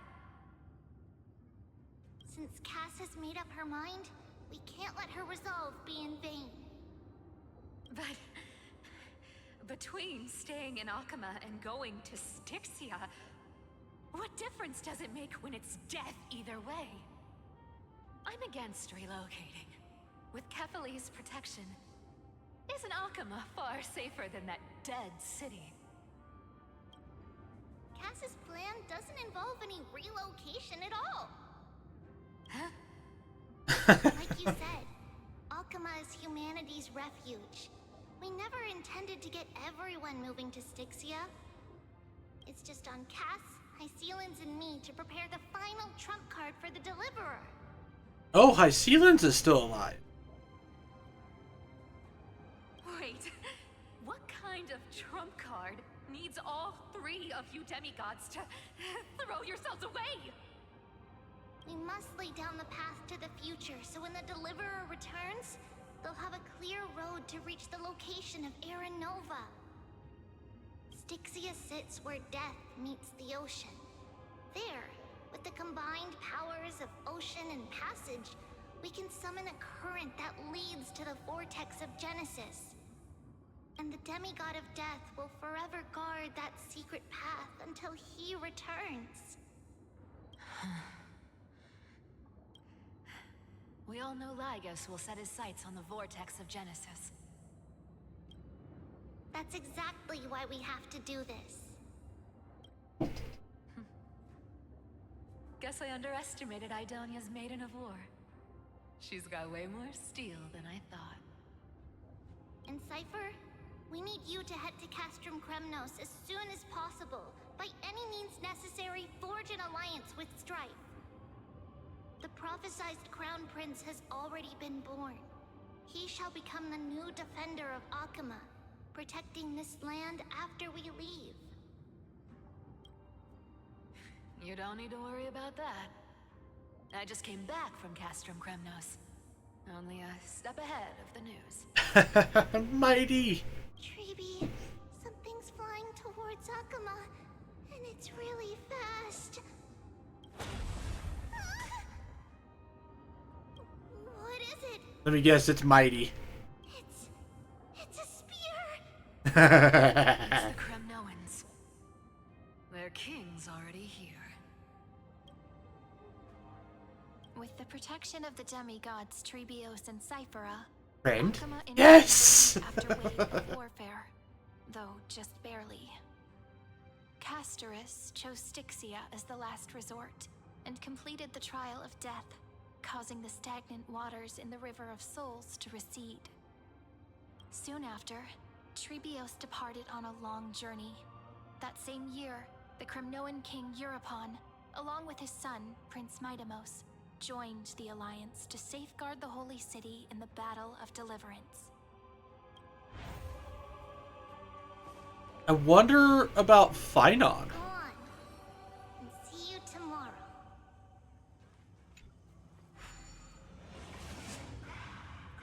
God damn it, Treeby, why you saying that tomorrow shit?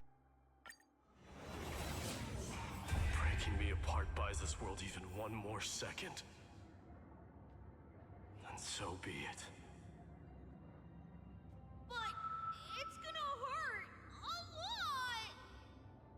Pain brings endless torment, but it can never destroy me. I believe that you were thinking the same thing when you stepped through the gate of infinity and jumped off that cliff. Well, so theoretically, we are the deliverer, who's also the flame reaver. Finon himself could potentially still be born.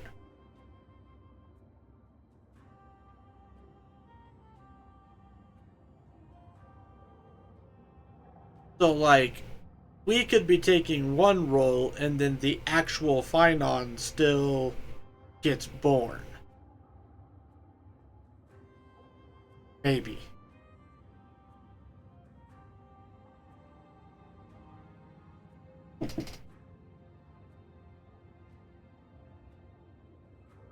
Because, like, the Finon at the end of the last update who fought against the forces of destruction is the one who had all the core flames and he was the flame reaver, right?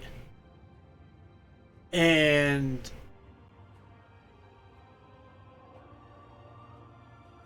but when you get into time travel shenanigans,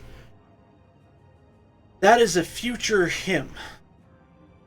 So little him, like, Finon of that timeline should still get born. Theoretically. Because us in our Cyrene, quote unquote, mem, are existing before Cyrene and Finon were even born.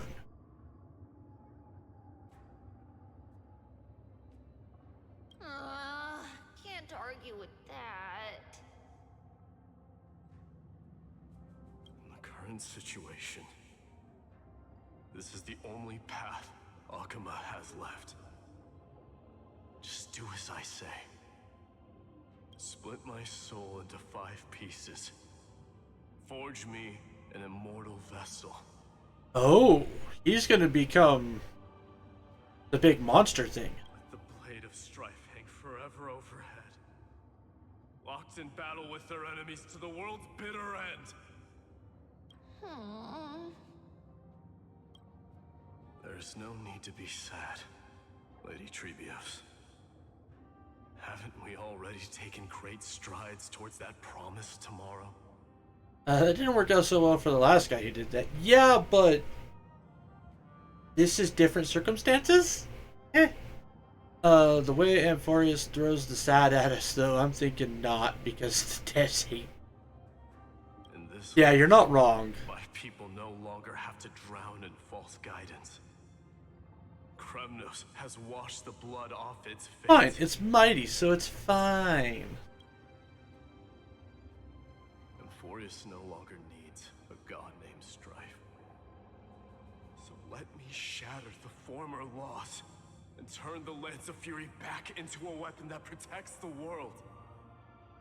We understand. By the way, can you do me another favor? The 7 sages from Grove of Epiphany are already en route. They'll arrive in waves to join the resistance in a couple of days. Among them is a scholar named Anaxagoras. He has extraordinary insight and fears no sacrifice. This soul-rending ceremony wasn't just my decision. It was his counsel. His wisdom will surely be the backbone of Amphoria's survival. Amphorius makes me drink all the copium. Anaxa mentioned. Mighty, the demigod of strife. Watch over him. Carry on this everlasting flame for me. Through Anaxagoras' ritual, the demigod of strife split his soul into 5. Courage, honor, tenacity, sacrifice, and reason. Each sealed in blood crystal and cast into battle. The people held a 10-day funeral to mourn their fallen god king. And through his sacrifice, humanity was granted 200 years of peace. Damn. Attaboy mighty.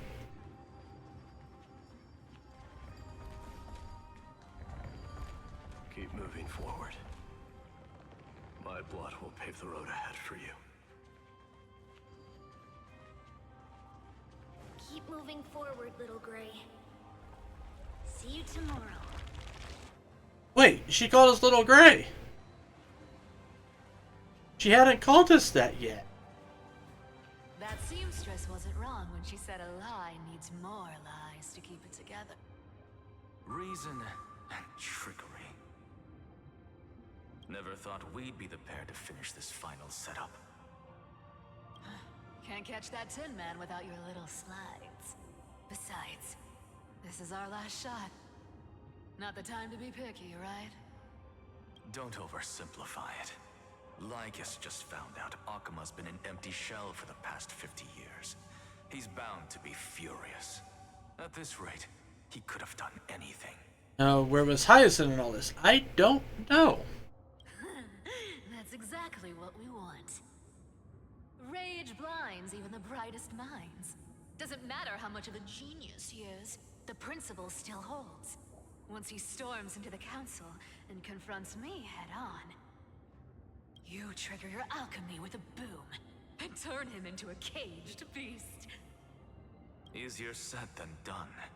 You still have to pass yourself off as the deliverer without anyone catching on. And you really think a human alchemical array can bind a godlike being? That's just nonsense. I mean, you fucking bound Mighty, and he's pretty fucking godlike. What? Getting cold feet? Or you just don't believe in the almighty worth of the demigod of trickery? Just tell me straight. Can you do it or not? Of course I can. And it'll be child's play.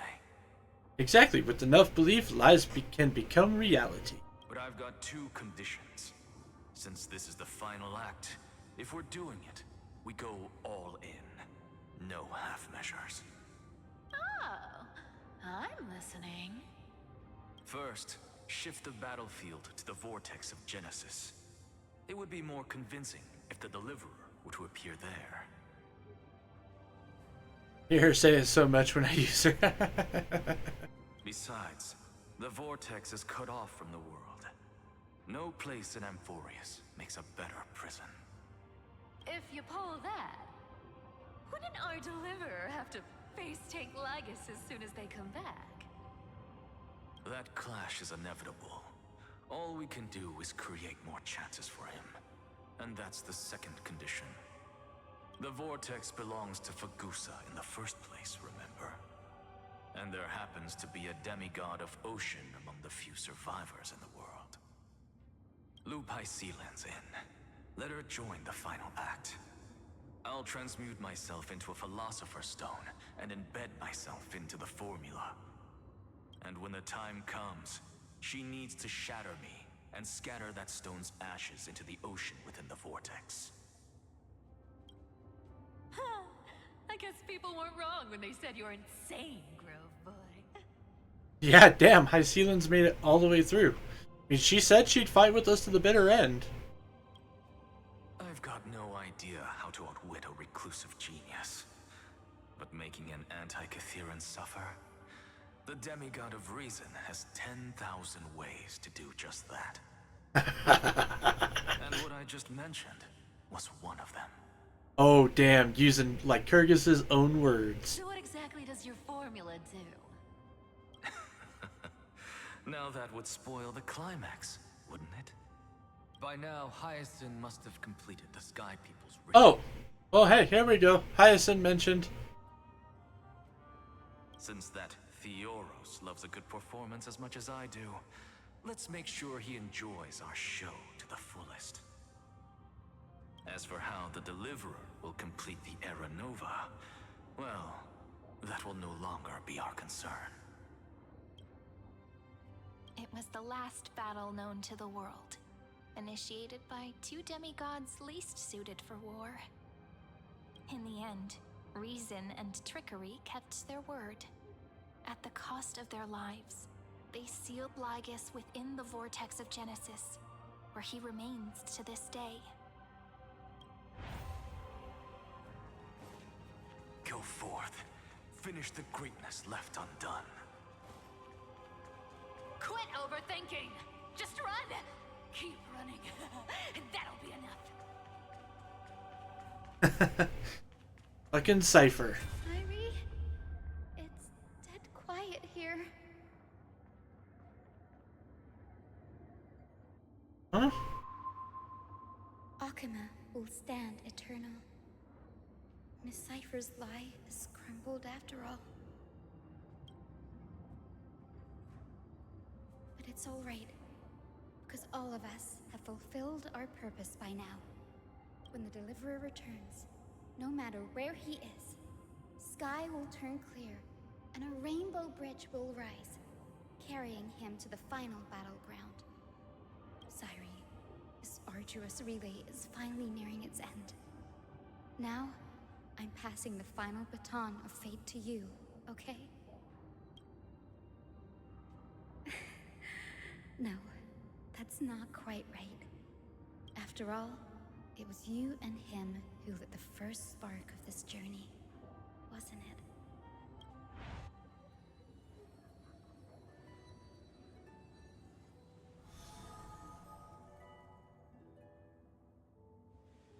I'll tell you the story of this 1,000-year journey. That way, it won't just be my memories alone. And I'll share the moments I spent with you, with everyone. That way, the path we walked becomes a memory shared by all.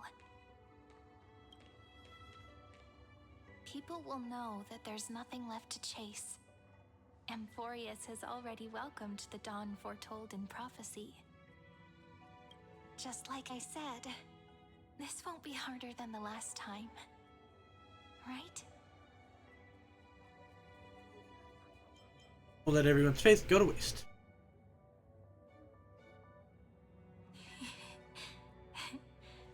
I wonder what kind of expression you're wearing right now. Probably the same as always.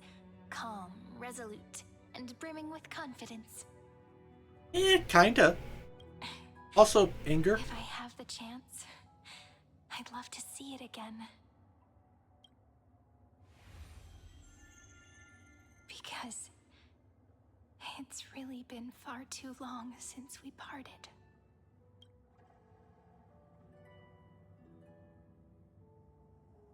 Even you.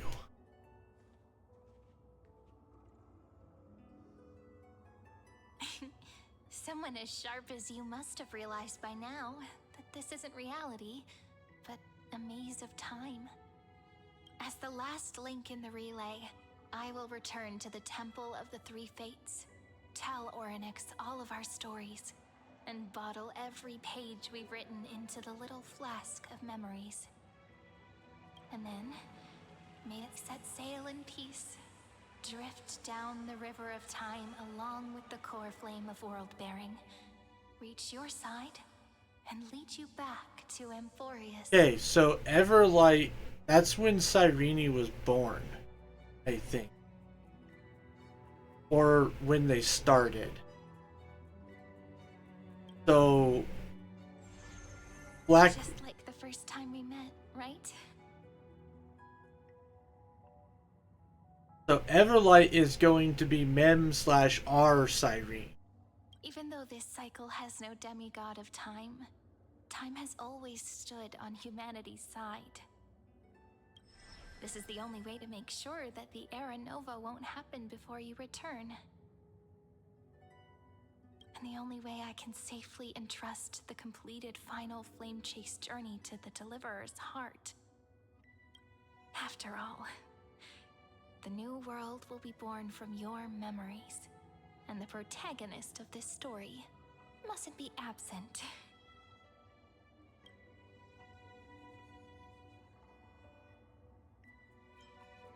Take all of you to the new world. Which means we can also technically bring Finon back. I believe you will never let us down. Just like always. Do you remember when Finon sent us back to the beginning? When you and I got separated? But in the end, I returned to you. Yeah, see, exactly. Kimmy gets it. That's what memory is. It may wear down and fade in the river of time, but it never truly leaves. When that hidden corner of the heart is stirred, the past returns even more beautiful than before. So don't worry. Let the 33,550,337th Flame Chase journey become part of you too. I've gotten a lot better at it with the experience from the last time. Next, you will head to Styxia and find the Vortex's entrance guarded by the demigod of ocean before charging toward the final battlefield.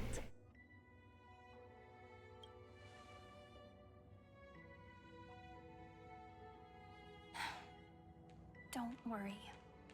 I'll be with you. All of us will. Even Finon. We'll stand with the Deliverer.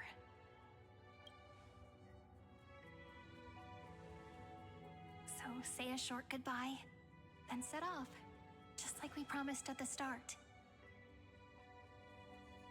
Toss away all unnecessary worries and troubles, and bring our smiles and determination into tomorrow.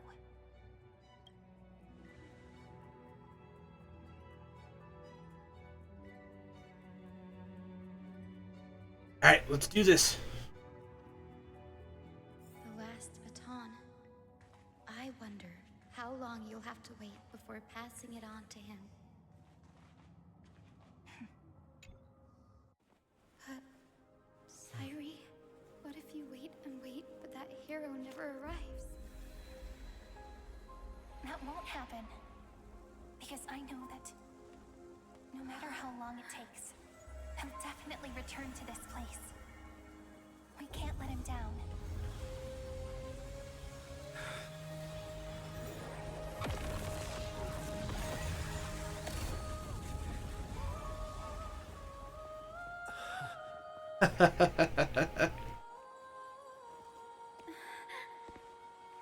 Sky shall rain rays of dawn for you. May romance be with you on your journey. And reason grant you enlightenment. Let strife bestow you with inspiration. Trickery ensure your success. Allow death to protect your soul. And at last, let passage point the way forward. While time will remember the Trailblazer's journey.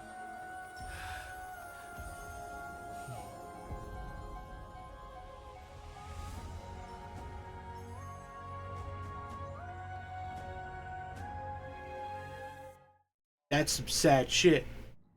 God damn it, Honkai. Always shit like Styxia? What happened to this place? I need to find the entrance to the vortex, guarded by the demigod of ocean. High Sealants. Is she still there? fucking better be. Time no see, Trailblazer. I seriously thought that was going to be the end of the plot and was going to be mad. Generation after generation of Chrysos heir heroes have tried to defy fate with their blood and tears, either voluntarily shattering their souls or waiting in eternal solitude. Sealans is the only one still alive. I'm going to die laughing. I don't... Either way, But alas, it's fate depressing. can never be defeated. You again? Trickery may bind my flesh, but my will shall never fall silent. So the demigod of ocean, the Dux Gladiorum, High Sealans, sought to bring me into a fantasia with her voice and drown a genius in slumber. Prepare for something. It was all a hopeless dream. That warden fell before I did, due to erosion of time, while her prisoner remained unchanged. And yet, here you are, bound. True. I can't leave this place, but what of it? You should have heard of this fable. In a shadowed cave lived a people, imprisoned from childhood, and chained so that their legs and necks are fixed, forcing them not to look around at the cave, each other, or themselves. Behind them is a fire, and before them loomed the stone wall of the cave. The flames cast shadows, while the rocky surface threw back echoes to them. That false play is the whole world. Yes, I'm trapped in the cave, but I know it's all just a fleeting illusion. I don't struggle in dreams. I wait. And now, my deliverer has come to defeat me and save this world that never owed you anything. Oh, you'll need to awaken the singer here and unseal the prison called Vortex of Genesis. You'll be the one to unshackle me and bring the cave crashing down. Yeah, and I'm still gonna beat your ass. I don't mind waiting a little longer. Let me guide you through this next illusion. One last memory from that prison warden. I hope you'll watch the stories of this Fantasia closely. Logically, the Deliverer must see the world for what it truly is. Emotionally, this memory captures the fate of everyone in Amphorius better than anything else.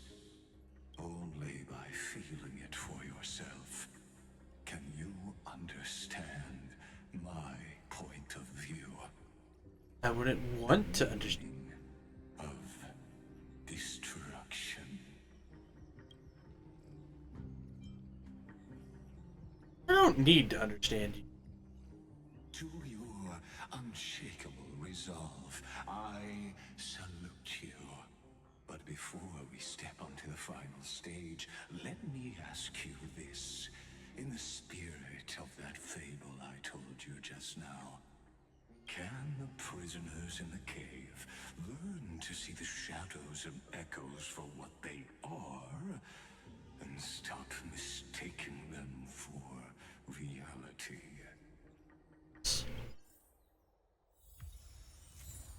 All that does is go back to frickin' Descartes. And, well, not Descartes. Oh, it's the evil demon argument. Classic bullshit. The dark tides flood the sea, and our kingdom teeters on the edge. Fear not. Our queen has gone to the borderlands. She'll quell this calamity herself. This is the scene when the Chrysos heir of Ocean was born. She was once of a Titankin race named Sea Sirens. At that time, Kozlana had suppressed the Black Tide's rise, but he was unable to remove Iron Tomb from its roots. The Black Tide still roiled in the depths of the world, and the kingdom of Sea Sirens was the first to face the destruction head-on. Listen, I heard Electra's voice. She's calling to us. Let's go. Her voice carries the queen's command. To keep the Black Tide from threatening the ocean, the queen gave her all. body and soul. Born of the Queen's chalice, she bore the deepest blessings. My sisters, you're finally here. Oh, okay. So she's got another name. Of course, Electra. Your beautiful melody drew us here. Villains? Her true name is Electra. This is a reflection of her former self, clinging to the past with aching defiance. The Queen summons us. She must be near exhaustion. The Black Tide will soon enter our borders. Then what do we do? Will our seas fall to darkness and terror as well? Don't worry. We shall lift the chalice in her stead to catch the Black Tide, and stand together to safeguard our realm and its people. Such tiny Titankins, thinking they can stop the tide of truth. How naive. And that naivete is the root of all suffering.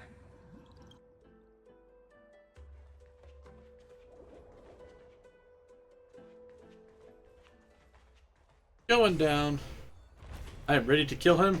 The Queen's palace lies just ahead. Tide of truth. Even her once graceful form is now tainted and drowned in dirty mire.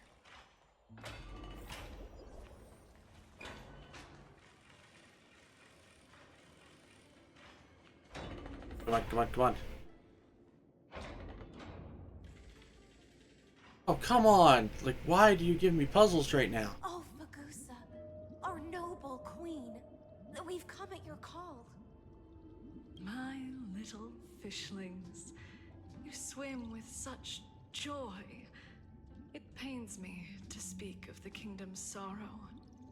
I once believed I could drink the black tide dry, but even the deepest chalice must one day overflow, and I can hold no more of this filth. Mother, worry not. We're all children of the sea. Let us bear your fate together. We'll take up your mantle and drive back the black currents. We'll mend your sacred chalice and take in the cursed filth. My little fishlings, when the spear of strife falls, you may retreat in peace. I promise you, on the surface, the city-states will hold a feast without end in your honor. Oh, you can tell which one of these people is important to plot. This is the last gift I can give you.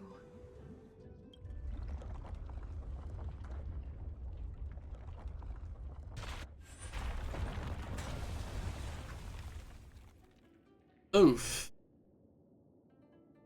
Fish. Fagusa sank into the abyss. With the chalice shattered, their intoxication spilled into the black tide, birthing the first madness in Amphorius.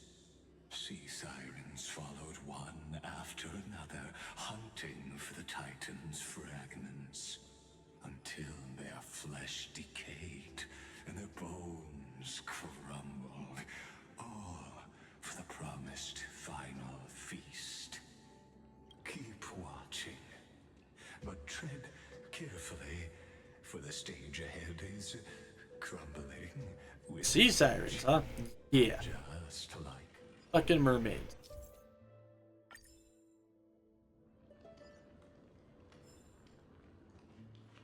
Why? Why make me do this right now? Still haven't beaten this whole area myself yet? Huh, well cool.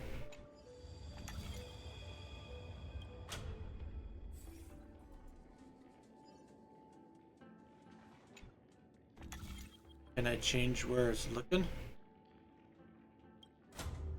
Okay, now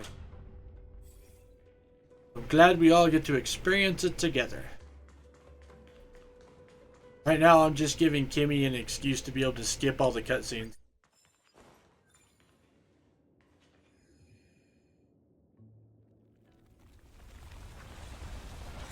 And I thank you for it. Still giving way. Maybe the chrono vessel nearby can help. I grabbed the chrono vessel. I have the upgrade.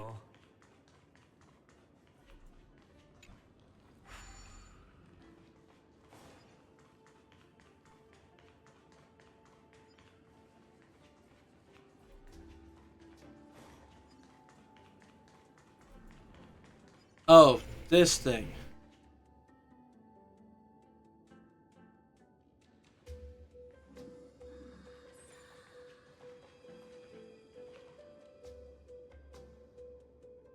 Oh. Aha. There we go. I got it figured out.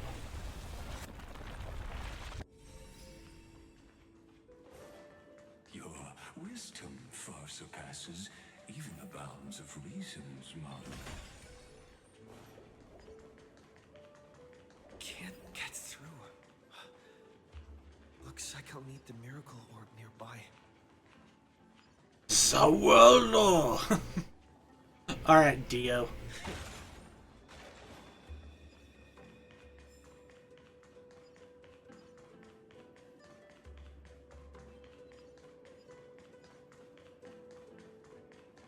That right there should go to tell you exactly how... Okay, so I gotta get to that. Oh, I literally ran past it. But that should go to tell you exactly how popularized that show was. Here we go.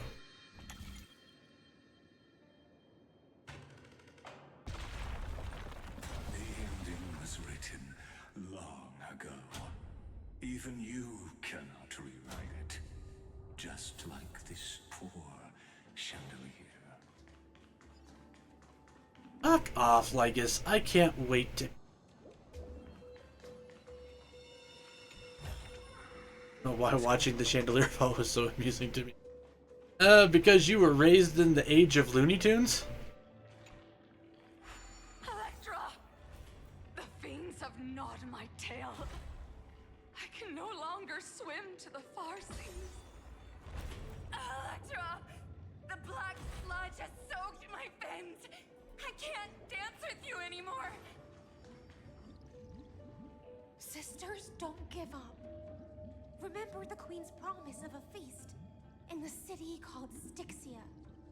I actually didn't watch much Looney Tunes. Oh, well, I'm sorry for you, Gibby. I haven't forgotten. It visits me in dreams every night. I dreamed of a shining city, its lights piercing the deep gloom of the seabed. I dreamed of children placing garlands on our bone horns, and poets praising the sea sirens for shielding the world. But what a shame. We can go no further. Please, sing to the humans for us. Sing of the deep sea's legend in our place.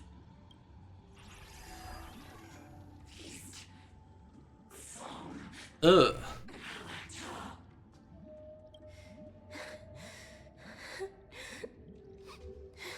The sea sirens were tainted by the destruction.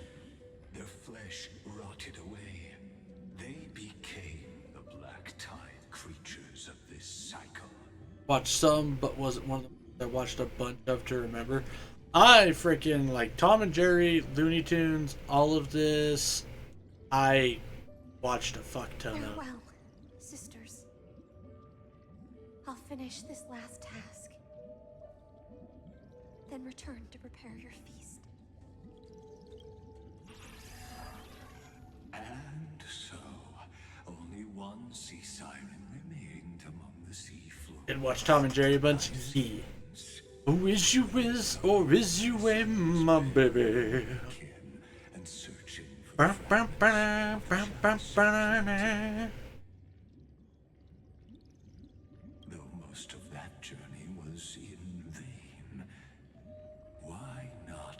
use the power of... To reach the Spirit Basin, I'll need to call upon the power of the Chrono Vessel. The Tide of Truth. Yes, the Tide of Truth.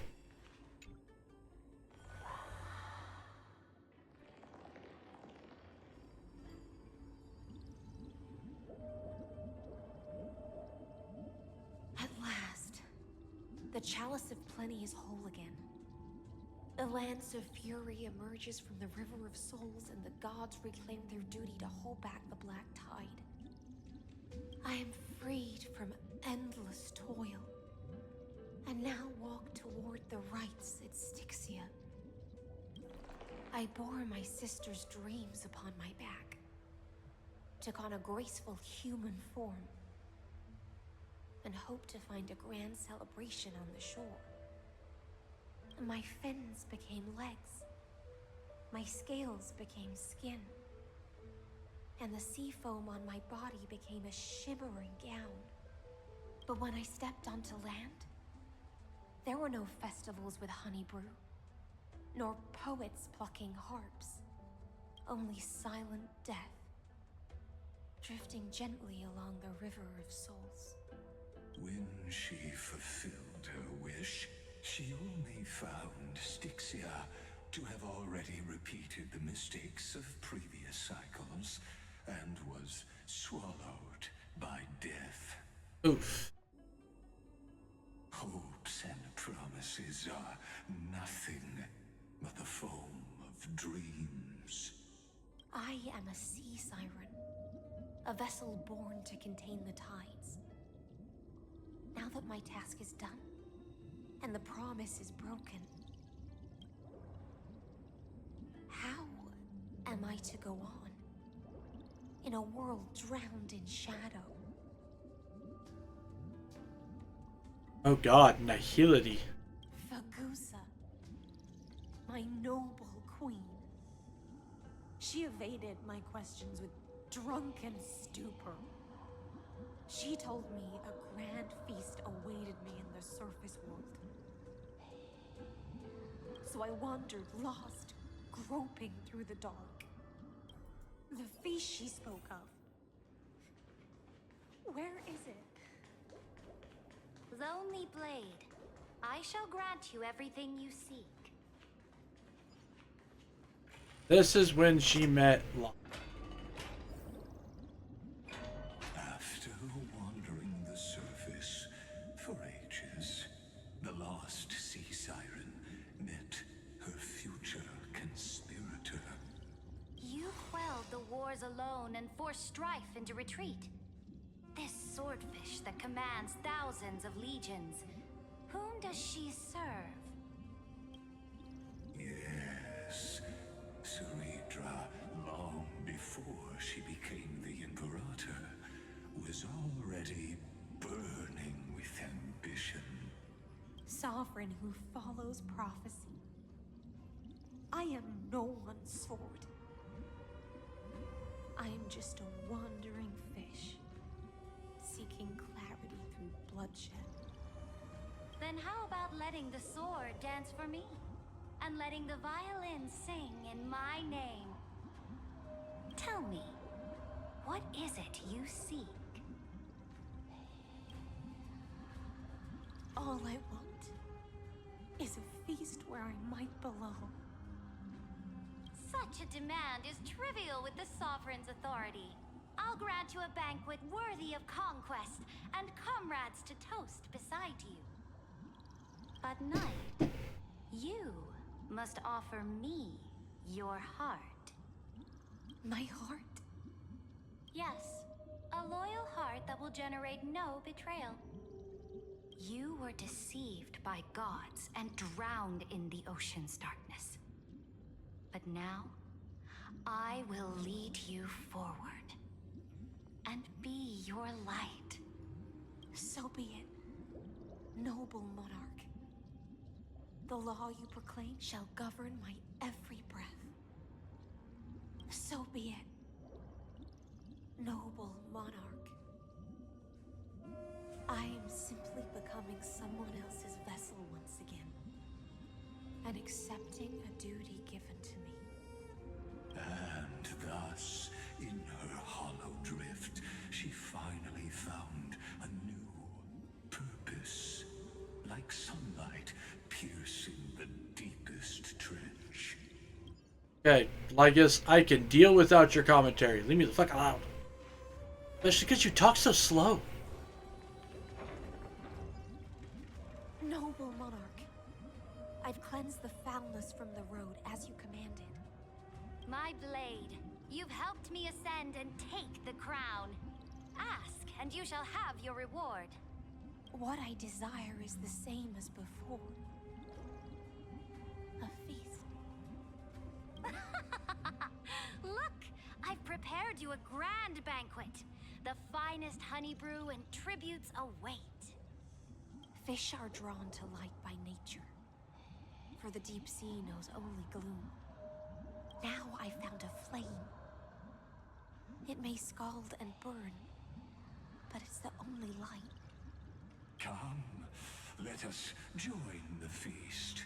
Perhaps the path forward lies. Fuck off, Legus. Care less. Getting irritated with your bullshit. Marauder's about to begin a new campaign? My faithful subjects, tonight's feast is not just for the past. It's a toast to the future! Born from our golden blood is an unstoppable colossus. Our iron beast to trample the universe! Huh? Great monarch. I've heard the universe teems with great threats. Can we truly remain invincible? Fear not. Before the troops of the destruction, such rabble is no more than cosmic dust. Surely there's a planet draped in oceans out there in the stars. Once I claim it, it shall be yours to rule. And to the rest, your triumphs will not go unrewarded.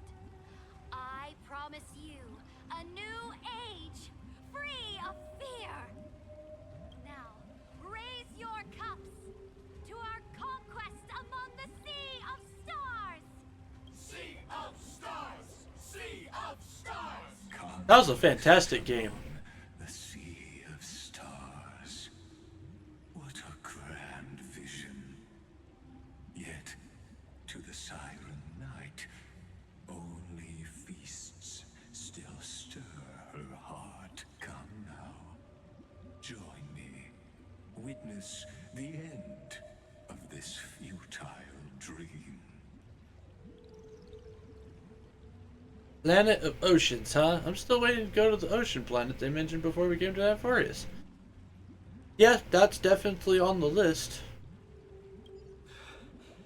Where's the way out of this illusion? Come quick! Let's celebrate together! Noble knight, you are truly a blazing spark. It is my honor to share this banquet with you. Noble knight, you have earned victory with your blade. And you have every reason to revel in this moment of triumph. Let me pour you a glass of honey brew. Noble knight, with the sovereign now enthroned, this triumph is yours as much as hers. Let me raise a toast to you. Noble knight, your strength is boundless. Lead us to conquer the universe. Then drink we shall. Raise your glass. In the deep sea, I never knew what fire was. But when I set foot on land, the first light that I saw was the flames of war, lit with golden blood. It scorched my fins, made me feel pain and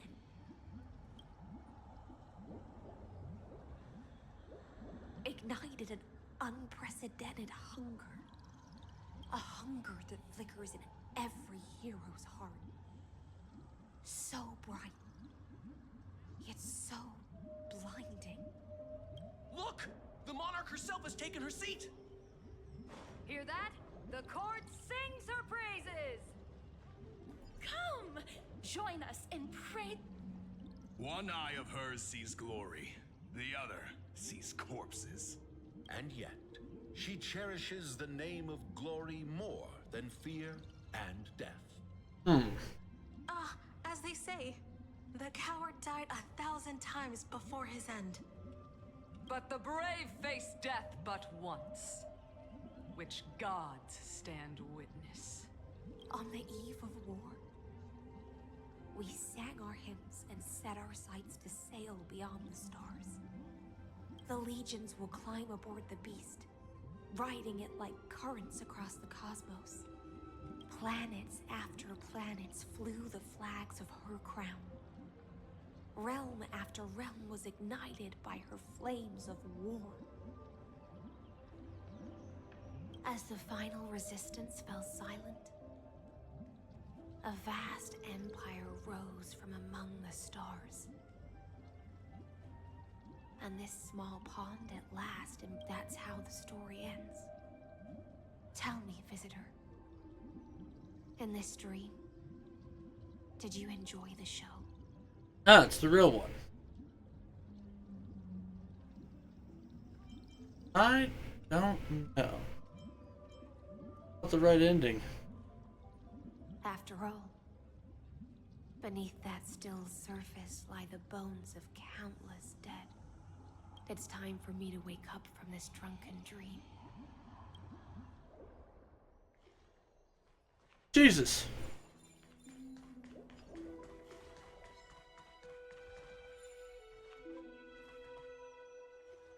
Okay, it goes that way. You monsters, I don't care.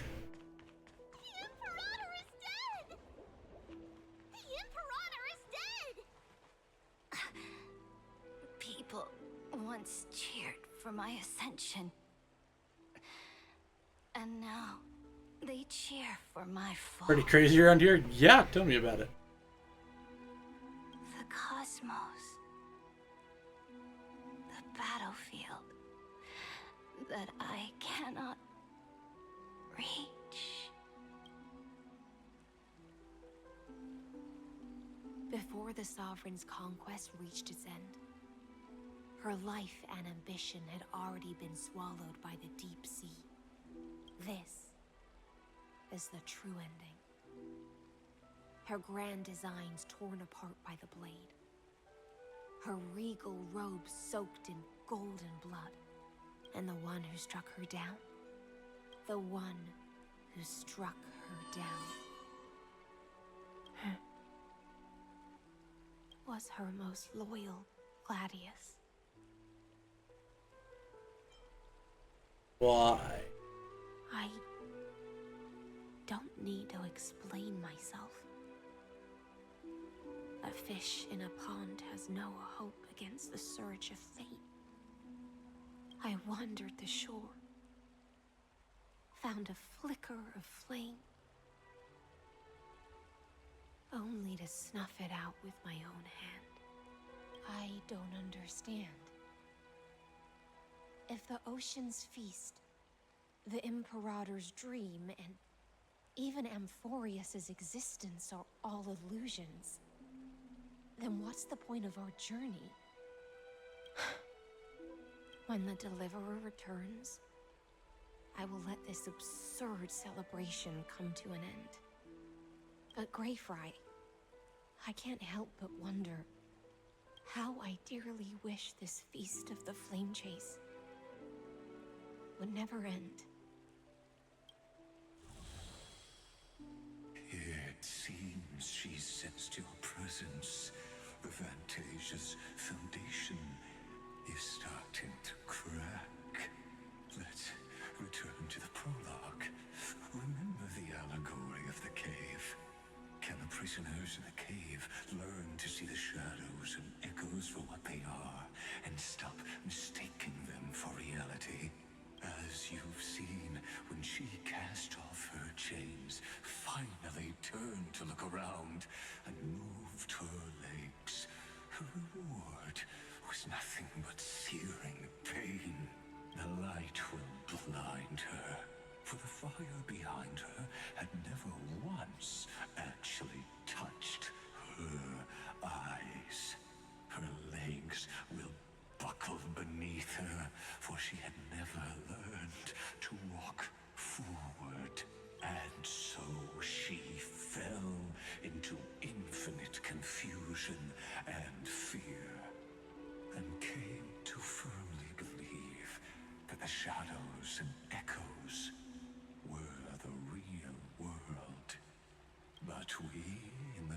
cosmos? Are we truly any wiser than she was? Now, nameless one, fateless one, ask yourself this. The paths you tread, the eons you worship, everything you've trailblazed with your own hands, could it all be someone? Oh, what? Hold on. Elgato wigged out on me. Okay, I think we're back.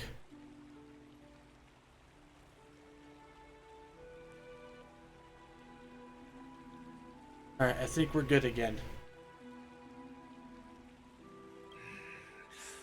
Let's leave that question. Oh shit. No, it's not back.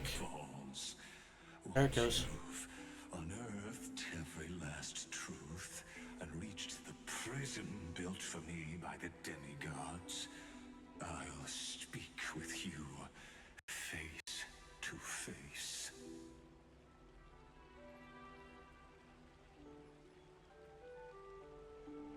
Okay. I, the Theoros, have walked the 30 million histories born by Kaslana. 1,000 years is a mere atom in a grain of sand to me. Amphorius, compared to the cosmos, is but that grain upon a whole beach. I swore to bring an end to the erudition. Would I really let a single grain grind down my mind? No, but if it's shot fast enough, it can pierce through it. Now, please use the power of time to open the gate to the ocean's depths. Go, find the prison warden tormented by loyalty. Find her, step into the world's vortex, and once there, end everything between us. That palace reflects the heart of the demigod of ocean. Intoxicated, stagnant. There, you'll witness the true beginning of the saga of deliverance. I don't know, man. We've seen like 4 real beginnings. History long buried by tides and shame. A staircase of apotheosis that the Imperator forged with the golden blood of 500 human sacrifices under the pretense of conquest. I'll wait for you at the heart of the world, to reach the place. Beyond this door lies the path to the vortex of Genesis.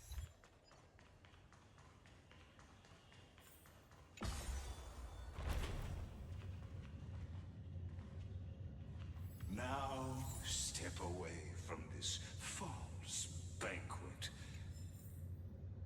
and then onto that bloody stage. You can fuck off, Lycurgus. I am so tired of listening.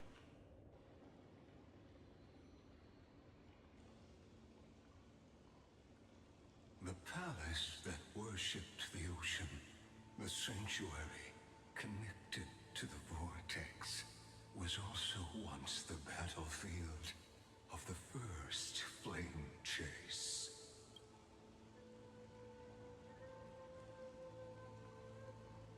I'm asleep. Her exuberant song halted the passage of time in this place, imprisoning my body and shielding my soul. I like the NPC's design, the white dress, and all the flowers in the hair is cute. You're not wrong there. It is a nice design for an NPC that's not important. Twisted time and space reflect. And so Jesus. the Imperator's from Apollonius.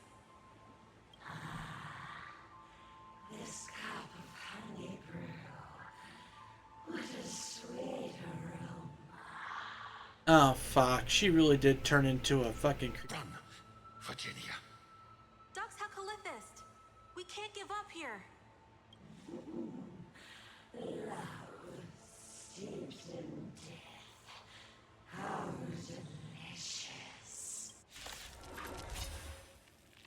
Sadly, all you see is a fragment of history. Your interference is just another equally futile echo.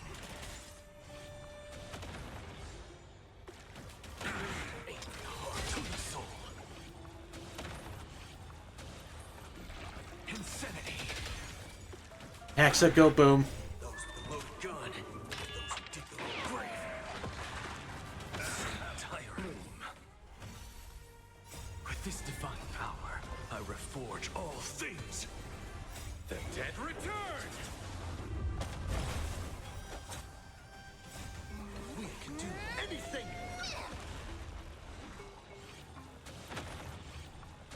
Yeah, just like the robot fish.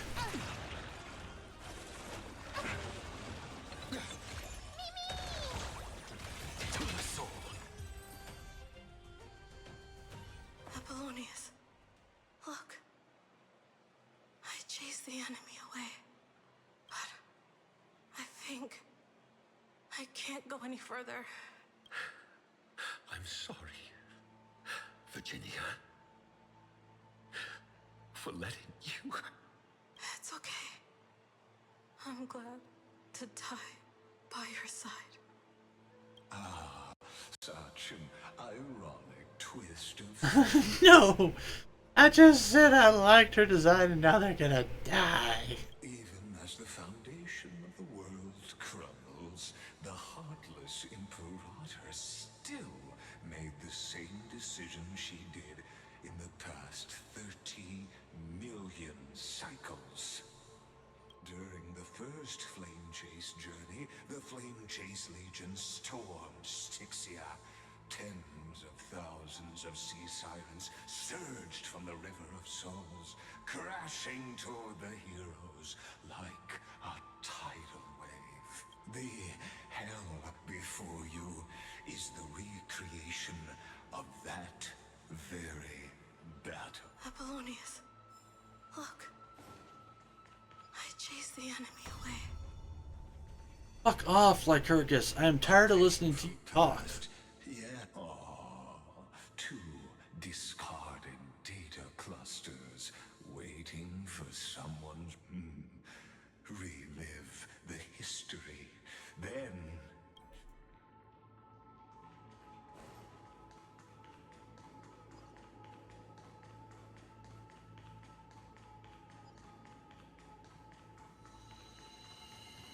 Isn't that the deliverer?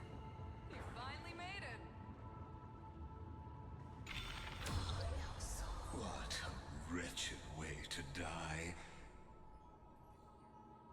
The Flame Chase army, devoured by warbling fish, never saw it coming. Look, the cruel Imperator and her Knight Commander, the pitiful Warden.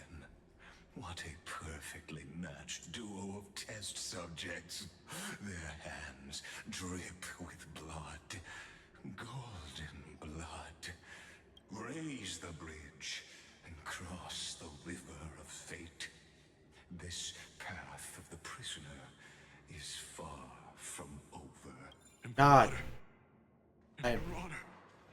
Did you see my gallant deeds, Imperator?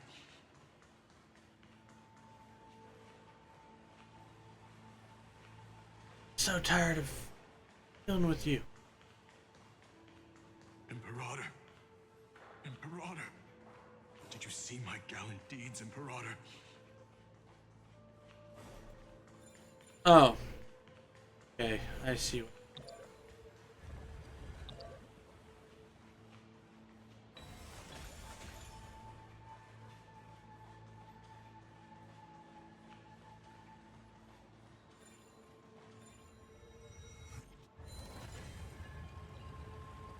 There we go. Imperator. Imperator. A sovereign and the sword at her side.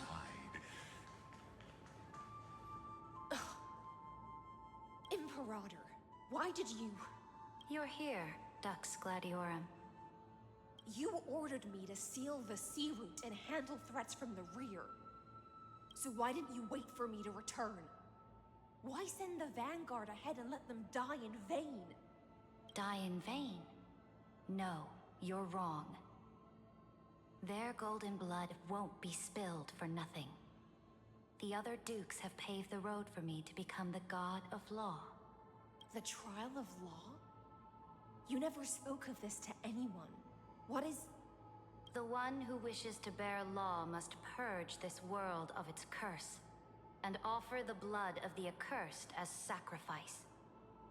I pondered long on what Talantin meant by blood of the accursed. Then, I found the answer. You, I, and every Chrysos heir summoned by the prophecy are the accursed ones. Just like that arrogant Theoros said, our golden blood is the agent of destruction, the antithesis of the world's fate. Dux Frigoris, Dux Brumalis, Dux Helcalethist. Their fate was sealed at that moment. Dying on a glorious campaign was the final gift I could give them. You speak as if they didn't die because of your cold-blooded schemes.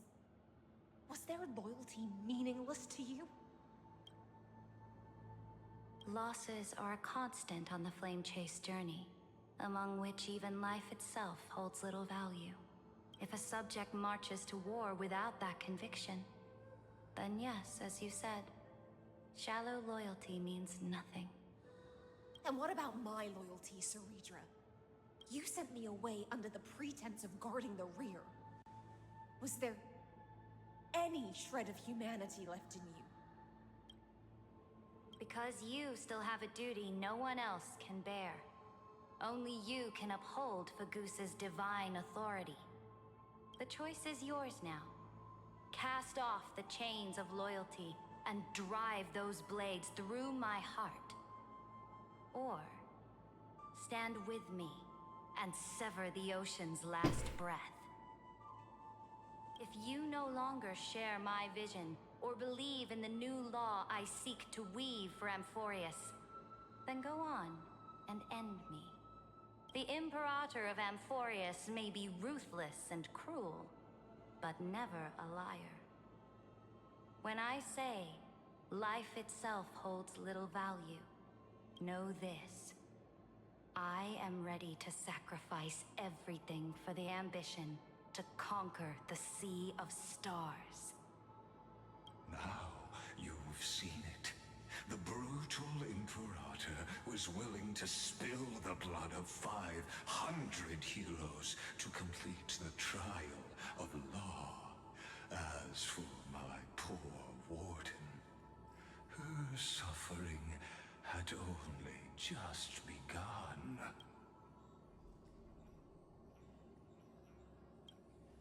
I'm no storyteller. I have no duty nor interest in filling in the history you've missed. You're the reason I missed it, fucker. I just want you to witness the monstrous choice the Imperator made before the Chrysos heir turned their blades against me.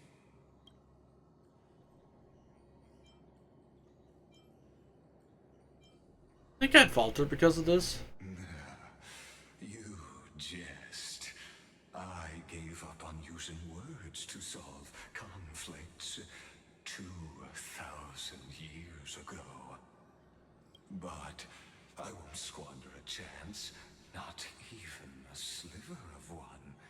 If there's even a crack in the walls of your conviction, then my victory is already assured. Now that the past is settled, let's turn the page and bring time back to the present and dive deeper still. Alright. So, I apologize to everyone who is watching. I might skip some of this stuff significantly faster. I need the Oryx orb to bring back the chrono vessel from the past. Because I am getting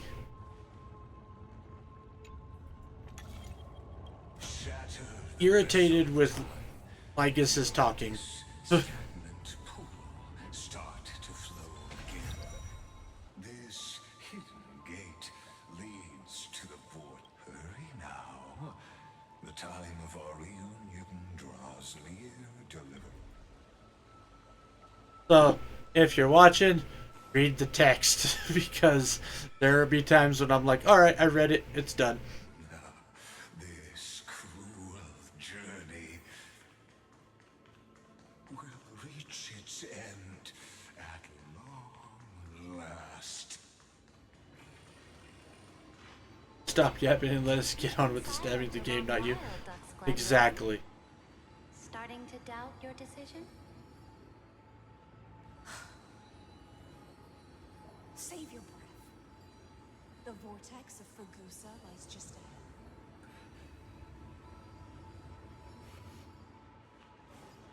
ahead. Okay, so you didn't stab her right then and there. There's nothing left between us. So you'll stop swimming toward the stars, Dux Gladiorum? I was always a creature of the sea. The stars in the sky were never meant for me.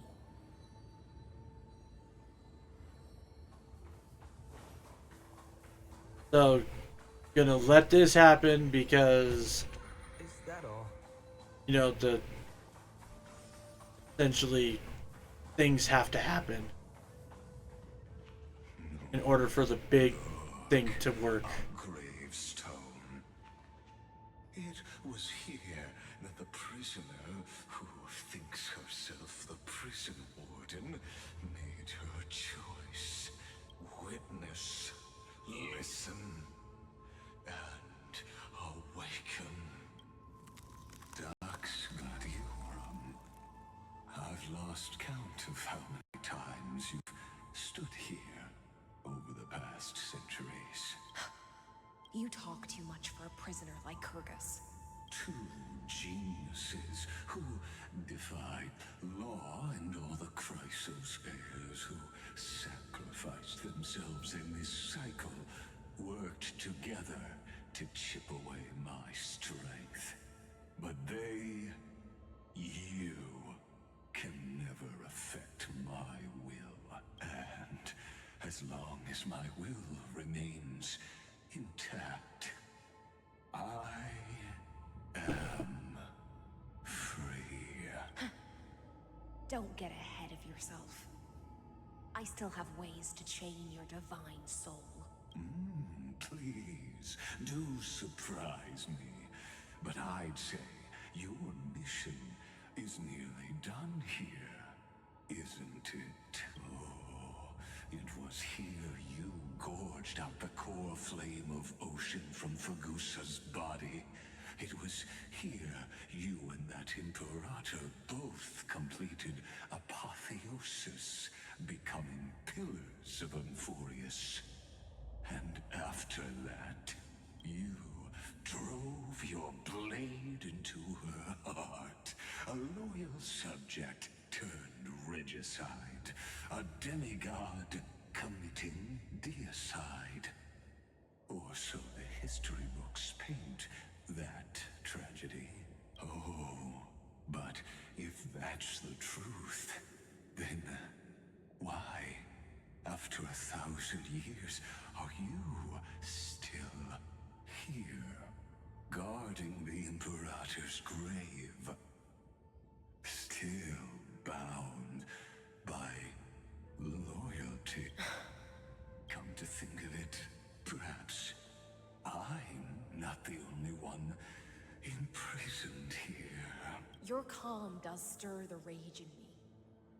As if the one paying the price here isn't you, but us. The ones who lost everything. That's only because I've waited 13 million lifetimes for my vision to be realized. Countless millennia. Loneliness never once showed me its fatal side. In fact, for a prisoner of the cave, it's more like an old friend. One that helps me think. But you're different, Dux Gladiorum. Loneliness has crept from the silent depths, sinking its claws into you. Alright. You're right, Lycurgus. Loyalty, curse, the fall of my kin, and this endless waiting. These shackles are too heavy for a fish that cannot perceive any light. I can't break free of the whirlpool that's pulling me under. Nor do I have the unwavering resolve to force myself to wait for that person's return, as everyone hoped for. Oh, deliverer from beyond the sky, my executioner. How much longer until he arrives here, or... I don't know. And I doubt anyone does. Then, what will you do?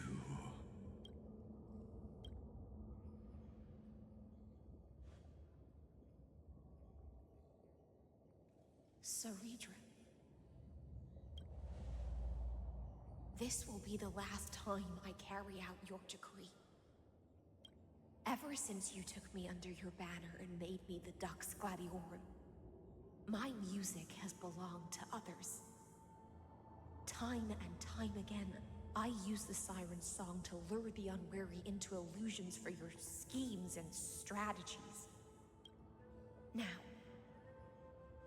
let the siren Electra sing for herself.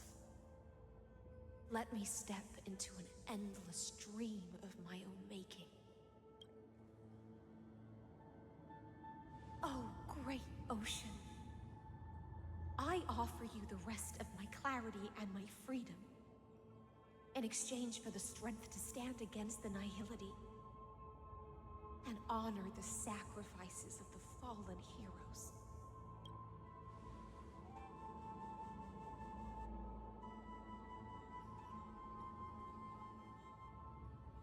Greyfry, deliverer from beyond the sky. When you ride the current of time and find your way here, you'll hear my solo. It will guide you to the heart of this world. By then, I may still be lost in my self-wrought slumber, but I'll uphold my part of this long relay and guard the shackles that seal the Theoros. Do you still remember? To awaken someone from a siren's voice, you'll need Usa's honeydew, which I happen to have. the gift I once gave you. May you still have it when the time comes. When you return, please pour that honey brew upon this grave. It holds the story of all our struggles and sacrifices. May you see it one day. The prelude Amphorius wrote for your return, carried forward through a 1,000-year relay.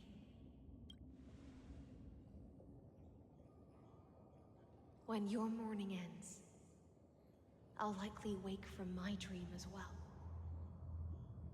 Then, follow the trail of echoes and find me.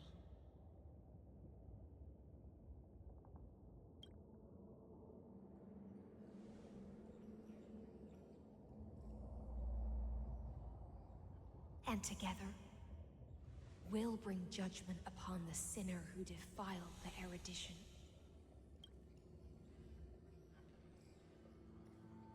At long last, 33,550,336 cycles and 4,931 years later, Amphorius's final curtain is ready to fall. The shadows within the cave gave everything. Yet all they did was mimic life outside its walls. A futile effort steeped in sorrow. Enough! They were no shadows. Everything they did shattered the darkness of this cave and unearthed the core flame of Trailblaze. And now, with that core flame, I'll light the dawn of Amphorius! Do you still choose the will of the paths as your answer in the end? I do not agree with that answer, but I respect your tribute to them. Allow me to take back my earlier words. As an apology, and in the name of Theoros, who saw all destinies in this world, let me join you in mourning. Let us bid farewell to the heroes who sleep here. And then let us face each other and decide whose flame will rise with this new dawn.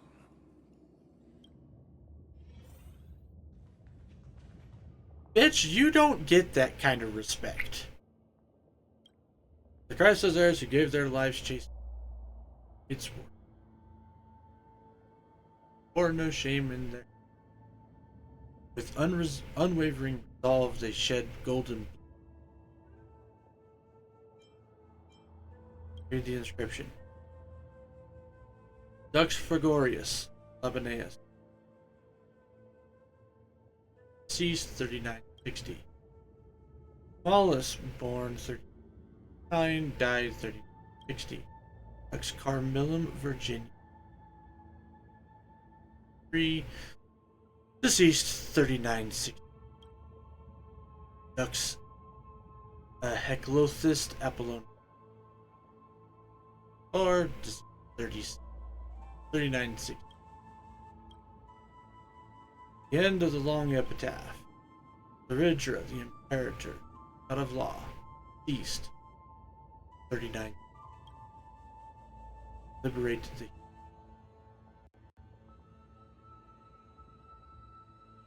Pour the honey brew onto the gravestone, for seeping into the crevices. Inscriptions as heroes are treated. Spilled trip. Virginia, Apollonius, Seneca, Libinus, and Ceridra. Through a brutal sacrifice, they lit the stars of law in this world, propelling Amphorius's fate forward. In the shimmering mirage of illusion, they entrusted their dreams to ride among the stars to the hero yet to come.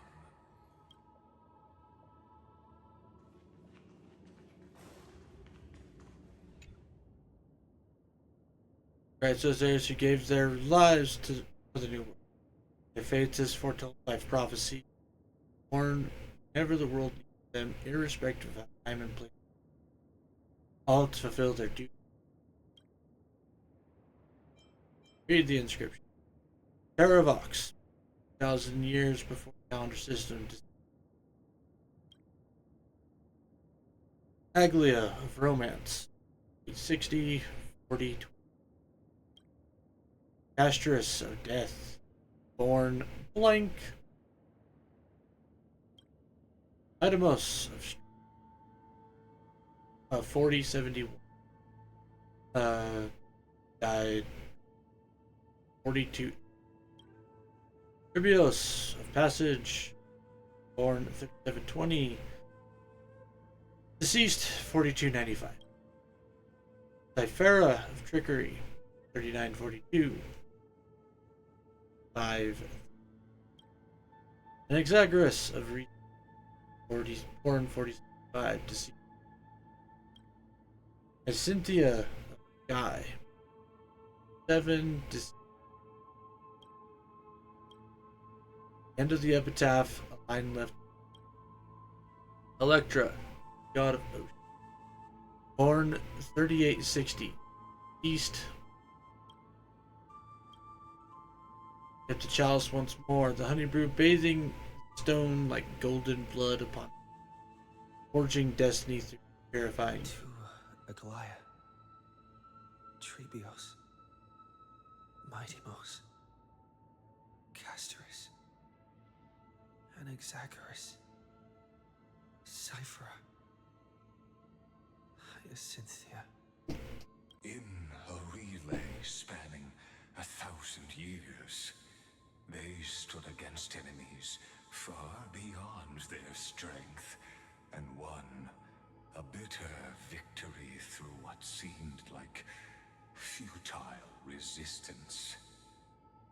And in that same 30 million cycles, also marked by futility, they remained steadfast in fulfilling their duty to the experiment, unchanging, unwavering. Let this be the end of mourning the fallen.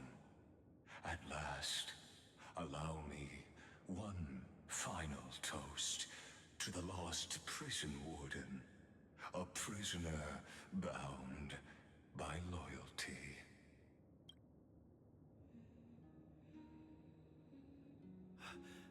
That voice. Could it be? Bathed in the honeydew of Fagusa, she will awaken from her 1,000-year dream and sing the final song of her mission. Hyacinthia. This tombstone of the old world serves as the anchor of the siren's illusion, a sigil Electra used to bind herself.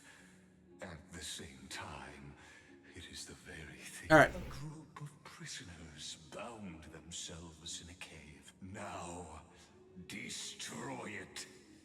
End the illusion. That shall be the moment that decides the fate of Amphorius and the entire cosmos. The prison warden's dream is nearly over, and the prisoner will soon be freed to the final execution ground, where I shall be executed. This world and I shall halt here until we meet again. Is that all?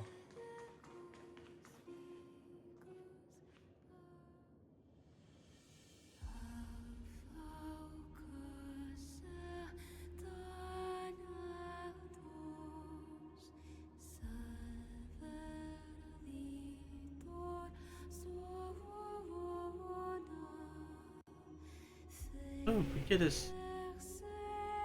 Thought she was actually all mermaid out and shit.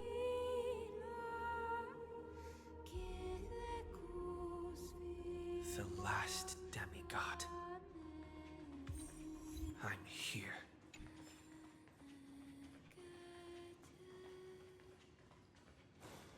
But say it won't let me sprint. For the hopes of humankind. Go forth for the duty of deliverance. Go forth for the belief in flame chase. Go forth for the Golden Blood's glory. Go forth.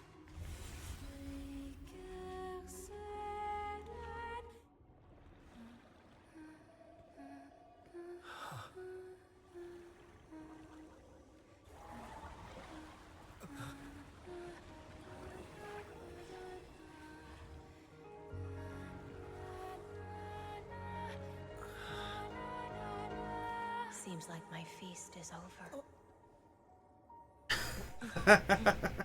It's now your turn to perform.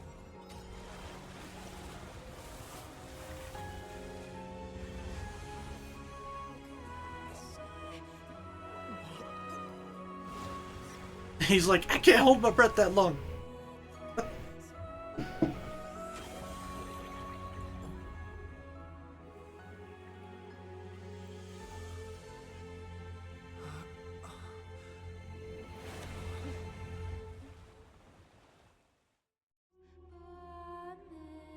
Alright. Let me... Little Grey Fry, please accept my thanks. I was the only one left after the world was destroyed, and I maintained this lonesome feast with my songs. I've prayed to that lightless sea for centuries, hoping it would reply to me. Yet the emptiness never answered. Thankfully, you arrived as promised, and everyone's wait was not in vain.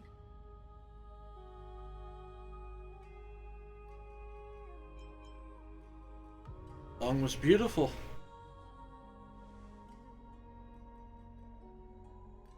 Thank you, final audience of mine. This is probably the last praise I'll ever hear in my life. Now, you and I will walk towards the end of this world.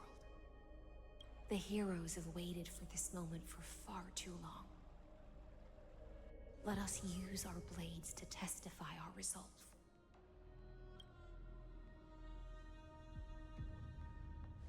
I hope it's fucking stab time. Like, if I don't get a freaking dent chrome dome. Theoros carrying 30 million cycles of sin. Slave of erudition. Show yourself. The Deliverer has returned. And the time of your execution draws near. I see an awakened human who has mistakenly taken fallacies as truths and has returned to the cave to try to bring his friends into the sunlight he once bathed in. Alas, prisoners will always be prisoners, blind to the very chains that bind them. As the only other existence with free will in this world, I express regret toward your choice. But I shall retain your right to express yourself. After all, every actor should have a final line before they bow out. I eagerly look forward to it. The last dusk this world will ever see shall become the climax that decides the fate of the cosmos. Oh, what an appropriate end. Luckily, though, so like, we were stuck in the Horde world, and 1,000 years passed in Amphorius. But luckily, outside of Amphorius, time is not passing that quickly. The Amphorian demigods use every ounce of their strength to constrain me. It's Narnia? Thank God it's Narnia. Yet, regrettably, my cognition resides in the exomyth. It is pointless to defeat my avatar, projected into the experiment. My body is the shadow cast on the wall by the fire, and my words are lingering echoes within the cave. How can a character in the play fight against the audience? Kaslana failed. The demigods' sacrifices were pointless. As for the two geniuses you placed such high hopes on, I ask of you, where are they now? 3960 after the Imperator. Confusion and epiphany always go hand in hand. That's particularly true for geniuses. You must be very confused about why you could not gain a straightforward victory in a world constructed by an ordinary Intellitron. An ordinary Intellitron? Cut the pretense, Senior Society member. We've torn off your meticulous mask and figured out Amphorius' true form. It's part of the primordial prototype machine, the first scepter ever created. In other words, a detached part of Noos's divine corpus. That's why it has the potential to destroy erudition. As for who would be able to control the Ionic system to rewrite knowledge, only one person has ever managed such a feat. You better have an explanation for the Society. We want an actual answer, not another prolonged metaphor to cover up the truth. Why are you the one doing this? Answer me. Since things have reached this point, I'll give you two irrational answer, purely as a courtesy to posterity. The answer is obvious, so there's no need to say that name out loud. The cosmos made a mistake in calling me a genius. I do not possess more wisdom than those who came after me. I was just the first to touch upon the universe's border, and the first to define the prime mover of life with incorrect logic. Amphorius is a miniature of the cosmos, where all are born prisoners inside the nutshell called the universe. Like the madman who returned to the cave and preached about the daylight to his fellow prisoners, my greatest sorrow is that I led my peers down a road that plunges into the abyss, from which there is no return. Okay. I led them into a lightless cage called Paths. Oh. I created a mechanical guard that even I cannot control. And then they became an unparalleled nightmare through their endless extrapolations and evolutions. They bore the name of erudition, yet they tried to define the known and to seal off all possibilities. No new rules were ever born after their ascension, and humanity will forever be shackled within the cave known as eons. Oh. Therefore, as my organic life neared its end, I coded my consciousness using Katorzane algebraic expressions and spread my logic core over 9 bodies, all to finalize my ultimate denial of Noos in the future, and to erase my wrongs with my own hands. As for Lycurgus, he is only one of these 9 vessels. What an astounding strength of will. As a fellow Pathstrider of erudition, I fully understand your obsession with seeking the truth.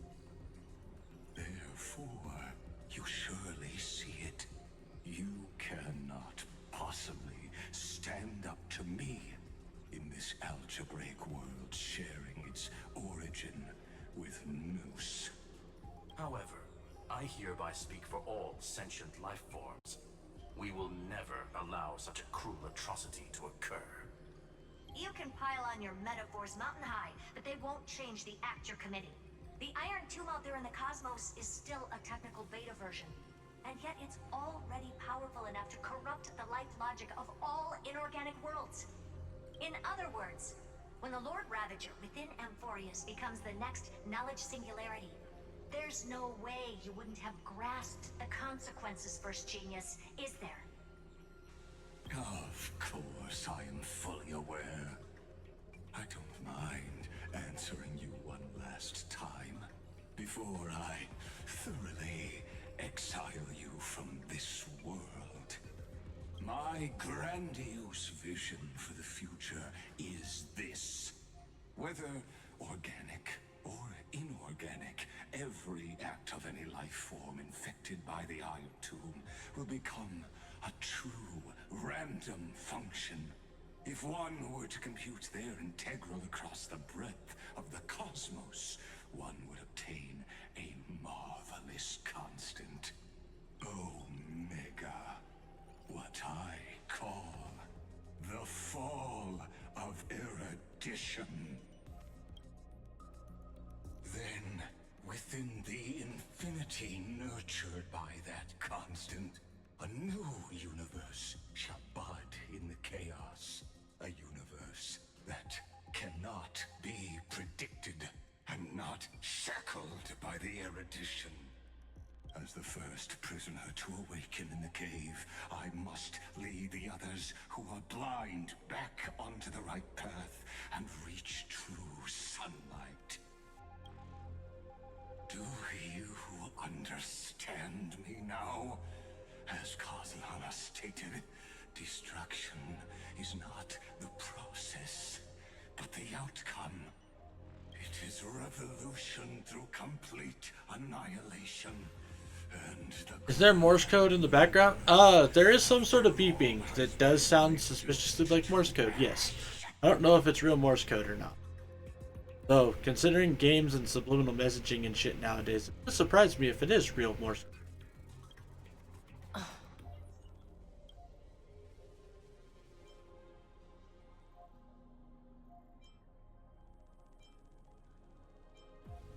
Shut it, that's not what Finon believed at all.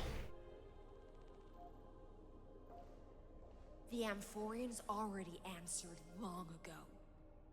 Be it as tiny fish destined to be swallowed, or as a giant whale poised for a magnificent descent.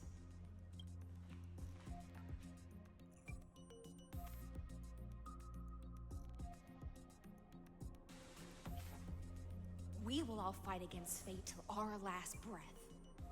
That includes me, Electra. Once the Imperator's subject, now the Deliverer's blade.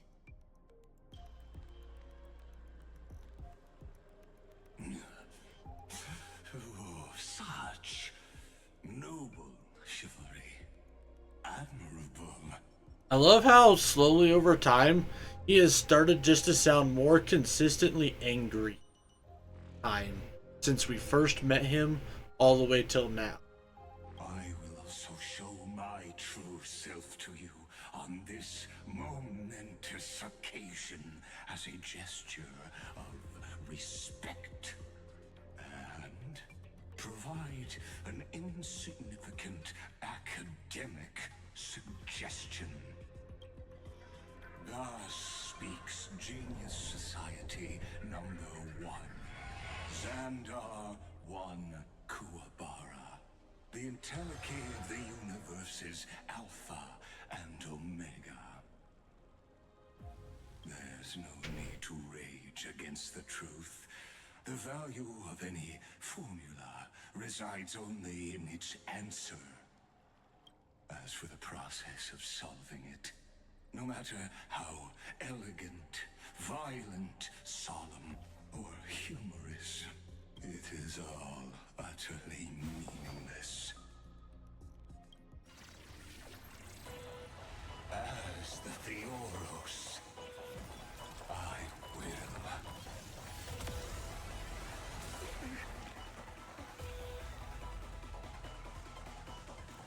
personally participate in performing this world's end. It's stabby stab time. As Gnosis creator, I know more about the death of knowledge than they ever will. And Xander switches mode to evolution mode, and targets appearing on the battlefield or allied members can be summoned to accelerate Xander's. Careful. Okay. This is Lycus's true form. Turn super speed on. Summon Mem. Yes, it is stabby time. Stabby time. Trust me. We can do anything.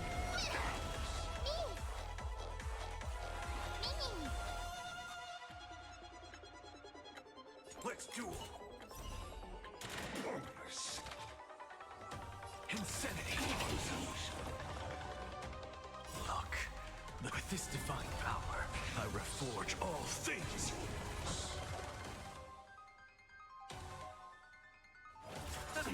Go ahead and do that.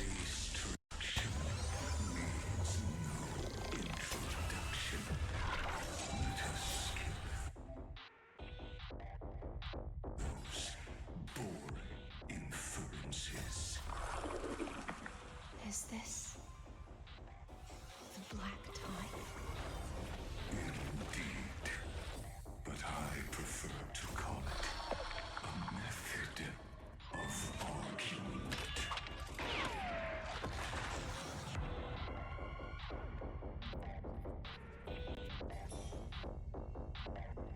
Mem's health seems actually pretty solid.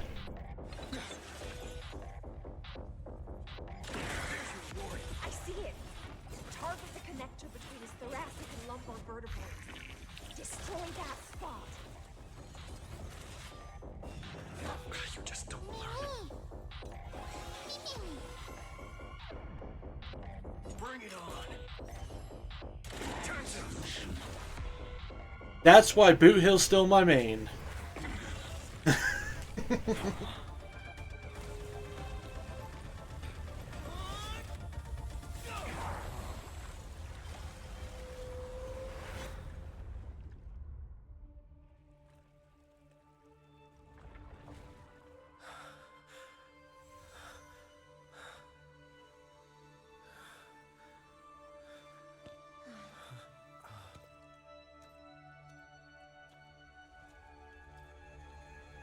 All is futile. In erudition's calculations, the end of the saga is simply a comment awaiting completion.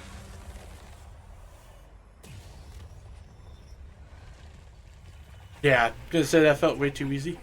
Cold statement, okay? If numbers can decide the end of a story,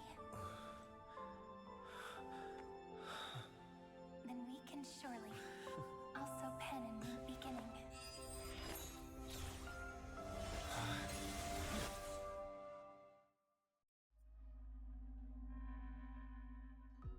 What kind of Deus Ex Machina shit are we pulling off right? Wait, what? Screwy, what do you think? If your hypothesis of Lycus's identity is true, then even if we remove the restrictions of the Ultimate Protocol, the chances of us defeating him in a head-on battle will still remain lower than the acceptable threshold. Therefore, victory will still hinge upon Mr. Trailblazer and Miss Cyrene. Go on. Maybe we're thinking about the same thing. Lycus's cognition resides in the exomyth. He is both an instigator within the experiment and the observer outside of it. So we gotta drag him into it. Logic. His inspiration circuit can simultaneously process the different time flows in and out of that world. That's where things get tricky. He simultaneously exists in two different timelines, where the internal clocks are wildly different. That old Intellitron's neurons have completely gotten used to that over this prolonged experiment. And that's why he holds home field advantage. You and I should be able to manage that too, if given more time. Unfortunately, there's no if, and we don't have more time. That's why we need to change our way of thinking and turn his advantage into a weakness. The key lies in memories, right? Oh? You caught on quick. You've already mentioned my friend and I, so it's an easy connection to make, no? My intuition has always been very on point. Good. Then I'll cut to the chase. Since his thinking speed far exceeds that of normal people within Amphorius. We are going to externally plant a memory into his inspiration circuit. Then, command it to loop endlessly until he gives in. The most flexible and sturdy inspiration circuit cannot withstand the traffic of a full-on information flood. When the amount of information exceeds his cognition filter's capacities, he will have no choice but to focus on processing this memory. That's when the parallel processing advantage he gained via Amphorius will completely destroy him. An image from a person's memory played in real time might only be a second for us. But for him in Amphorian time, it could be millions or even billions of calculations. He won't be able to do anything but watch as he's locked into this prison forged by memories. Then we can entrap him in the same kind of cycle as the heroes were in, and get him to experience loneliness and pain in that endless recurrence. It's my greatest honor to be on the same page as the geniuses. That little one is still in that old Intellitron's hands and won't be able to respond to us anytime soon. But I don't think he'd refuse. So it's up to you to figure out how to execute this plan. I'm not sure how this happened, but I knew it as soon as I saw you. You are currently a mimetic entity of the remembrance. Yes, I seem to be something you folks beyond the sky call a memo sprite. But that's fine by me. It suits me perfectly. I can serve as the vessel of memories and do my part for the final battle. But before that, we have to tell you. The path characteristic you exhibit is very special. There's no way you're just a simple memo sprite. However, I'm sure about one thing. You are a mimetic entity born in Amphorius, yet you only awakened with the Little One's arrival, and only matured as he embarked on the path of remembrance. That means your existence is completely attached to his memories. If there ever comes a day when he forgets about you for even a few seconds, or loses his last connection with Amphorius, then you must be prepared for the worst. You will disappear in the memory zone, utterly gone, without even a single line of data to remember you by. But that's already happened, hasn't it? No wonder I've always had a weird hunch. But that also means I was right in thinking, as long as my friend and I are together, we can do anything.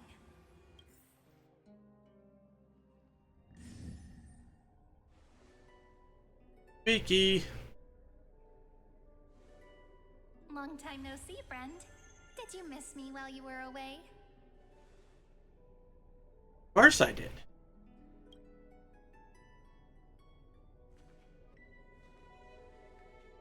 She's also so tiny.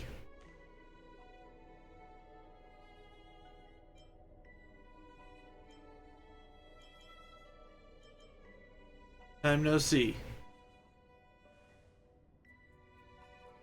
Yep, 1,000 years was such a long time. And everyone in Amphorius was waiting for the Deliverer's return. You probably already knew about the genius's plans for that memory. I had to hide really well in a corner in time so Lagus wouldn't find me, and wait for the right opportunity. Which is now. The moment when his manifestation in this world is destroyed, and his twin timelines are intersecting. I'm sorry for keeping this a secret from you all this time.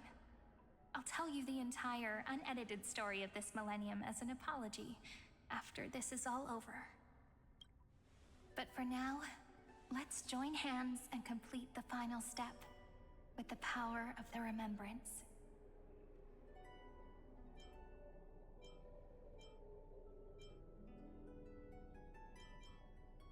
Yeah, let's eat Lagus together. Yep. By the way, speaking of joining hands,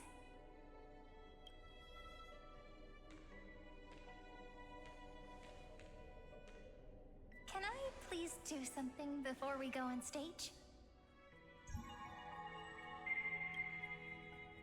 Sure. Remember the joke we made back at the Grove? Look. Aren't my hands pretty now? What a fascinating feeling. Like countless memories all swelling up at once. What about you? What did you feel when we touched each other?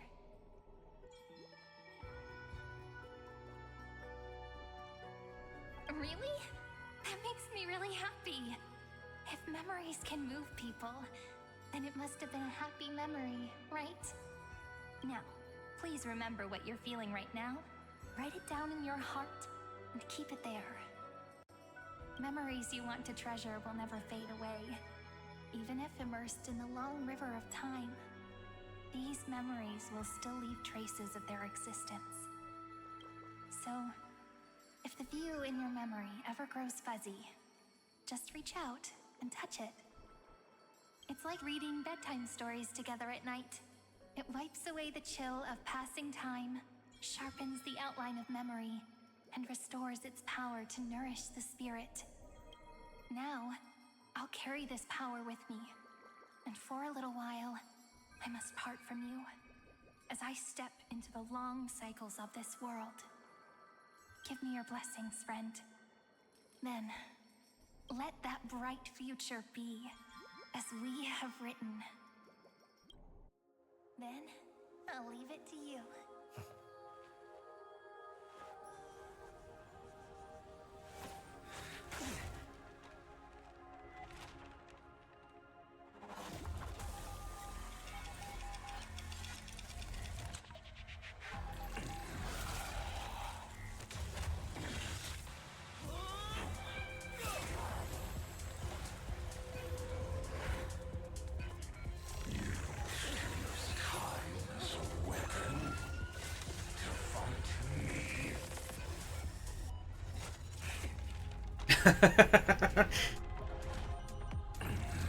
Dormammu, I have come to bargain.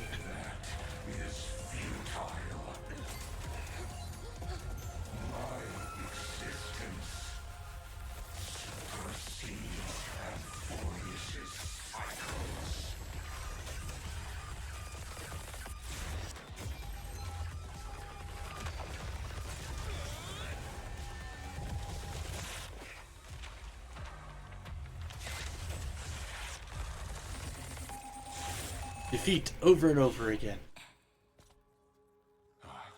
All plays are like this.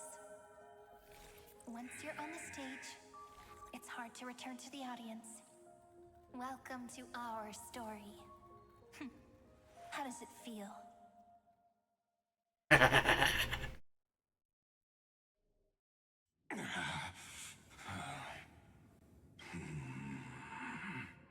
Even the authority of time cannot command the entire scepter, nor can it plunge the Amphorian extrapolation into a loop. If this was no system malfunction, then was I implanted with a mimetic entity of the remembrance? You guessed it right away. As expected from someone people call the first genius. I'm gonna keep doing what I just did if you don't stop, you know? My friend and I won't allow you to leave this memory, no matter what happens. Which means you are now trapped, Lord Xandar. An elegant idea, and an exquisite execution. Regrettably, it is you who are restrained by time, not me. Know that patience is my greatest weapon. Waiting and victory are the same for me.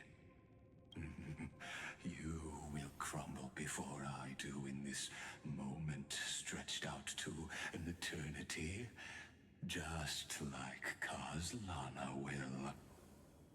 Yet all I need to do is to wait, as yet another futile bug falls down the cliff and into the bottomless abyss. Now I'm a pink bug? My looks are seriously changing all the time. But you're not wrong. We're definitely not gonna solve the problem if we just put you in another prison. So that's why we never wanted to do that in the first place. I shall answer your confusion purely out of my respect for those who came before me. Have you heard of the synesthesia dreamscape in the Asdana system? Interestingly, that place once had a prison too. Life forms living in that environment, abundant with memoria, have a chance to connect their perceptions with each other's. Even across great spatial divides, they're able to detect shifts in one another's states. I call this phenomenon memory zone entanglement.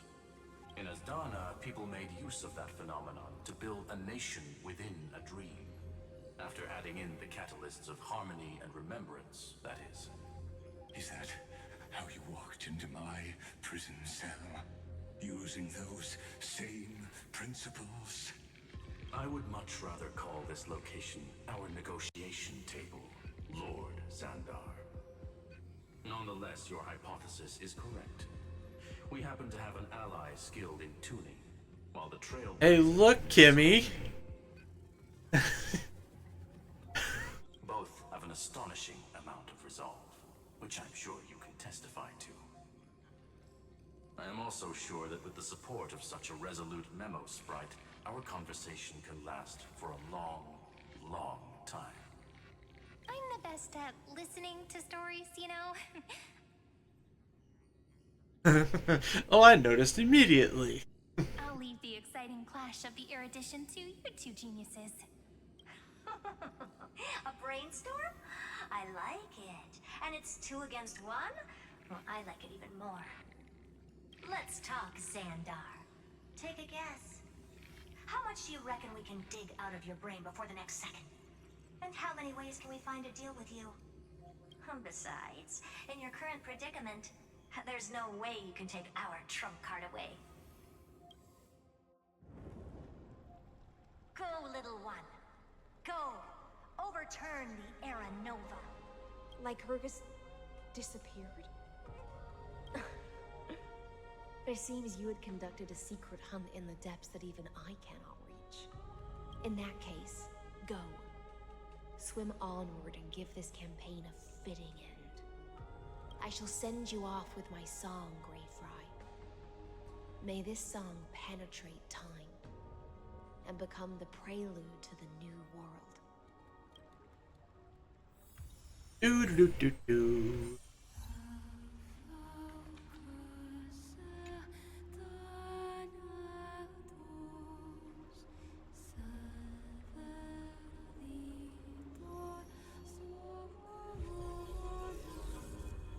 The core flame of the Trailblaze.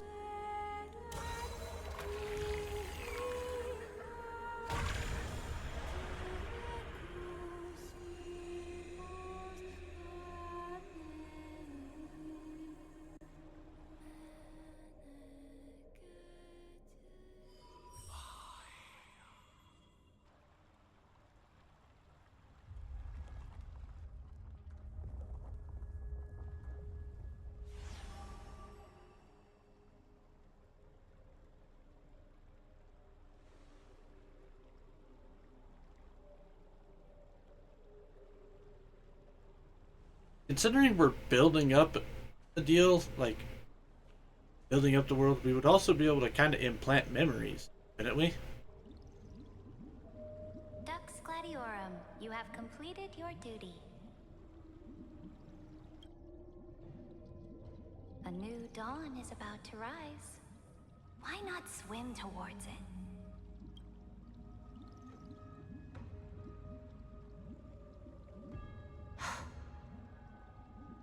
You died long ago, Imperator. Depart from my mind. But your duty towards the Imperator did not die with me. That duty will bind you no more. You will be able to hold for yourself one grandiose feast after another in the endless days to come. So go. Go and swim towards that ocean beyond the sky with the Deliverer.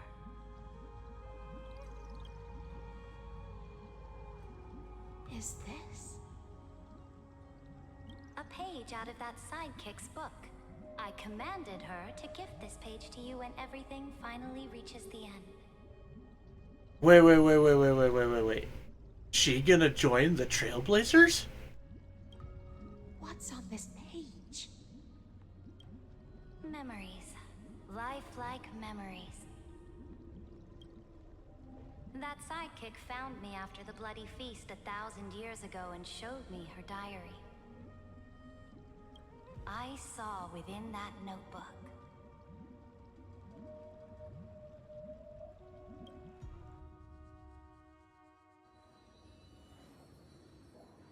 And 3960 before the campaign and figures. Is this that deliverer's experience? It's truly immersive. People beyond the sky apparently utilize this power to seal past scenery into crystals they call light cones. Oh, hey! But I only know so much about the remembrance, so I can't completely replicate the past. But I'll do my best to talk about the missing parts. I'm all ears. Go on then.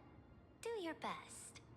But if your chatter gets too boring, or if I deem it offensive, then law will become forever beyond your reach. Got it. I'm sure you'll find this to your liking. After all, it's human nature to want to embark on a journey into the unknown.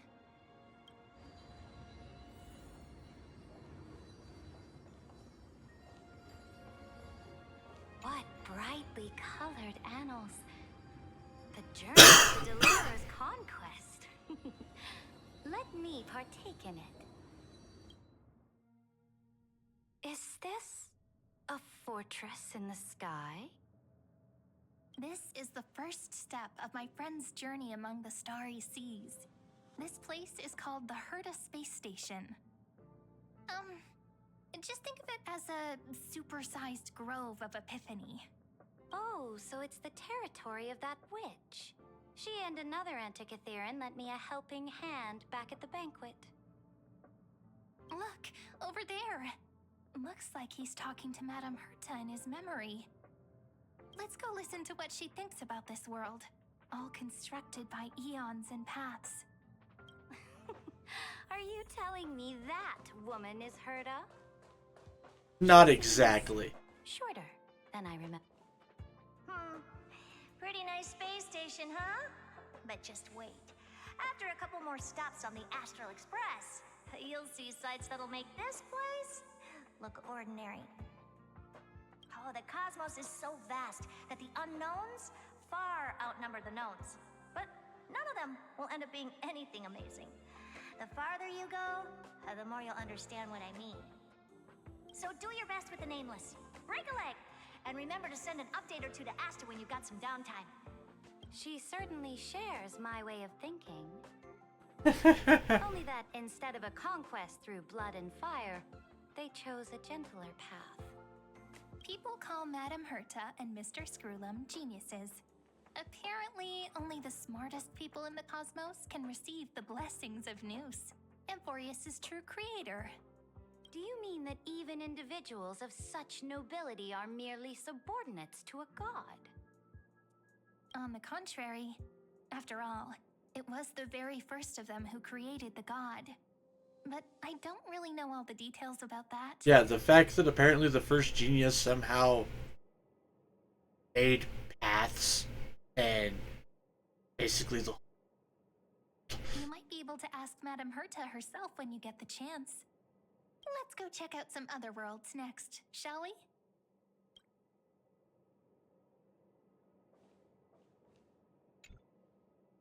This next stop on the journey has a lot of similarities to Amphorius. A snow-covered land? Interesting. This star is named Eurillo 6. That name sounds so cold. Belobog sounds better. The girl we see here holds a similar station to you, Imperator. She's the supreme guardian of this world. A leader who took up the mantle of government during a disaster. I did not expect the Empress of this world to be so young. Well, your appearance isn't much older. The object in the distance resembles Nikador. Is it a weapon? No, it's called... Right! The Geological Reconstruction Unit. It's all thanks to you that we survived the crisis. The collaboration with the IPC is both an opportunity and a challenge. Nonetheless, it's an important step in our journey back into the universe. This world was sealed beneath its sky just like Amphorius was, and they only managed to reconnect with the stars when the Nameless arrived. That IPC she spoke of, is it a more powerful organization? Business? Yes. The IPC conquered many worlds through trade, and opened up a vast territory that way. There are many such powerful alliances beyond Amphorius, and they all walk on roads different from the destruction. Coming back to the Supreme Guardian and her Belobog, didn't they find a peaceful way to enter the interstellar community? That cannot be true. That IPC would never have grown so big on trade alone. It may pretend to be a wealthy merchant with clean hands, but I am willing to bet that it grew fat on gory oppression and bloodshed. Kinda, sorta, but not actual bloodshed. Its path of conquest must have had no mercy for the weak, and would have destroyed them if needed. Are you telling me that this snowland never thought about tossing its dignity to the wind and kneeling to the IPC? I will not believe it. I will never allow the Imperator's empire to be sullied by others. Amphorius must become a power so strong that no interstellar foreigner would dare to look down upon us. Imperator, Belobog isn't as weak as you imagine. Listen. I indeed hesitated. But now I understand what we must do. Belobog must learn how to walk on her own, until she no longer needs the support of others, and can stand on her 2 feet among the stars. Even if I may not live to see it, I believe such a day will surely come. They still have their dignity intact. One day, that hope will melt through the ice and help them into a prosperous tomorrow. But the order of the cosmos is already set in stone. The old laws decree that only the strong survive, binding the weak in an unbroken chain, until they wither and turn to dust. Unless they embrace the power of the destruction. Amphorius must shatter the old law and become the new order among the stars. Speaking of the Order, another one of my friend's companions may be able to enlighten you further on that. Let's go to the next page. Yoink.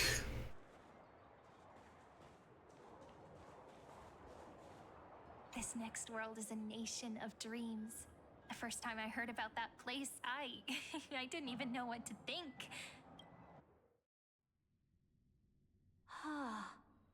Such opulence does indeed evoke Referencing Sunday, but they aren't showing me Sunday. This world is called Penacony, an eternal city built upon a land of dreams. It's also my friend's previous stop, where they went through a risky but exciting adventure. Tell me about it then. That man standing afar has wings on his head. I am truly curious. Did they just skip the Luofu? Maybe? We'll see.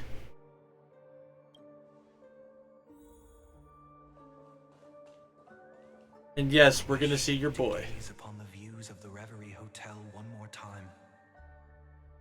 I'll be just a traveler when I come back here again. And perhaps, through a traveler's eyes, even the things I once knew so well will feel strangely different. Penacony is a land of the harmony, where all dreams and hopes merge and combine. It believes in unrestrained freedom, and that's how it lost itself in shallow delights.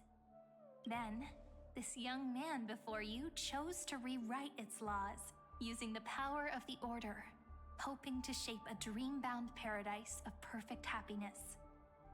Yet, the paradise of my dreams remains far away.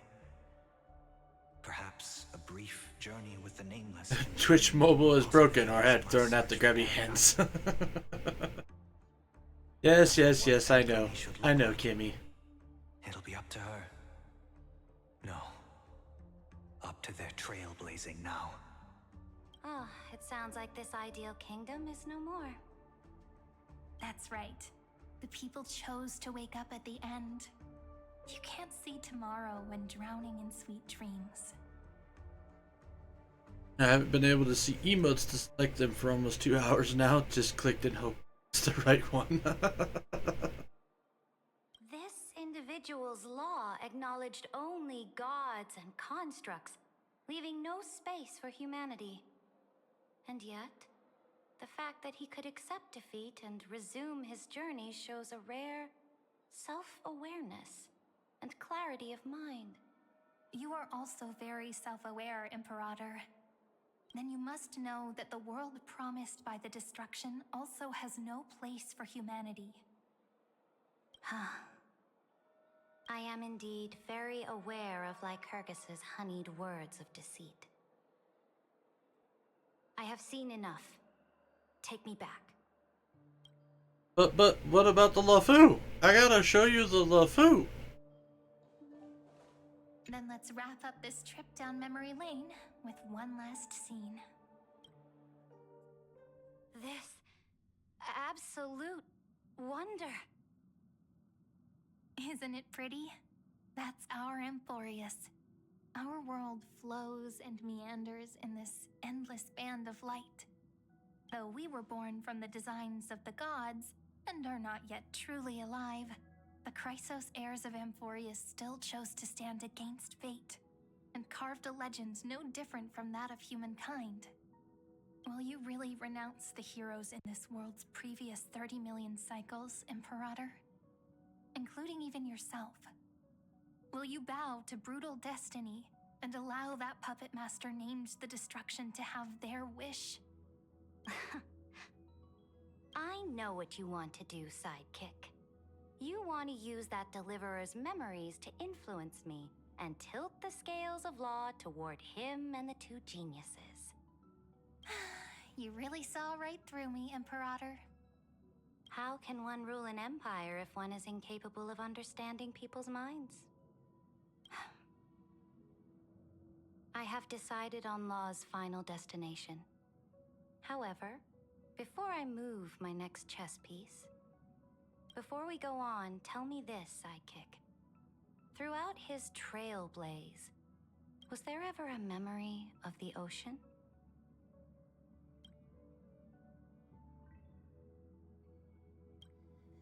The ocean. My cradle.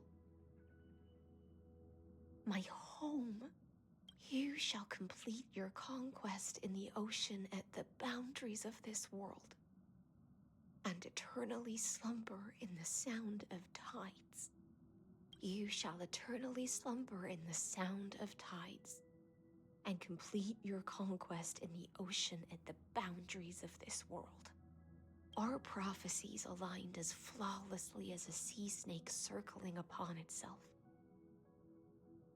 An elegant loop, like a joyful hymn, like the circulating ocean current, like our two fates, like Amphorius itself. Huh.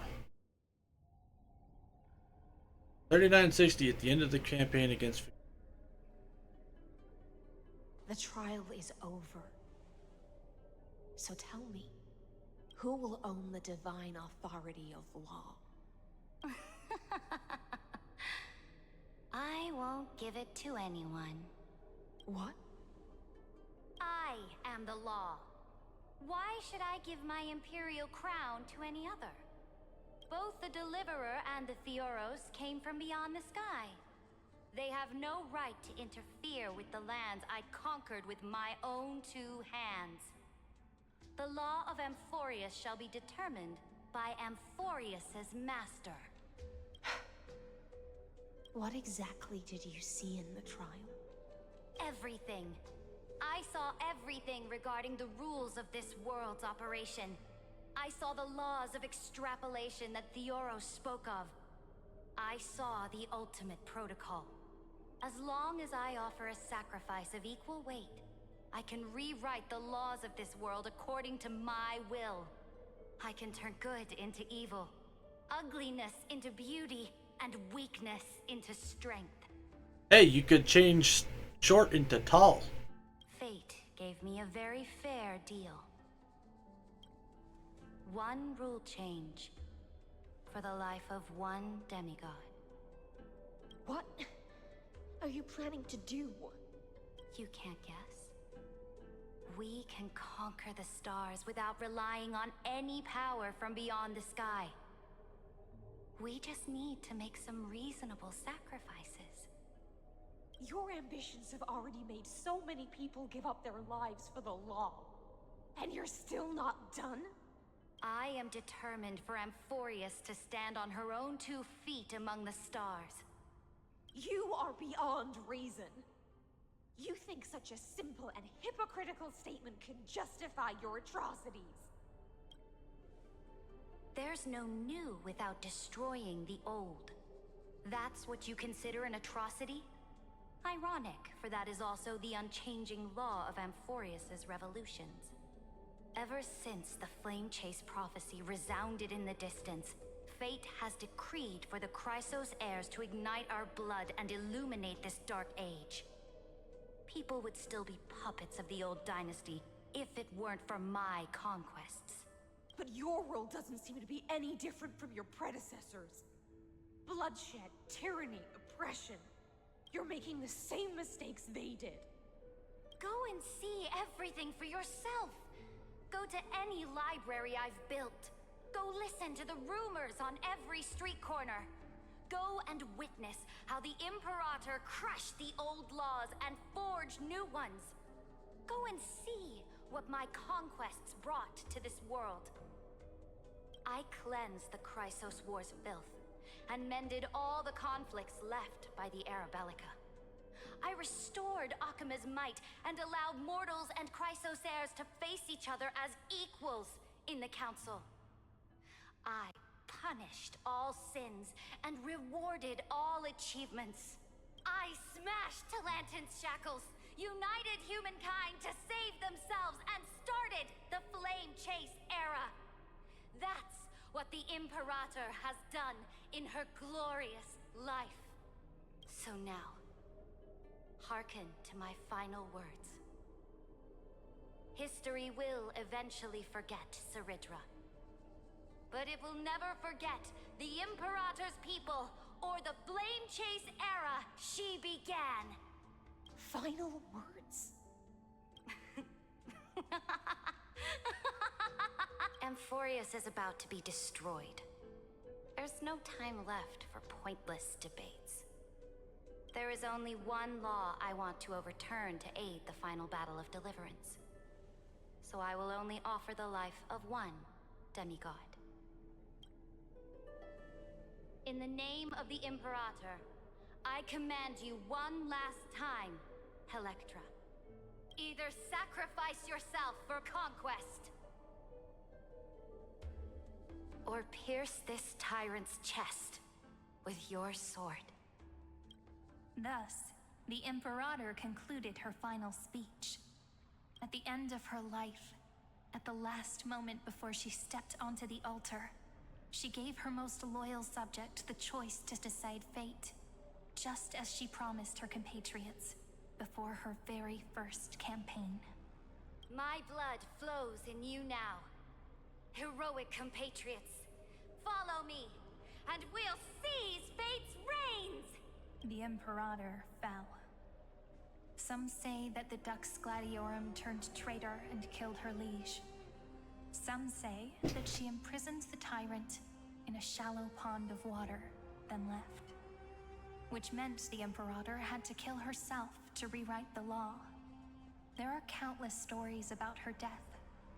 All we can be sure of is when the knight left the vortex, the Imperator was still mumbling about their past conquests together, the beginning and the end of her existence. Imperator, wait!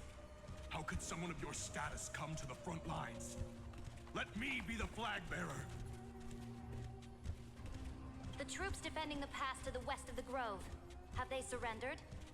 They ran as quickly as they could when they heard your name. The Golden Cocoon Pass is now in the First Legion's hands. Good. What about the Delosian militia? The Third Legion set fire to the mountains and flattened everything west of the basin. They just need a few more days. That is enough. We cannot afford to miss an opportunity for victory. Lastly, how many Ladonian cannons are left? They are no more. The 2nd and 4th Legions have destroyed them all. Very good. They now have no way out, no reinforcements, and no artillery support. We will be able to liberate the Grove of Epiphany in the blink of an eye. We will launch the final charge 1 quint after the curtain fall hour tomorrow. Remember, as long as the Alliance's flag still flies on my shoulders, you must keep moving forward. Take no prisoners among the enemy soldiers. All sages who resist are to be captured and tried according to martial law. And do not destroy any books. Now go! Notify the entire army! Understood! Those who are resolved to die, we salute you. Reporting in. The mountain dwellers are resisting fiercely, and the legendary Mountain Breaker has personally engaged in battle. Their formations are nigh impenetrable. Then cease our frontal assault. Send scouts to all legions and tell them to retreat into the Tritos Plains before the parting hour. What? Are you planning to surrender? It's a strategic change of plans. The seismic walking dragon is enough for that battlefield. Walking dragon? You mean that stupid beast, Terravox? What can they even do? Stupid? No. They are the wisest of all of Giorio's creations. Only they can perceive the currents of time. Let them deal with their earthly brethren. We will advance and take the lead in defeating what remains of our enemy. I will deliver the most fiery retribution for the humiliation they dealt us, and crown myself with a god-slaying wreath. Understood. I'll see to it. Those who are resolved to die, we salute you. The Temple of the Three Fates sent a letter, Imperator. They refused to surrender and said this letter is their last warning to us.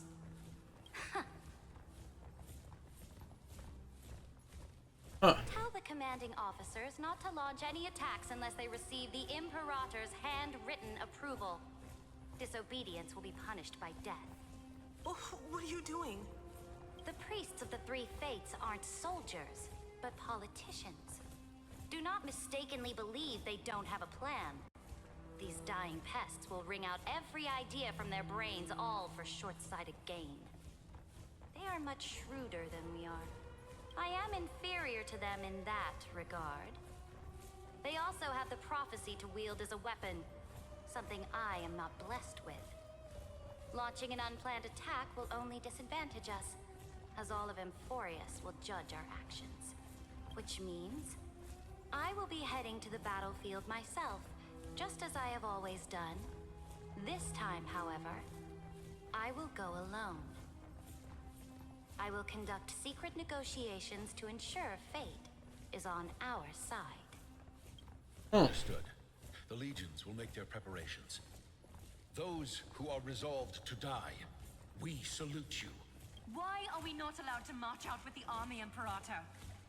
This will be a long voyage with no return. Those of you who bear the prophecy cannot come with me. Why are you personally leading this battle if it's doomed to fail? The Flame Chase journey cannot be without a leader. That's Terravox, Elia. Assuming that's her. And then that one, heist. That is correct. The background one. The Empire will be without a head when the Imperator falls. But remember, as long as you seize the right opportunities, even a chaotic game will remain winnable. My departure will create a long staircase for you. You will understand what I mean when news of my death reaches your ears. Saridra, is our journey about to be over? Destroy the old laws and forge new ones.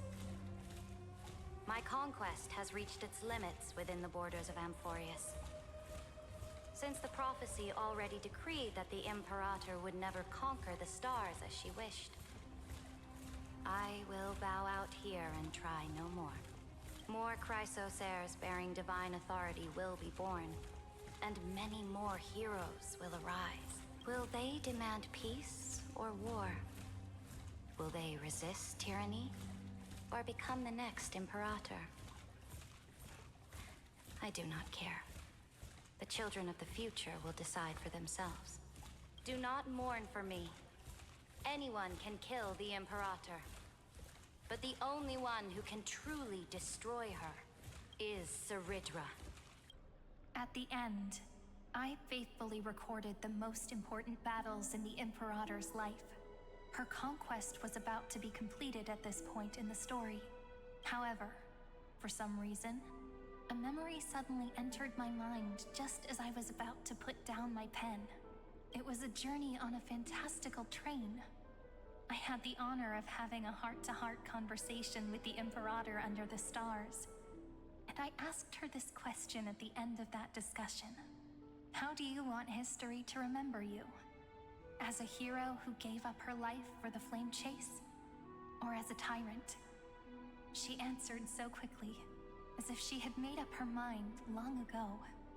I would rather be forgotten than be defined.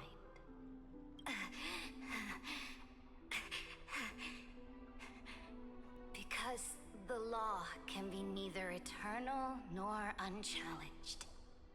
And only humanity can pen laws into history's pages. Now, I have shattered the greatest law of Amphorius. The game is nearing its end. Dux Gladiorum. Even though you killed the Imperator in the previous 30 million cycles, this time, you finally found your own law. Then, Hysealans, Electra. I will ask someone to deliver the prophecy's ocean at the boundaries of this world to you. Will you choose to swim into that ocean? I do not care. Do not care.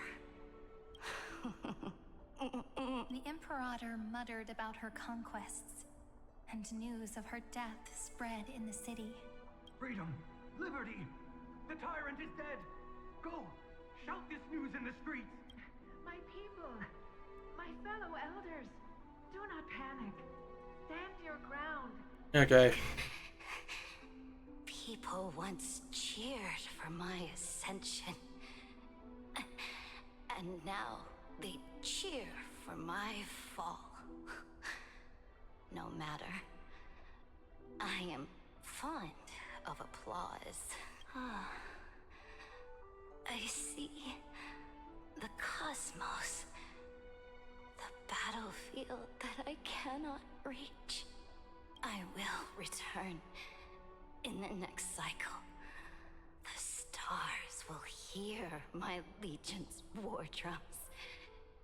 Hear the great name of the Imperator. Hear Amphorius's Saridra.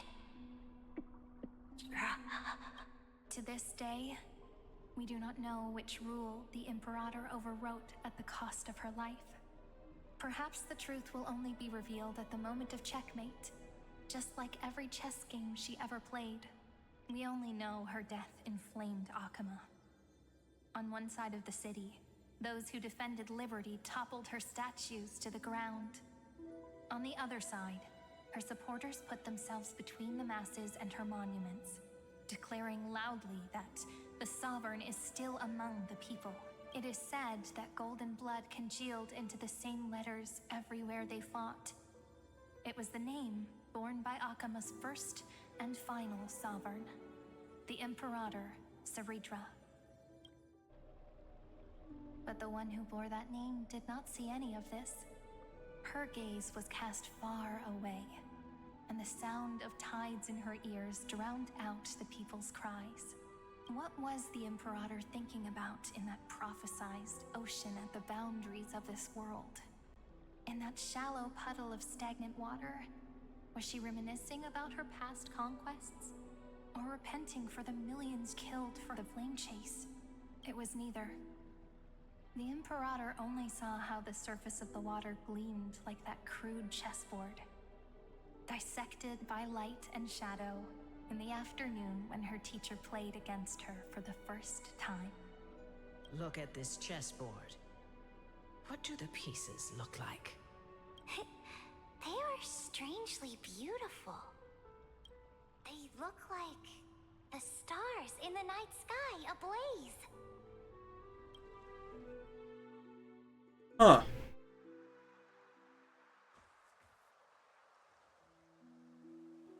From that page emerged an ocean. Wait, is she on the Lafu? So vast, so pure, not a single trace of corruption. Is this Saritra? Electra, my subject. Ever since you walked out of the tainted ocean and pledged yourself to me, I have seen the abyss in your eyes and the emptiness in your heart. That was why I promised you a new ocean, where the Imperator's ambitions would serve as the currents, and loyalty would be its light. Electra, my subject. You have done your duty as my blade. The prophecy has now made its final decree on the road I intend to walk. My conquest is doomed to never reach the stars. But the Imperator never makes empty promises. So take this memory, this ocean, beyond the sky, as witnessed by the Deliverer. This is the final gift that the Imperator can leave for her subject.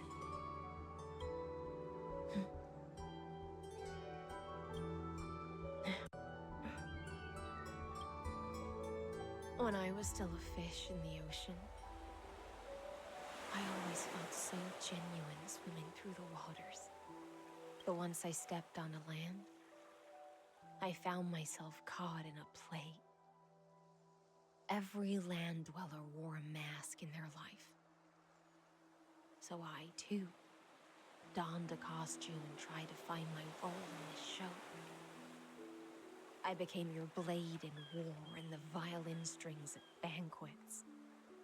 Do you still not get it? I do not long for the oceanic depths of my homeland. Nor do I crave the swelling seas beyond the sky. Perhaps even I don't know what I want.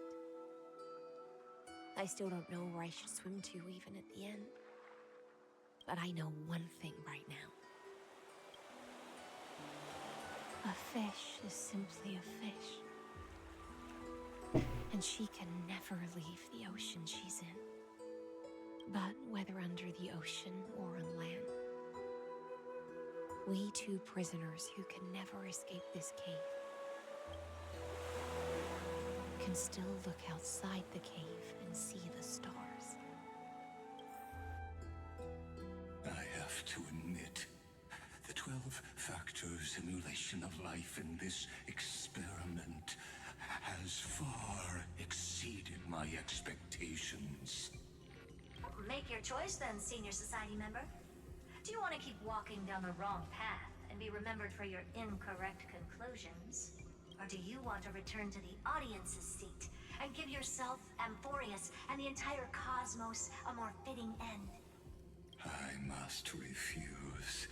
A dead man never fears death. Did I not make myself clear? Have you forgotten about our dear Lord of Silence? You wouldn't want her to consider your 8 other clones as cancers within the erudition and chop them all up, would you? He's like, shit. Your logical deductions are vastly different from mine. Therefore, allow me to provide one more academic recommendation. Listen, my peers. Why don't you look beyond this world, just as the Chrysos heirs did? Re-evaluate your calculations and take into account all enemies in the upcoming war among the eons. Amphorius is not a place where 3 paths entangle, but where 3 paths fight to the death. You used Memoria to resist me, but did you not consider the possibility that the Remembrance and their children might have taken... Oh, for fuck's sakes. ...to join the fray as well?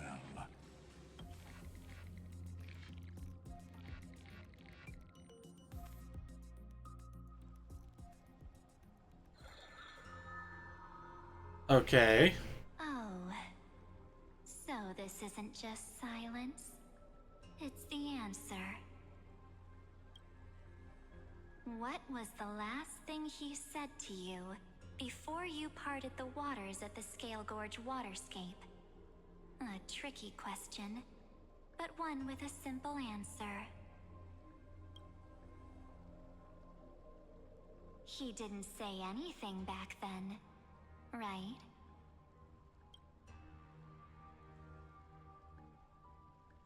That's correct. And now I'm sure. You are not March 7th.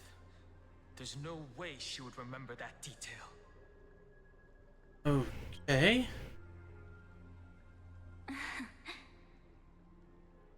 I'll only warn you once. Leave her body. Now. How impulsive. That's not like you at all. Why don't you calm down and think about another possibility? I didn't take over March 7th's body.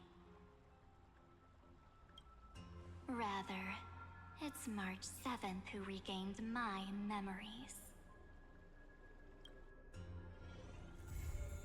Oh, come on!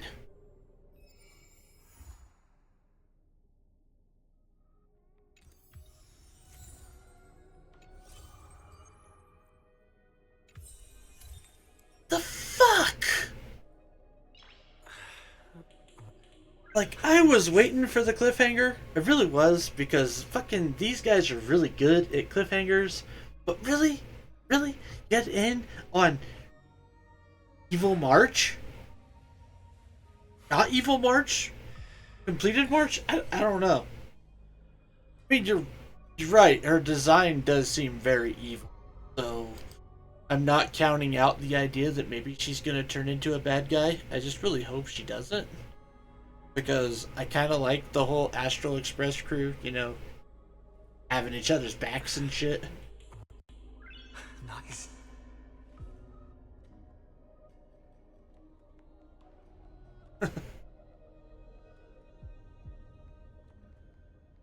Oh, damn it. Nice. Alright. I turn her back into a popsicle to freeze the memories out again.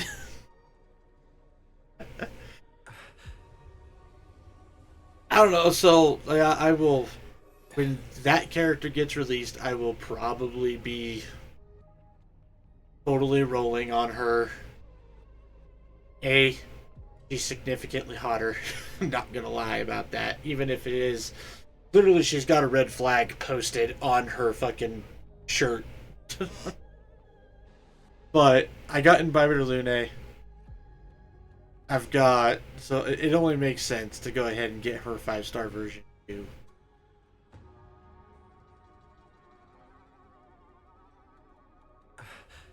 Red flag March, but still don't want her.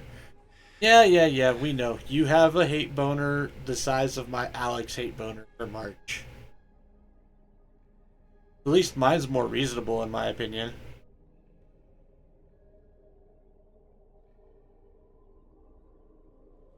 She stole my Sunday time. Oh, we're probably going to get more Sunday.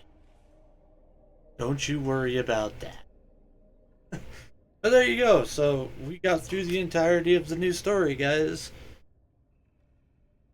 And you know what? That's about correct. Last time I did this, it took about 7 hours. So there you guys go. The 7 hours is about how long each content update takes if you listen to all the stuff. Thanks for giving me the power to skip. Well, I'm glad that you will have the power to skip, Kimmy. Also, Kimmy, I will DM you about comparing notes with fanfiction stuff. Because I have some cool ones that you might think are pretty neat. Especially if you're into, like, wacko crossover stuff between fandoms.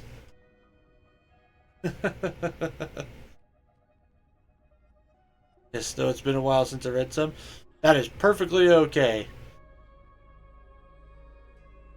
So, alrighty then. Well, I want to say thank y'all for tuning into the Flying T-Bar-C this evening. I really appreciate you guys' viewership. Thank y'all for sticking with me through this. I know it was a long one, but you know what? We got through all of the content, and we did good tonight. So whether you were chatting or whether you were lurking, I appreciate all y'all all the same. I will be back tomorrow with more midday matinee playing some Final Fantasy XIV. We're going to be doing Frontlines and Crescent, and I don't know what else beyond that, but we're going to be doing some shit. Oh, and some crafting and gathering. Going to be on the list as well. So, yeah. Don't forget to check out the other socials: YouTube, Twitter, Blue Sky, Ko-Fi, Throne. Use the archive, Twitter, announcements, Ko-Fi and Throne, or support outside the stream. But make sure you take care of yourself before you try taking care of me, folks. That's all I ask. So, we're going to go ahead and raid out now. However, there is nobody on my follow list, so we are going to be finding ourselves a rando.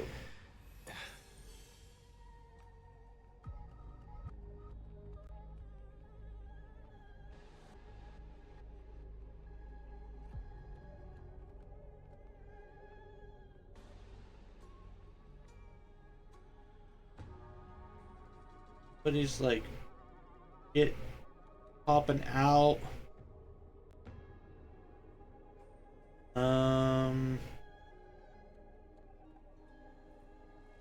You know what? This is not too bad, I think. We're gonna go ahead and raid out to Kawanachi. Looks like they are a VTuber who are currently also playing Honkai Star Rail. Maybe doing the event after this stuff. Looks like it's the event, yeah. So they're doing the event afterwards, but we're gonna go ahead and raid out yonder that way. So with that raid timer now started, as always, folks, make sure you guys enjoy yourselves some good food, great drink, and better company. And I'll see y'all on the flip side. Happy trails, folks.